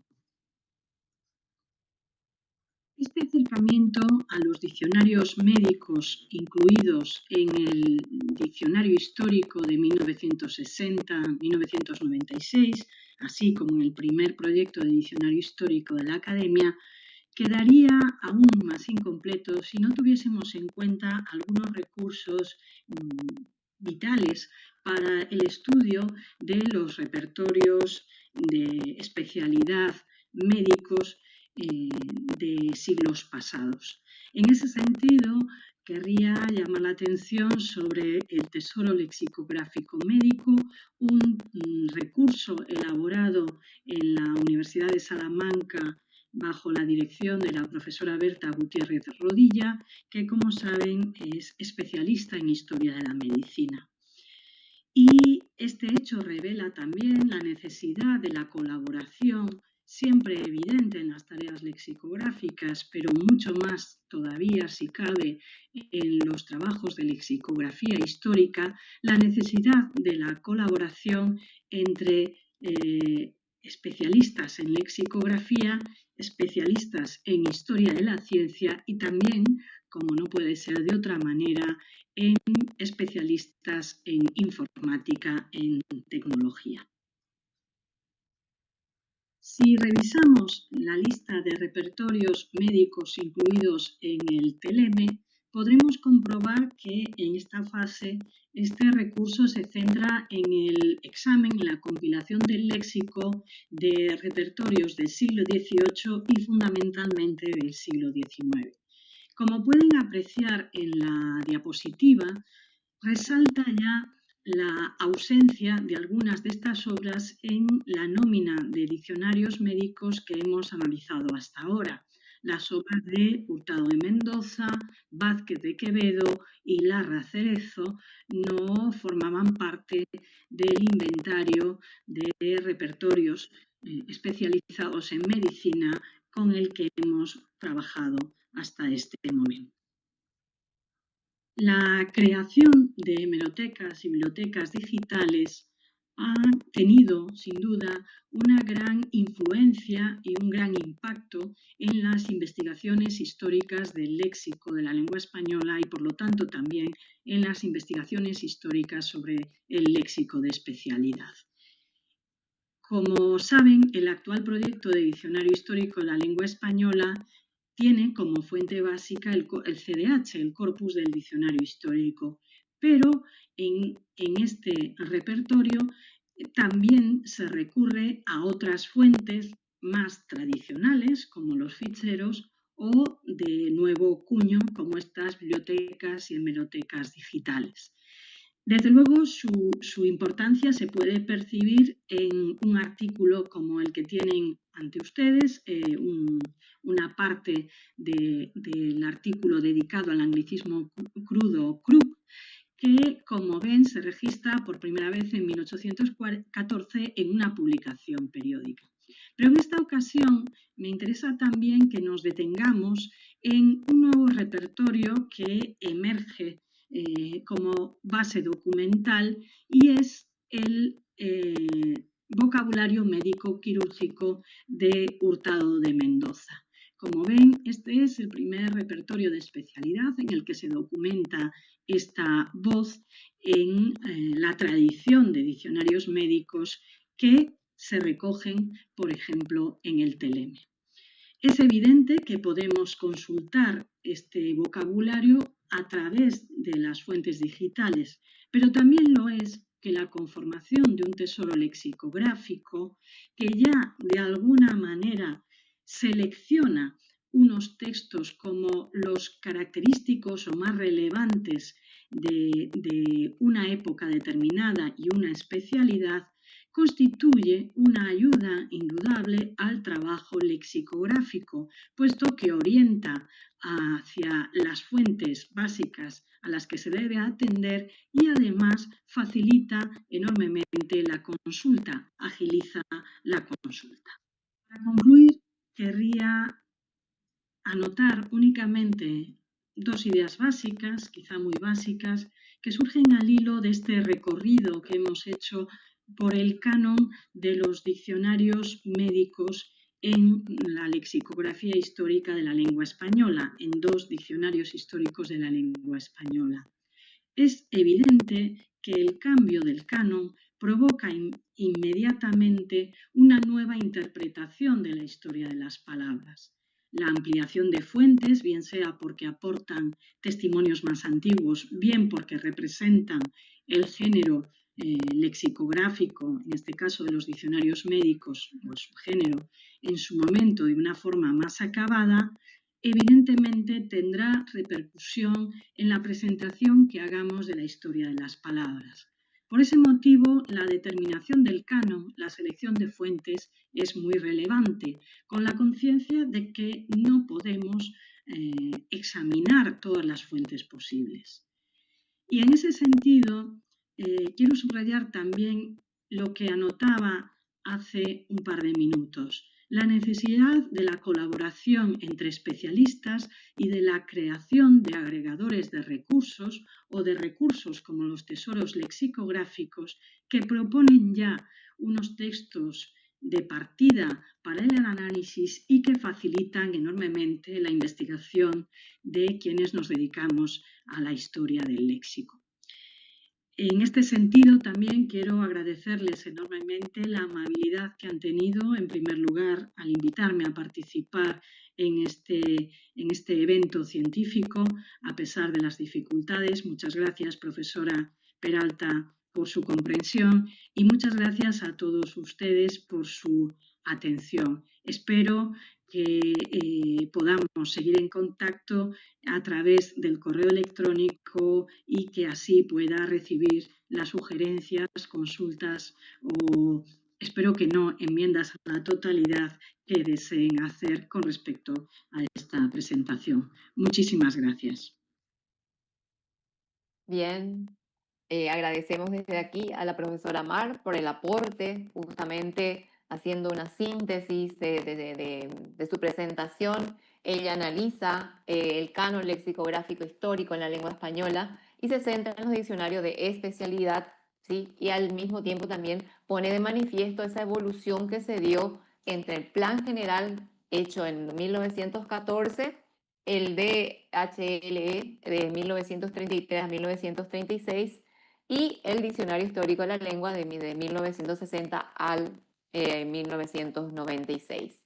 En principio, como refería la profesora, se privilegió la inclusión de repertorios médicos clásicos, pero posteriormente se vio el interés de ampliar ese catálogo, incorporar obras de siglos anteriores y también diccionarios especializados de áreas médicas específicas. Ese cambio de canon, como lo dice ella, diversificó justamente las fuentes y a la vez impactó en la historia de las palabras, lo que favoreció la creación de tesoros lexicográficos y lo que ella recalca, la colaboración interdisciplinaria. Esto posibilita o propicia justamente una mayor creación de materiales y resume que la lexicografía histórica pasó de un enfoque restringido a uno más integrador, dinámico y consolidó su papel como herramienta fundamental para comprender la evolución del léxico especializado. Con toda esta presentación detalló los pormenores del desarrollo de un producto lexicográfico que, como se ve, es dilatado, profundo y duradero. Bien, muchísimas gracias por este espacio, Valentina. Si quieres decir algo y cerramos esta serie de conferencias de la tarde de hoy. Bueno, nada más que agradecer tanto a Estela por siempre traernos invitados de alto prestigio a nuestro evento. Realmente estamos muy contentos. Quizás podamos tener algunos artículos también a partir de estas intervenciones para que Estela y sus colegas siempre son colaboradores incansables de nuestras publicaciones, de nuestra revista. Bueno, si bien la conferencia anterior era más era dentro de lo que a mí me toca, ¿verdad?, investigar, tratar, entonces por eso no me recordaba que teníamos esta presentación que venía grabada, pues si no, capaz que nos extendíamos un poquito más con la profesora Daniela.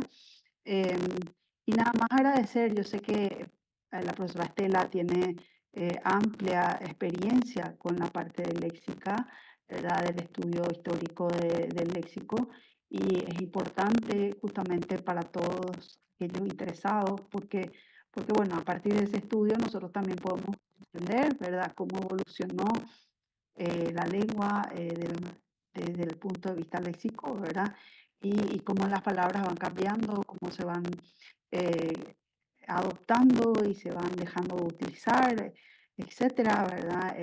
Entonces realmente siempre es muy interesante poder escuchar, poder atender, poder tener esto para que, bueno, que nuestros colegas que estudian los aspectos léxicos del español y así como de las otras lenguas puedan tener en cuenta tanto desde el punto de vista de contenido como desde el punto de vista metodológico, ¿verdad? Entonces yo creo que rescato bastante ese aspecto, ¿verdad? Bueno, porque muchas veces nos quedamos en ciertas cuestiones, ¿verdad? Y el campo de las palabras es tan amplio, ¿verdad?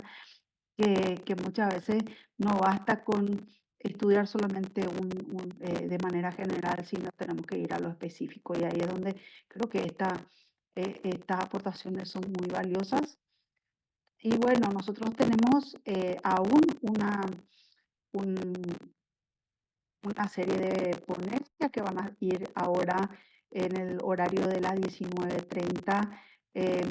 Yo lo que quisiera proponerle también a mis moderadores, acá a mis organizadores, que si, bueno, de repente se conectan más temprano los que van a estar en la sala de ponencias, se podría adelantar un poquitito, no mucho, porque atrasar es fácil en esta cosa, adelantar, ¿no? Porque la gente ya se planificó con el programa.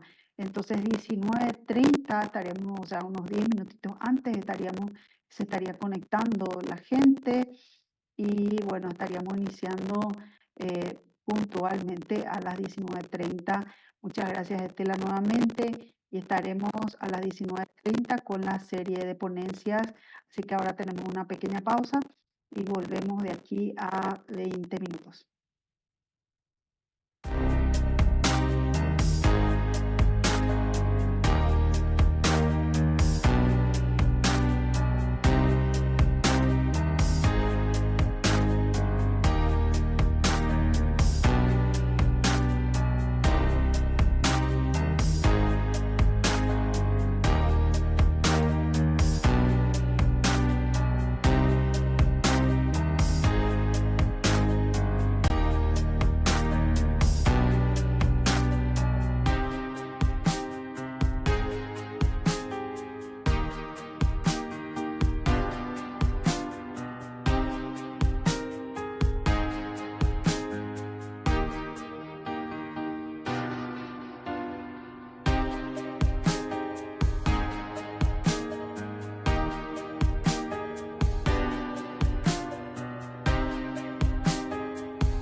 muchas gracias por estar asistiendo al último ciclo de exponencias del día 2.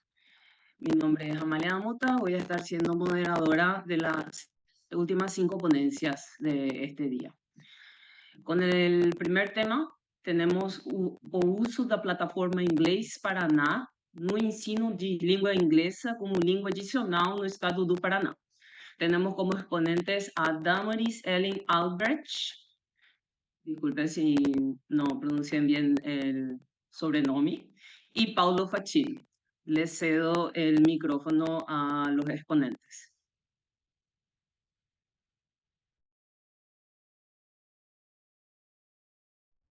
Bom, boa noite. Eu vou apresentar aqui o meu slide.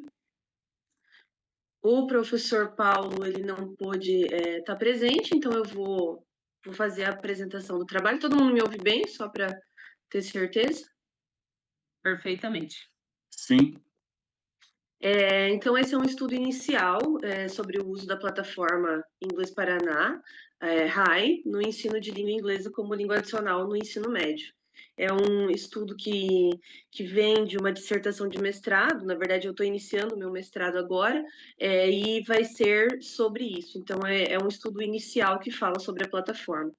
Então, para começar, vou falar um pouco sobre como surgiu, então, né? Então, o ensino de língua inglesa na educação básica no Brasil atualmente enfrenta desafios significativos. Quais são esses desafios, né? A escassez de materiais contextualizados, a desigualdade no acesso a tecnologias e a insuficiência na formação dos professores. Dentro deste contexto, existem, né, então, algumas plataformas digitais que vêm como uma solução inovadora, né? Assim, o discurso é que é uma solução inovadora, promovendo maior exposição dos alunos ao idioma e que se pretende integrar, fazer a integração entre o letramento digital nas práticas educacionais. Então, vou falar um pouco mais sobre quais são os desafios do ensino de língua inglesa no Brasil. Então, o primeiro é a falta de materiais adequados, né? A gente tem uma grande dificuldade com materiais nas escolas públicas, né? Falando especificamente das escolas públicas, é lógico que eu falo aqui da região, né? A desigualdade de acesso a recursos tecnológicos. Então, quando se fala de usar um recurso tecnológico em sala de aula, espera-se que tenha acesso aos recursos que necessita dentro da sala de aula, né? Computador, celular, TV, e muitas vezes a escola não tem, muito menos os alunos. Existe também a carência de formação docente, ou seja, os professores não estão preparados para lidar com essas mudanças e não se vê agora, né? Existe uma tentativa de formar, né, com relação às plataformas, porém ainda é precário. E a deficiência estrutural nas escolas públicas, né, com relação também não só aos recursos tecnológicos, mas à própria estrutura da escola. Então, de onde surgiu a plataforma de inglês, Inglês Paraná, né? Então, em 2021, na época de pandemia, existiu a necessidade, né, foi implementada pela Secretaria de Educação do Estado do Paraná, como uma tentativa de suprir uma necessidade da época de pandemia que a gente passou. Porém, o governo achou interessante, então, dar continuidade a essa plataforma, e ela, em 2023, então, se torna como uso obrigatório em sala de aula. Então, atualmente, a gente tem 2 aulas de inglês por semana aqui nas escolas públicas, uma em sala, né, com conteúdo, e outra, obrigatoriamente, com o uso da plataforma de inglês. Então, quais são alguns benefícios da plataforma? É o desenvolvimento das habilidades linguísticas em si. Isso partindo da perspectiva de alguns estudos que eu utilizei no trabalho. Então, ela contribui significativamente para o desenvolvimento das habilidades linguísticas dos estudantes, promovendo uma abordagem mais integrada e autônoma no aprendizado da língua. Então, por muitas vezes, pelo fato de termos muitos alunos em sala, a gente não consegue fazer uma aula um pouco mais voltada para a oralidade. E a plataforma, por trazer esse atendimento, então, mais individualizado, e fazer algumas atividades obrigatórias usando o microfone, fazendo com que os alunos falem. Então, é um dos benefícios essa melhora na oralidade. Então, 75% dos estudantes analisados dentro das pesquisas que eu estou comparando relataram o aumento na prática das 4 habilidades linguísticas, porque a plataforma ela traz exercícios voltados para as quatro habilidades. 90% dos alunos relataram, então, o aumento na valorização da oralidade, resultando em maior confiança ao falar inglês, né, como eu havia falado.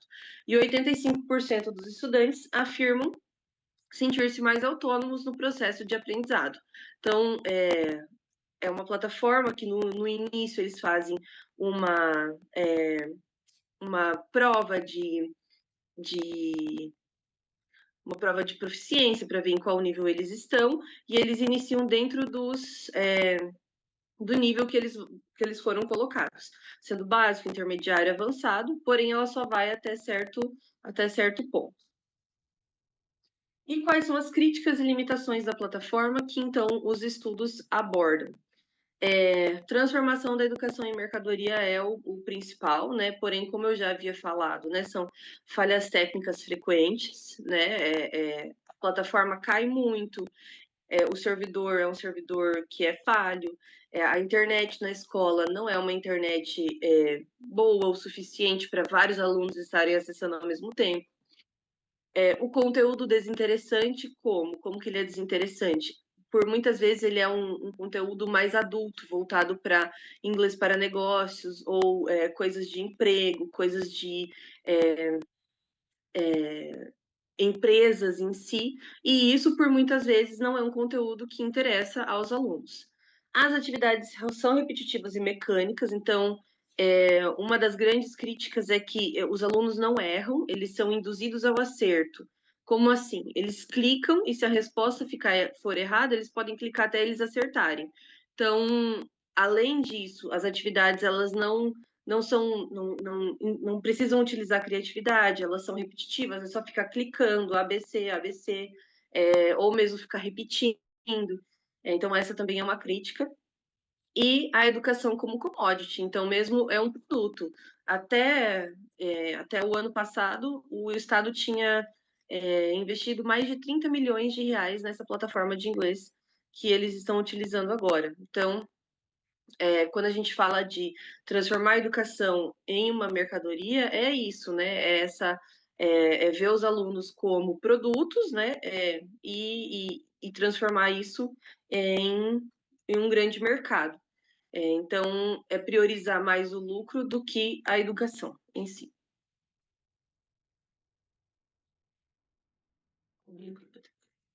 E obrigada. Muito obrigada, professora Damaris. Não sei se alguém tem alguma pergunta para a professora, se alguém tem alguma pergunta, podem escrever também no chat. Yo puedo hacer la traducción, puedo ser de intérprete para la profesora si es que alguien tiene alguna pregunta al respecto de esta plataforma. Eu posso fazer a pergunta? Pode, por favor. Boa noite, professora Damaris. Boa noite a todos. Professora, você falou que a plataforma faz parte do seu projeto de mestrado, né? É o início do projeto de mestrado. E assim, aqueles dados que você mostrou lá já são dados coletados no mestrado ou foi um estudo piloto? Não, foi, na verdade, esse artigo que eu fiz para esse evento é um estudo comparado, usando os textos que já existem sobre a plataforma. Inclusive, é muito difícil encontrar textos ainda que foram feitos agora pensando na plataforma. É um tema muito, muito raso ainda, né, aqui. Perfeito. E você pode me dizer o seu contexto de investigação, professor? Você é ensino fundamental, médio? Usando apenas a plataforma do Inglês High, então é só o ensino médio, que é onde atualmente eu dou aula, né? Sim, então, o High. Eu estou dando aula no primeiro e segundo ano do ensino médio, usando a plataforma do Inglês High. Perfeito. Obrigado. Imagina. Muchas gracias. ¿Alguien más tiene alguna otra pregunta?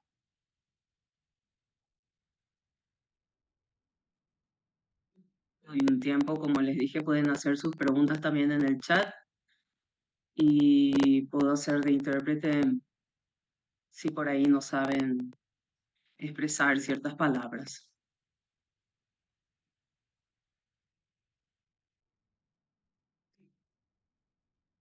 Si no, pues muchas gracias. Muito obrigada, professora Damaris, por participar do Compla, por estar aqui e te mostrar esse aplicativo que é utilizado agora no Paraná e fazer um estudo sobre ele. Muito obrigada pela sua participação. Espero que você continue participando em outros anos aqui no Compla também. Muito gratos.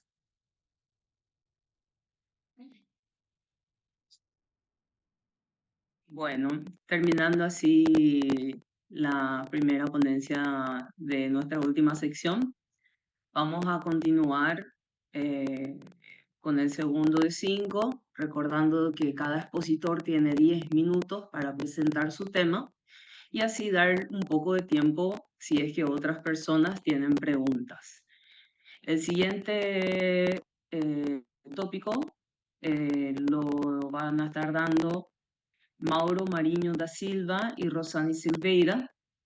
El tema es General and Technical English Didactic Sequences for High School Education at a Federal Institute.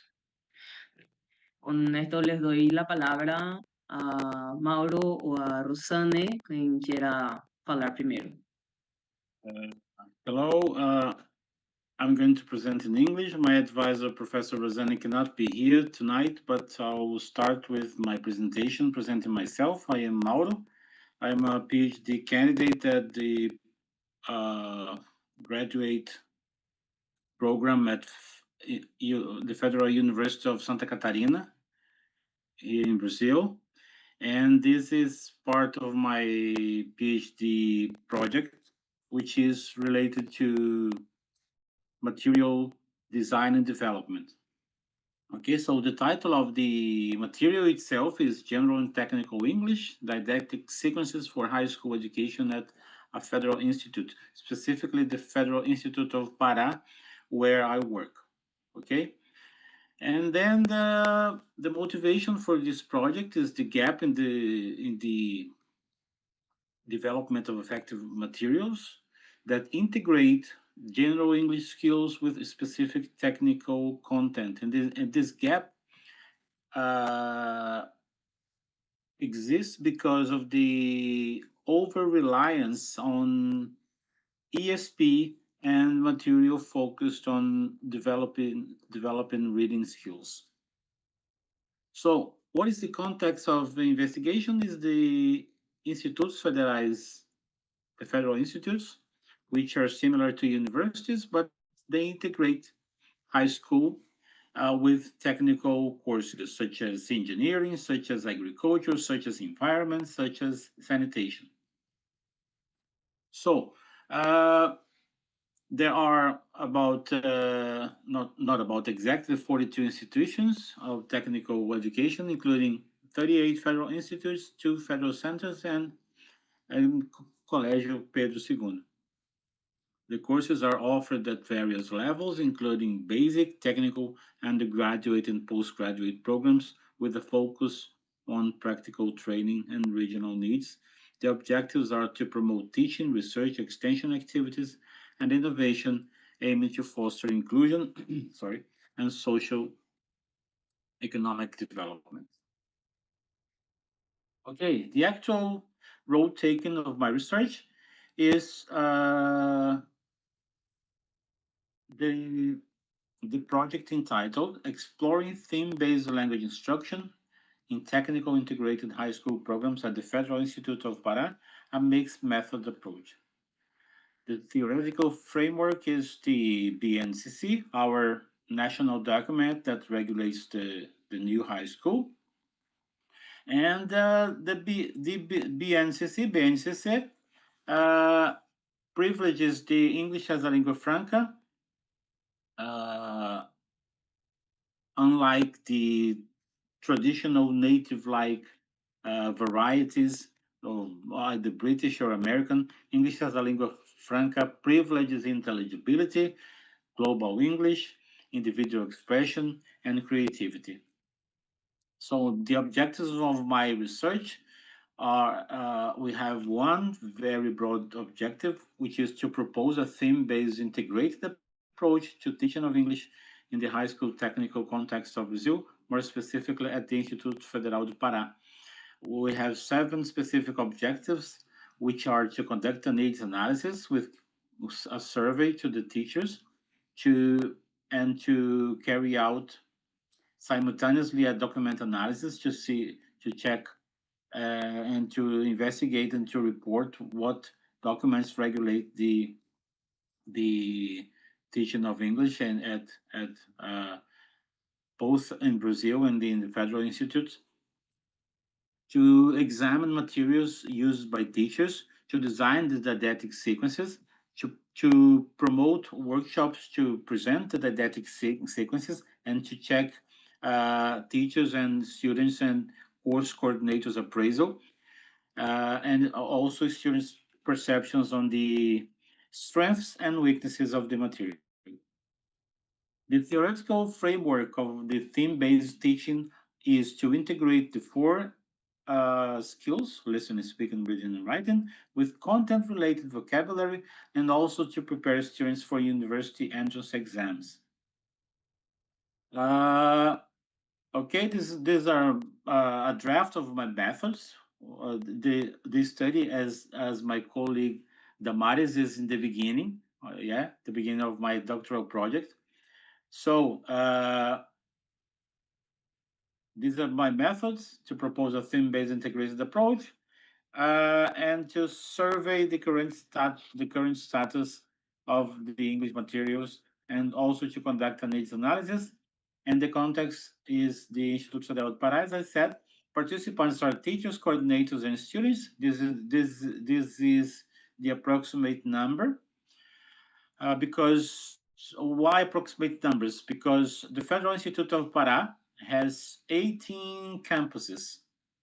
Okay, so in every campus, the number of teachers varies. In my campus, for example, in Santarém, we are 5 English teachers. So in Belém, the capital, there are more than 10. In my neighbor's city, there are 2. So the numbers vary. So I hope to gather the most number of participants as possible.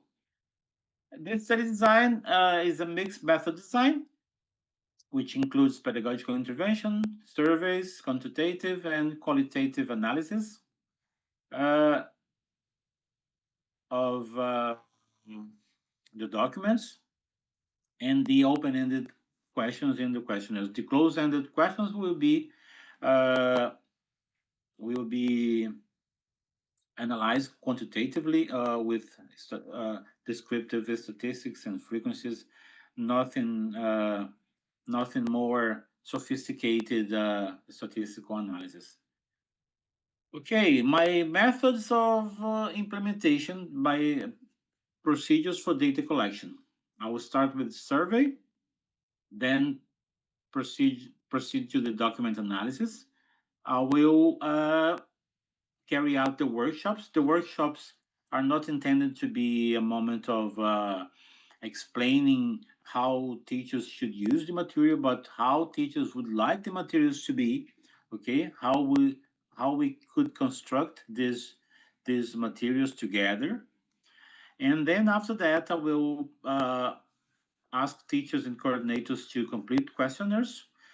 And then at the end of the workshops, I will invite teachers to implement the material for one bimester, 1 2-month period in their classes.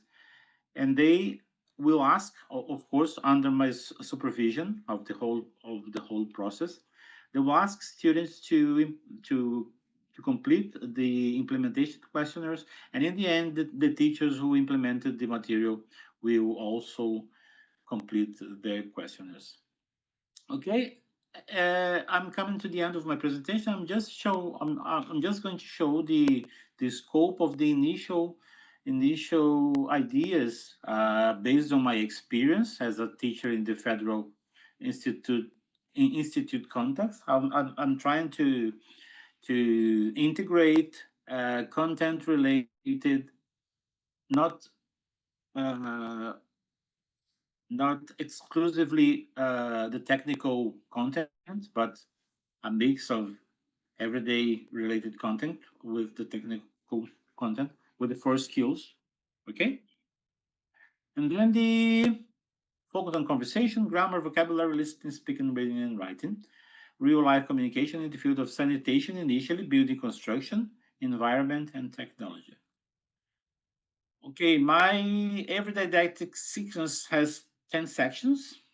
An introductory conversation, focus on form 1, listening and speaking, quiz time, focus on form 2, reading and writing, quiz time again, getting fluent, a self-study, and a self-evaluation.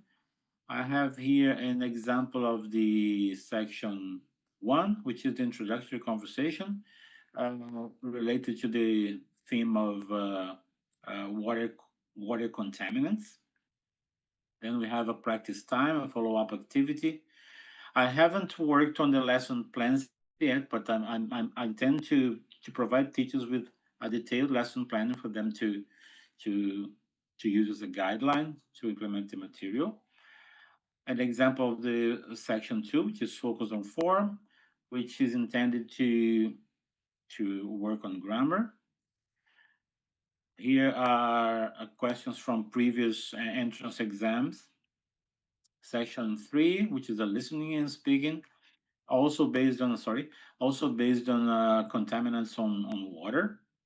And then we go to the quiz time, focus on form 2, an example of the focus on form 2, section 6, which is the reading and writing, the follow-up writing activity, section 7, section 8, section 9, and section 10, which is the self-evaluation, the potential benefits and impacts of my materials to enhance language learning outcomes in a specific context but multiple needs, the potential to impact language teaching practices, and the contribution to innovative language teaching solutions.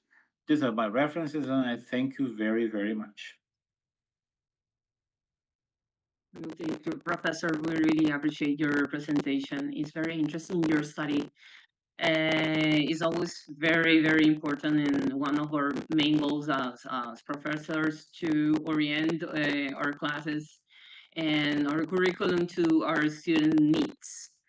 So please, anyone, if anyone has a question, si alguna pessoa tem alguma pergunta, si alguien quiere hacer alguna pregunta, por favor la pueden hacer al profesor.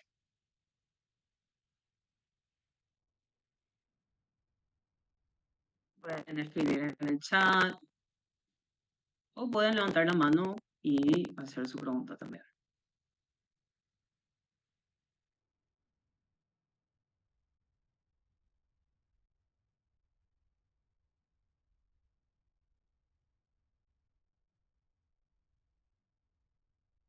Aparentemente foi muito clara a sua apresentação, professor Paulo. Obrigado obrigada uma vez mais. Espero que no ano que vem vocês continuem participando. Quem sabe demonstrar os resultados do estudo que vocês estão fazendo agora, né? Seria excelente ter a participação de vocês aqui, de novo aqui. Então, muito obrigada. Obrigado. Ahora vamos con nuestra tercera exponencia, recordando siempre que los expositores tienen que tomarse 10 minutos para exponer y así dar lugar a posibles preguntas que quieran hacer los oyentes. Nuestra tercera exponencia de la última parte del día 2 lo va a dar la profesora Elaine María Santos. O tema é formação de professores, internacionalização e ensino de língua inglesa na rede Idiomas Sem Fronteiras. Contamos com a presença da professora Eliane Maria Santos.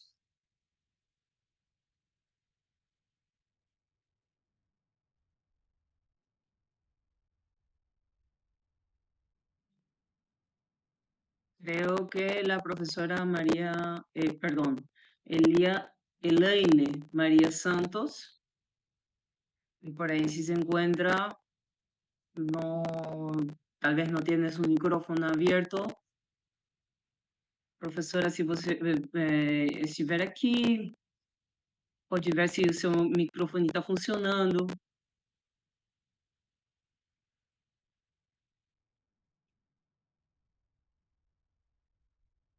Bueno, creo que no estoy segura de que la profesora esté aquí. No sé si continuamos con la siguiente exposición. Y si aparece la profesora, tal vez nos pueda dar su exposición también. Quisiera saber si en la sala se encuentra Daniele Oliveira Gonçalves dos Santos, que sería la siguiente expositora, ¿sí? Sim, estou aqui. Obrigada. Você poderia dar a sua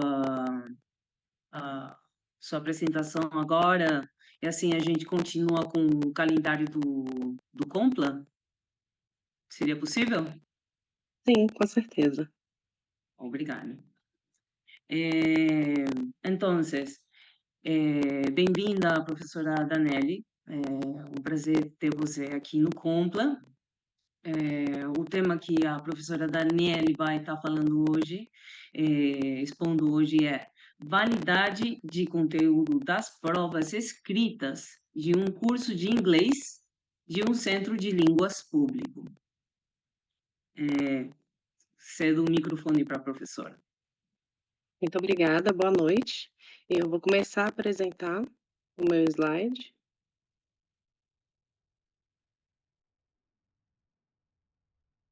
Boa noite a todos, meu nome é Daniele, sou professora da rede pública de ensino do Distrito Federal e atuo, minha última atuação foi no Centro de Línguas, que é uma escola pública voltada somente ao ensino de idiomas, dentre os quais inglês, francês, espanhol, temos também alemão, japonês. E essa pesquisa, ela nasceu durante a minha atuação como coordenadora pedagógica, porque nós estávamos passando por um período de reformulação do nosso processo avaliativo e por nós trabalharmos dentro de uma abordagem comunicativa, ficava sempre aquela dúvida, né, aquela questão se estávamos também avaliando comunicativamente.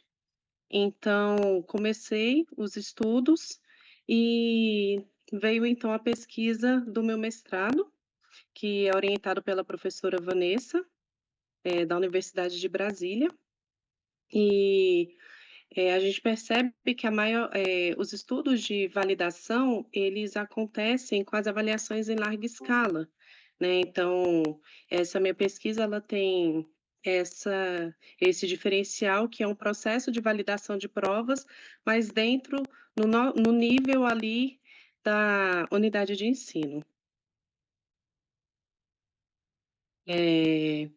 A pesquisa, ela é baseada na afirmação de McNamara de que a validação de provas, ela requer que as provas tenham uma amostra representativa do curso, que os itens sejam contextualizados e que haja essa relação entre os itens e os objetivos do curso, e que essa amostra deve ser satisfatória o suficiente para que possamos fazer inferências a partir dos resultados das provas.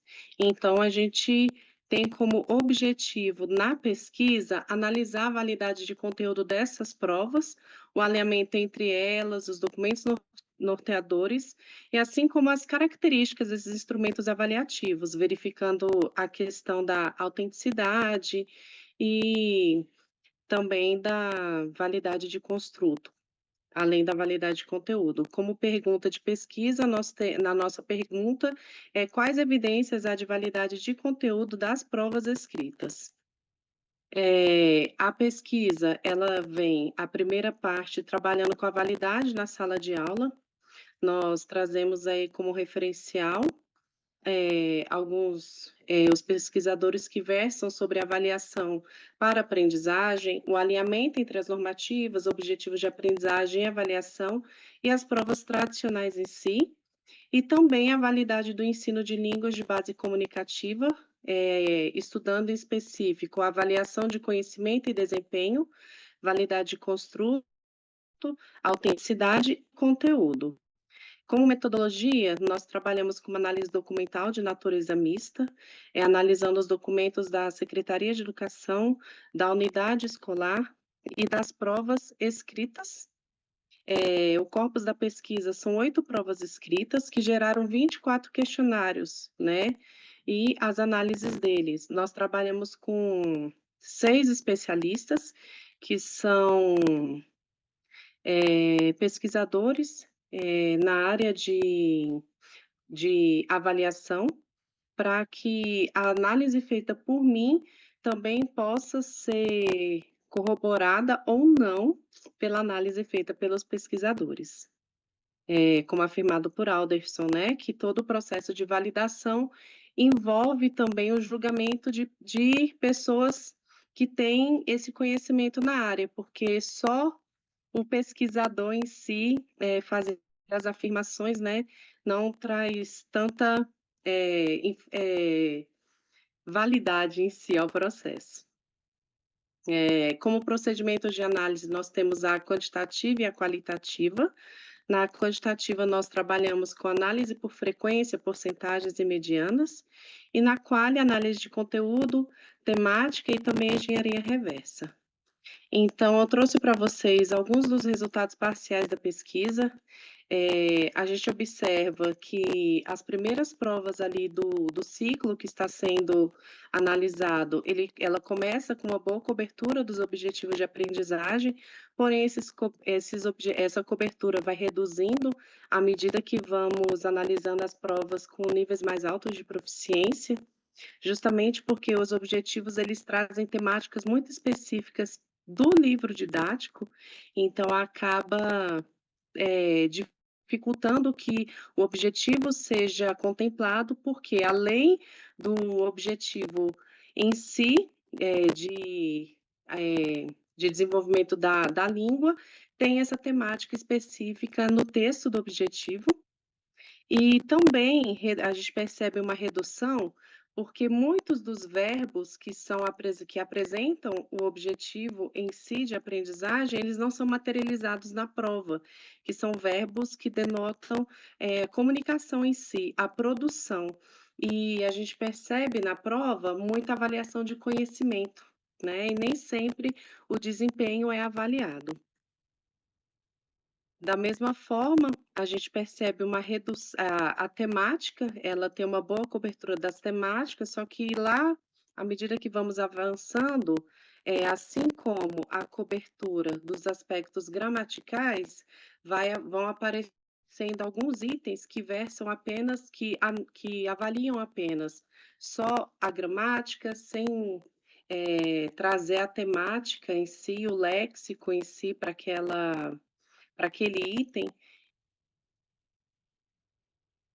Então, a gente observa que a visão de língua que traz aí na prova, ela ainda é muito estruturalista.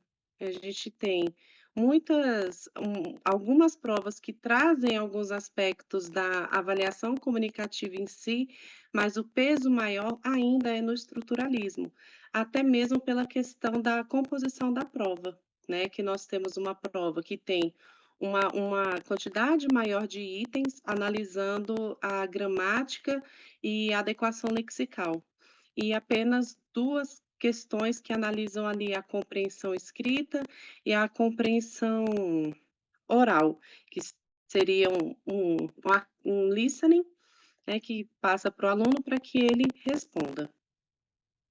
A prova, ela é dividida na primeira parte com leitura e compreensão de texto, nessa parte a gente percebe que há uma tendência maior a apresentar uma avaliação comunicativa, porém, acaba que, às vezes, apresenta-se textos que a gente não consegue falar se eles são de fato autênticos, porque não traz a fonte, né? E também, às vezes, vem alguns textos que parecem ser apenas recortes, e mesmo que esse texto seja autêntico, na hora de avaliar, o grau de autenticidade é reduzido por conta da tipologia de item que é utilizado na avaliação. A seção que avalia gramática e vocabulário é o maior expoente aqui de uma avaliação estruturalista, e as questões em si, elas trazem muito itens para completar uma frase, só que sempre oferecendo ali um banco de palavras, ou então trazendo uma produção muito controlada, então acaba que nós não conseguimos ainda chegar no nível para afirmar que a prova em si ela é comunicativa, porque essa questão de controle na hora de produção da língua, ela ainda é muito alta, e também alguns itens que eles podem ser respondidos apenas por conhecer o vocabulário e não por entender o que está sendo expresso em si. Apenas por uma questão lexical seria possível responder os itens. Aqui, novamente, eu apresento os dados da terceira sessão, que é uma sessão de compreensão auditiva. Aqui a gente percebe um pouquinho mais da questão comunicativa, justamente por serem apresentados diálogos, porém, na hora de avaliar, a gente avalia também muito ali ainda, reduzindo, assim, a uma questão de verdadeiro, falso, completar, retirar informações quase que literal ali do texto. Então, são esses os resultados parciais que nós temos aqui na pesquisa. E os próximos passos são: esse resultado, ele veio da análise bimestral, né? Analisamos as provas bimestralmente, vamos fazer análise do semestral, do ciclo, e trabalhar a questão da validade de conteúdo dentro de cada uma das sessões das provas, a autenticidade, e também trazer sugestões, porque a proposta dessa pesquisa não é só mostrar o que está ou não está de acordo com uma avaliação comunicativa, mas oferecer rumos para que a gente possa avaliar de uma forma mais comunicativa. Então, a gente quer desenvolver, ao término da pesquisa, um guia falando sobre a avaliação, desde a elaboração ali das avaliações, os sílabos, também as rubricas para correção, para que a gente consiga trabalhar de uma forma que a avaliação e a abordagem estejam de fato conectadas, para que quando o aluno, o estudante, ele precisa chegar em avaliações que trabalham de uma forma diferenciada, ele já tenha tido contato com esse tipo de avaliação também dentro da unidade escolar. Desculpa, professora Daniele, por interromper. A gente tem que ir terminando para dar, para dar tempo para perguntas. Isso, exatamente isso. Desculpa. Muito obrigada. Ok. Bueno, disculpen, justo la profesora ya estaba terminando su apresentação. Muito obrigada, professora Daniele. Eu quero ceder espaço para perguntas. Se alguém tem alguma pergunta, pode hacerlo levantando la mano o escribiendo en el chat. Les voy a dar unos minutos para que puedan formular sus preguntas. Eu tenho uma pergunta, professora, sobre o tema de autenticidade dos materiais que você estava falando, né? Vocês têm algum plano de ação para substituir os materiais de avaliação identificados como não autênticos ou não tão autênticos e garantir a validade das provas? Vocês estão pensando em alguma adaptação, alguma estratégia? Bom, a pesquisa em si, a gente não trabalha, não foi feita ainda como pesquisação, né? Então, a nossa estratégia é, após a pesquisa, oferecer momentos de informação para os professores, para que a gente possa indicar os caminhos para que essas avaliações de fato tragam materiais mais autênticos. Então, a gente pretende fazer isso através de momentos de informação com os professores. Entendi. É mais informativo, para que logo os professores possam eles se encaminhar no que eles acharem mais importante, de repente priorizando certos temas. Isso, e também o guia que vai ser desenvolvido e disponibilizado posteriormente, né? Então, a gente tem essas duas possibilidades iniciais. Entendi. Então, muito obrigada. Alguém mais tem alguma pergunta para a professora Daniele?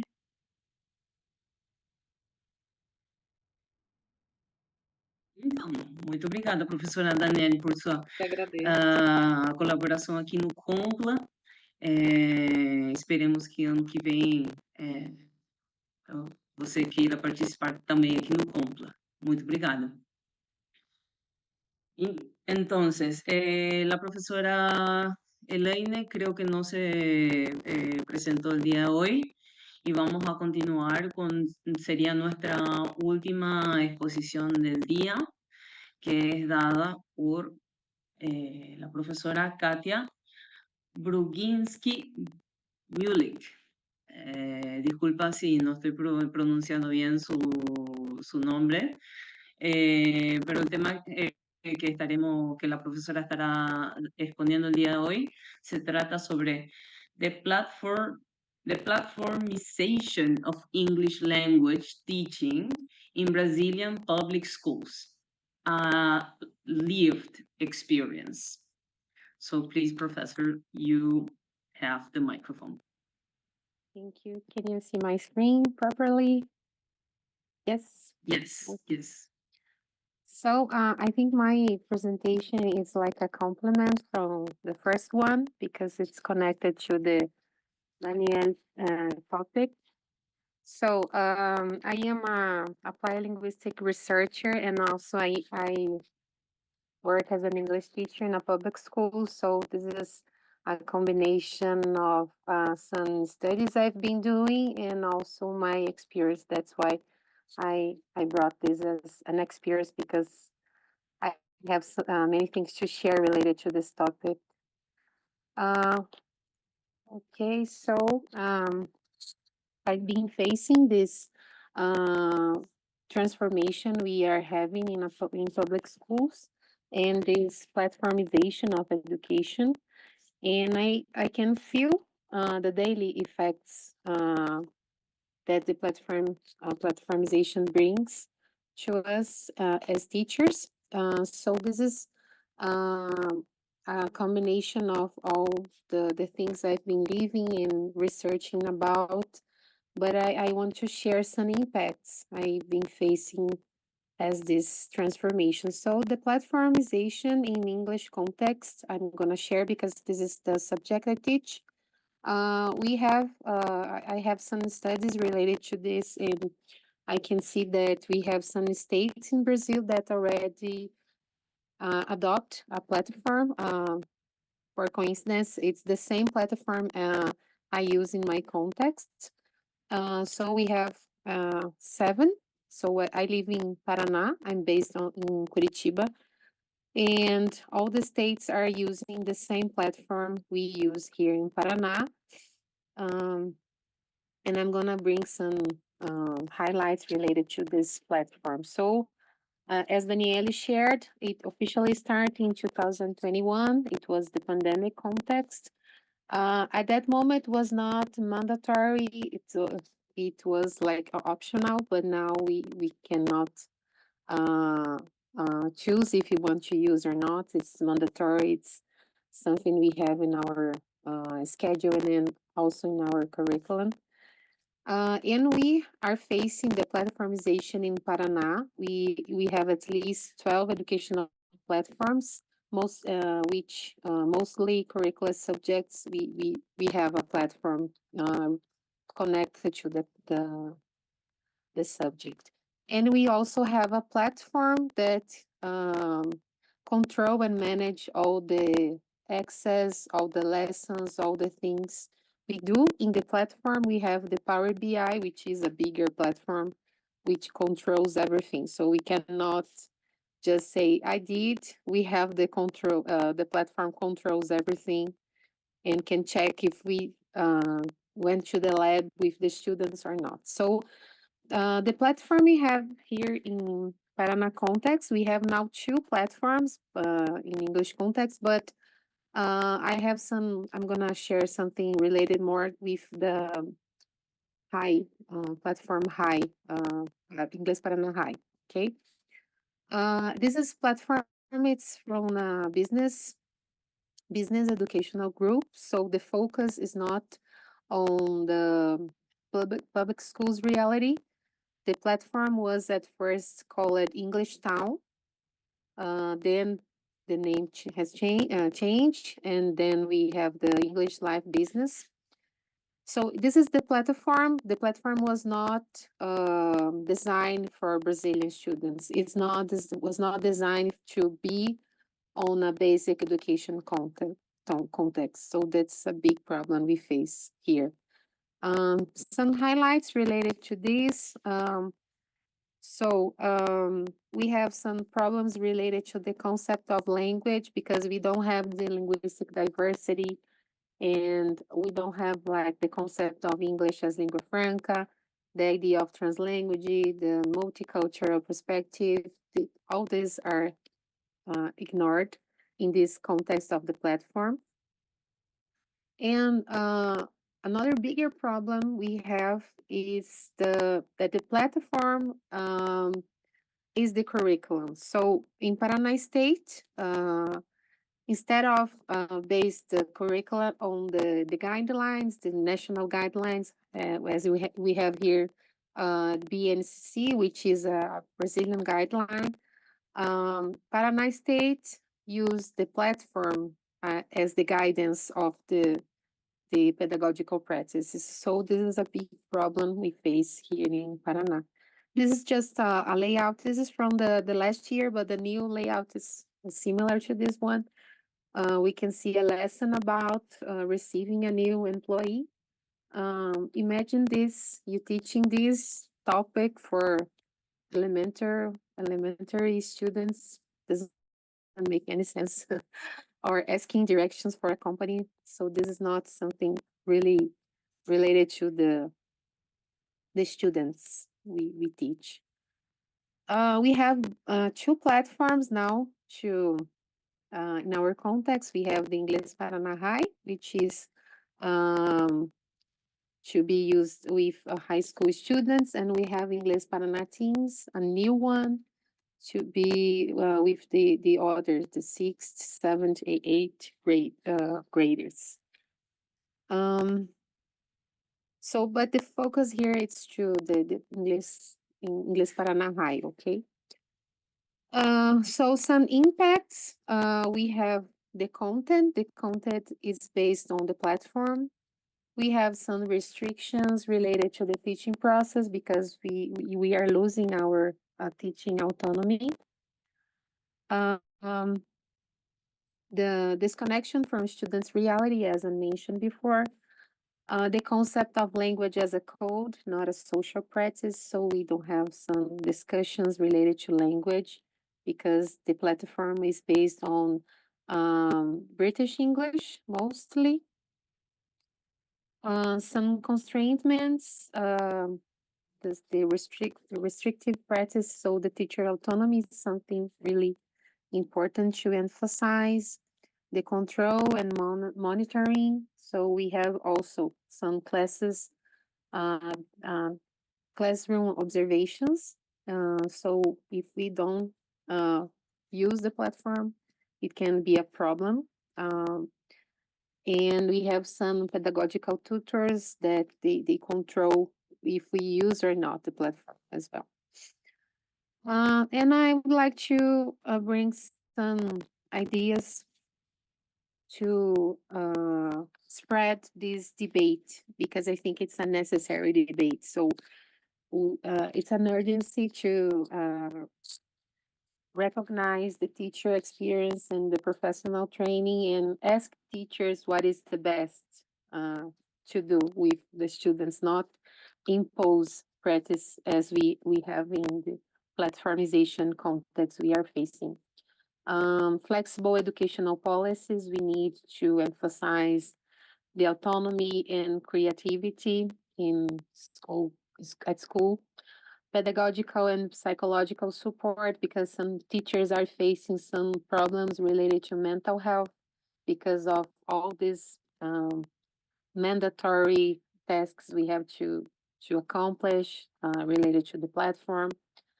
And also, I would like to highlight some impacts related to the political impact. So we have this dependence on private corporations. Many people are in this group that lead the leaders of these platforms are receiving money, and we are working so hard and without even know what is happening with the public money. So we need to spread this debate. We have this decision making becomes influenced by platform metrics and corporate logic rather than pedagogical research. So our secretary is not considering the applied linguistics research, educational research. We are just working on numbers, metrics, without consider the learning process itself.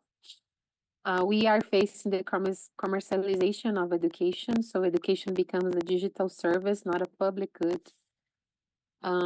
Teacher workload intensification, that's a problem of mental health, so we are having more reporting, tracking, dashboard, bureaucratical digital tasks, so we have so many things connected to this problem of the platformization as well.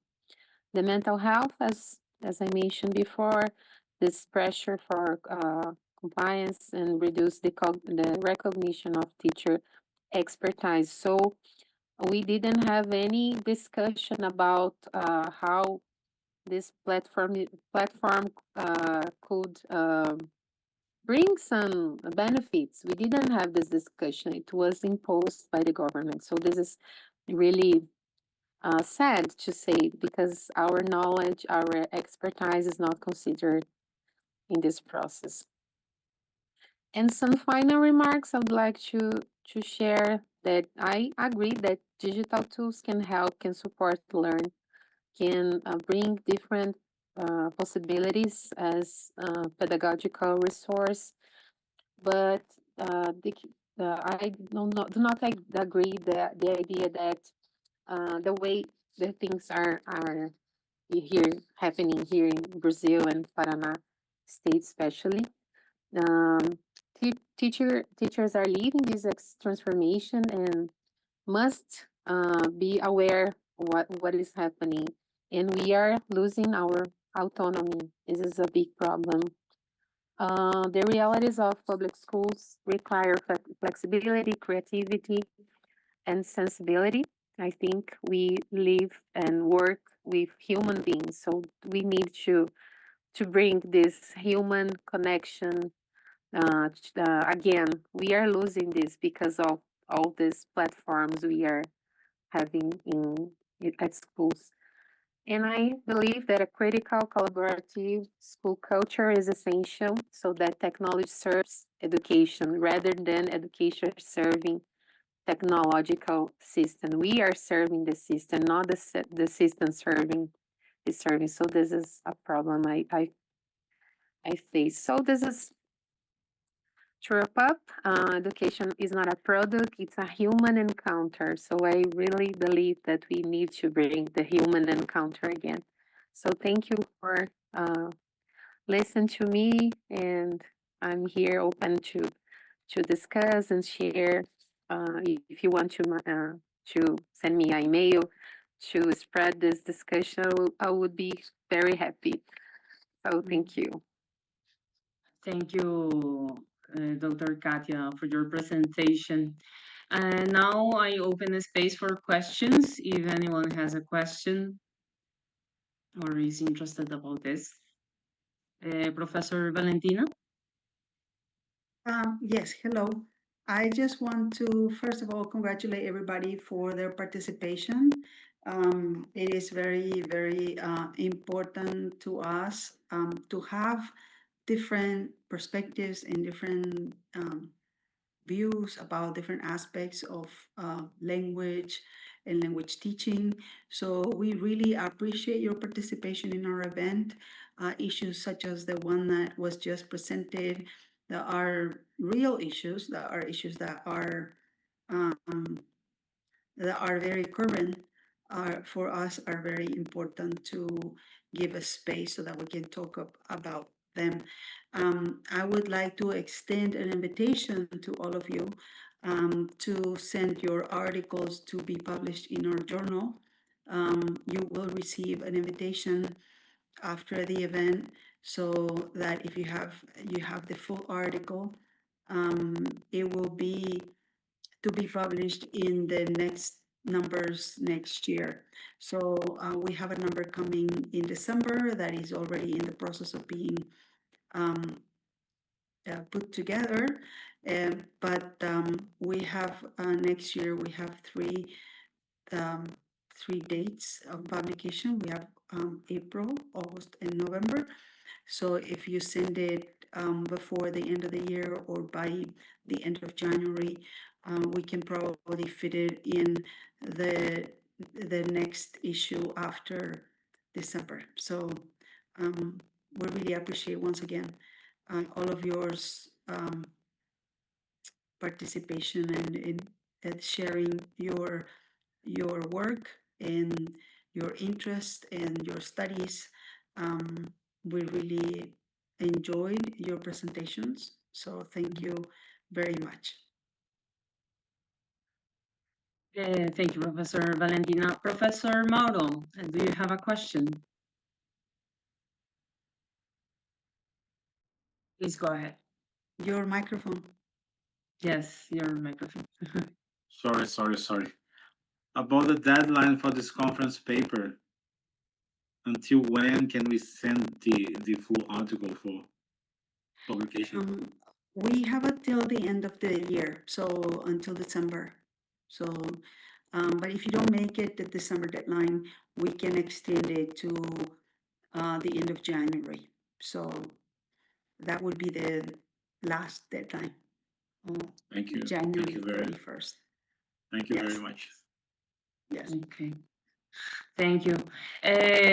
Coming back to Dr. Katia's presentation, I do have a question about your presentation, Professor.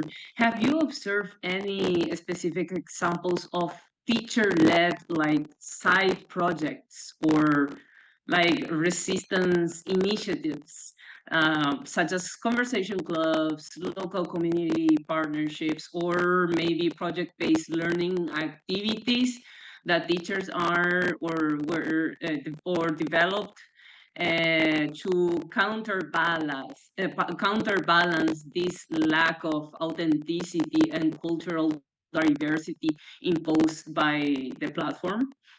Have you observed any initiatives from the teachers? Yeah, we have some initiatives. I've been trying as teacher because I am in this context. This is something that depending the school we are. So because last year I was in another school, I have this imposition, but sometimes I just skip this and I have a principal, he was really, we are friends, and he understands that this platform does not contribute the way it should be. So sometimes I skipped and everything was okay. But this year I'm not in another school, so I just can't. But I am lucky because instead of having just two English classes, I have three. So one, I need to go to the lab and use the platform. I cannot avoid or skip, but I have two classes. And then I can work in these two classes I have. I can work with different projects. I can work with different topics. I can be more have my autonomy in these classes. But of course, I am in a context that I can balance the things. But some schools, they are really strict to the way the government impose. So sometimes it's not possible. But we are discussing a lot about this as teachers. We have some discussions. We are trying to spread this debate, because I think it's really important that society understand and the universities follow this discussion, and then that's a way we can show to everybody that this is a big problem. We need to discuss this, and we need to find different possibilities on our schools. So I think it's really important. It's a way of resistance. We discuss about this. Okay, that's my opinion and my contribution here. So thank you for being part of the resistance. So that concludes a very interesting and insightful day 2. And thank you very much to all of our incredible presenters for sharing their research on assessment, validity, and other very interesting topics on the platformization in English language teaching in Brazil. I don't know if Professor Canese has some final words for day 2. Yeah, I just want to thank once again everybody who are here, and also everyone else who followed us throughout the day, all of the presenters, all of the panelists, all of the keynote speakers. We have one more day tomorrow. Everybody's invited to attend either through our Zoom links, those of you who have them, or through our social media, YouTube and Facebook Live. So we hope you enjoyed, and once again, our spaces are open for you to also send your work for publication. Thank you very much, and I will see you guys tomorrow starting at 9 in the morning. Bye-bye. Thank you, Professor. Thank you, everyone. Thank you. Good evening and goodbye.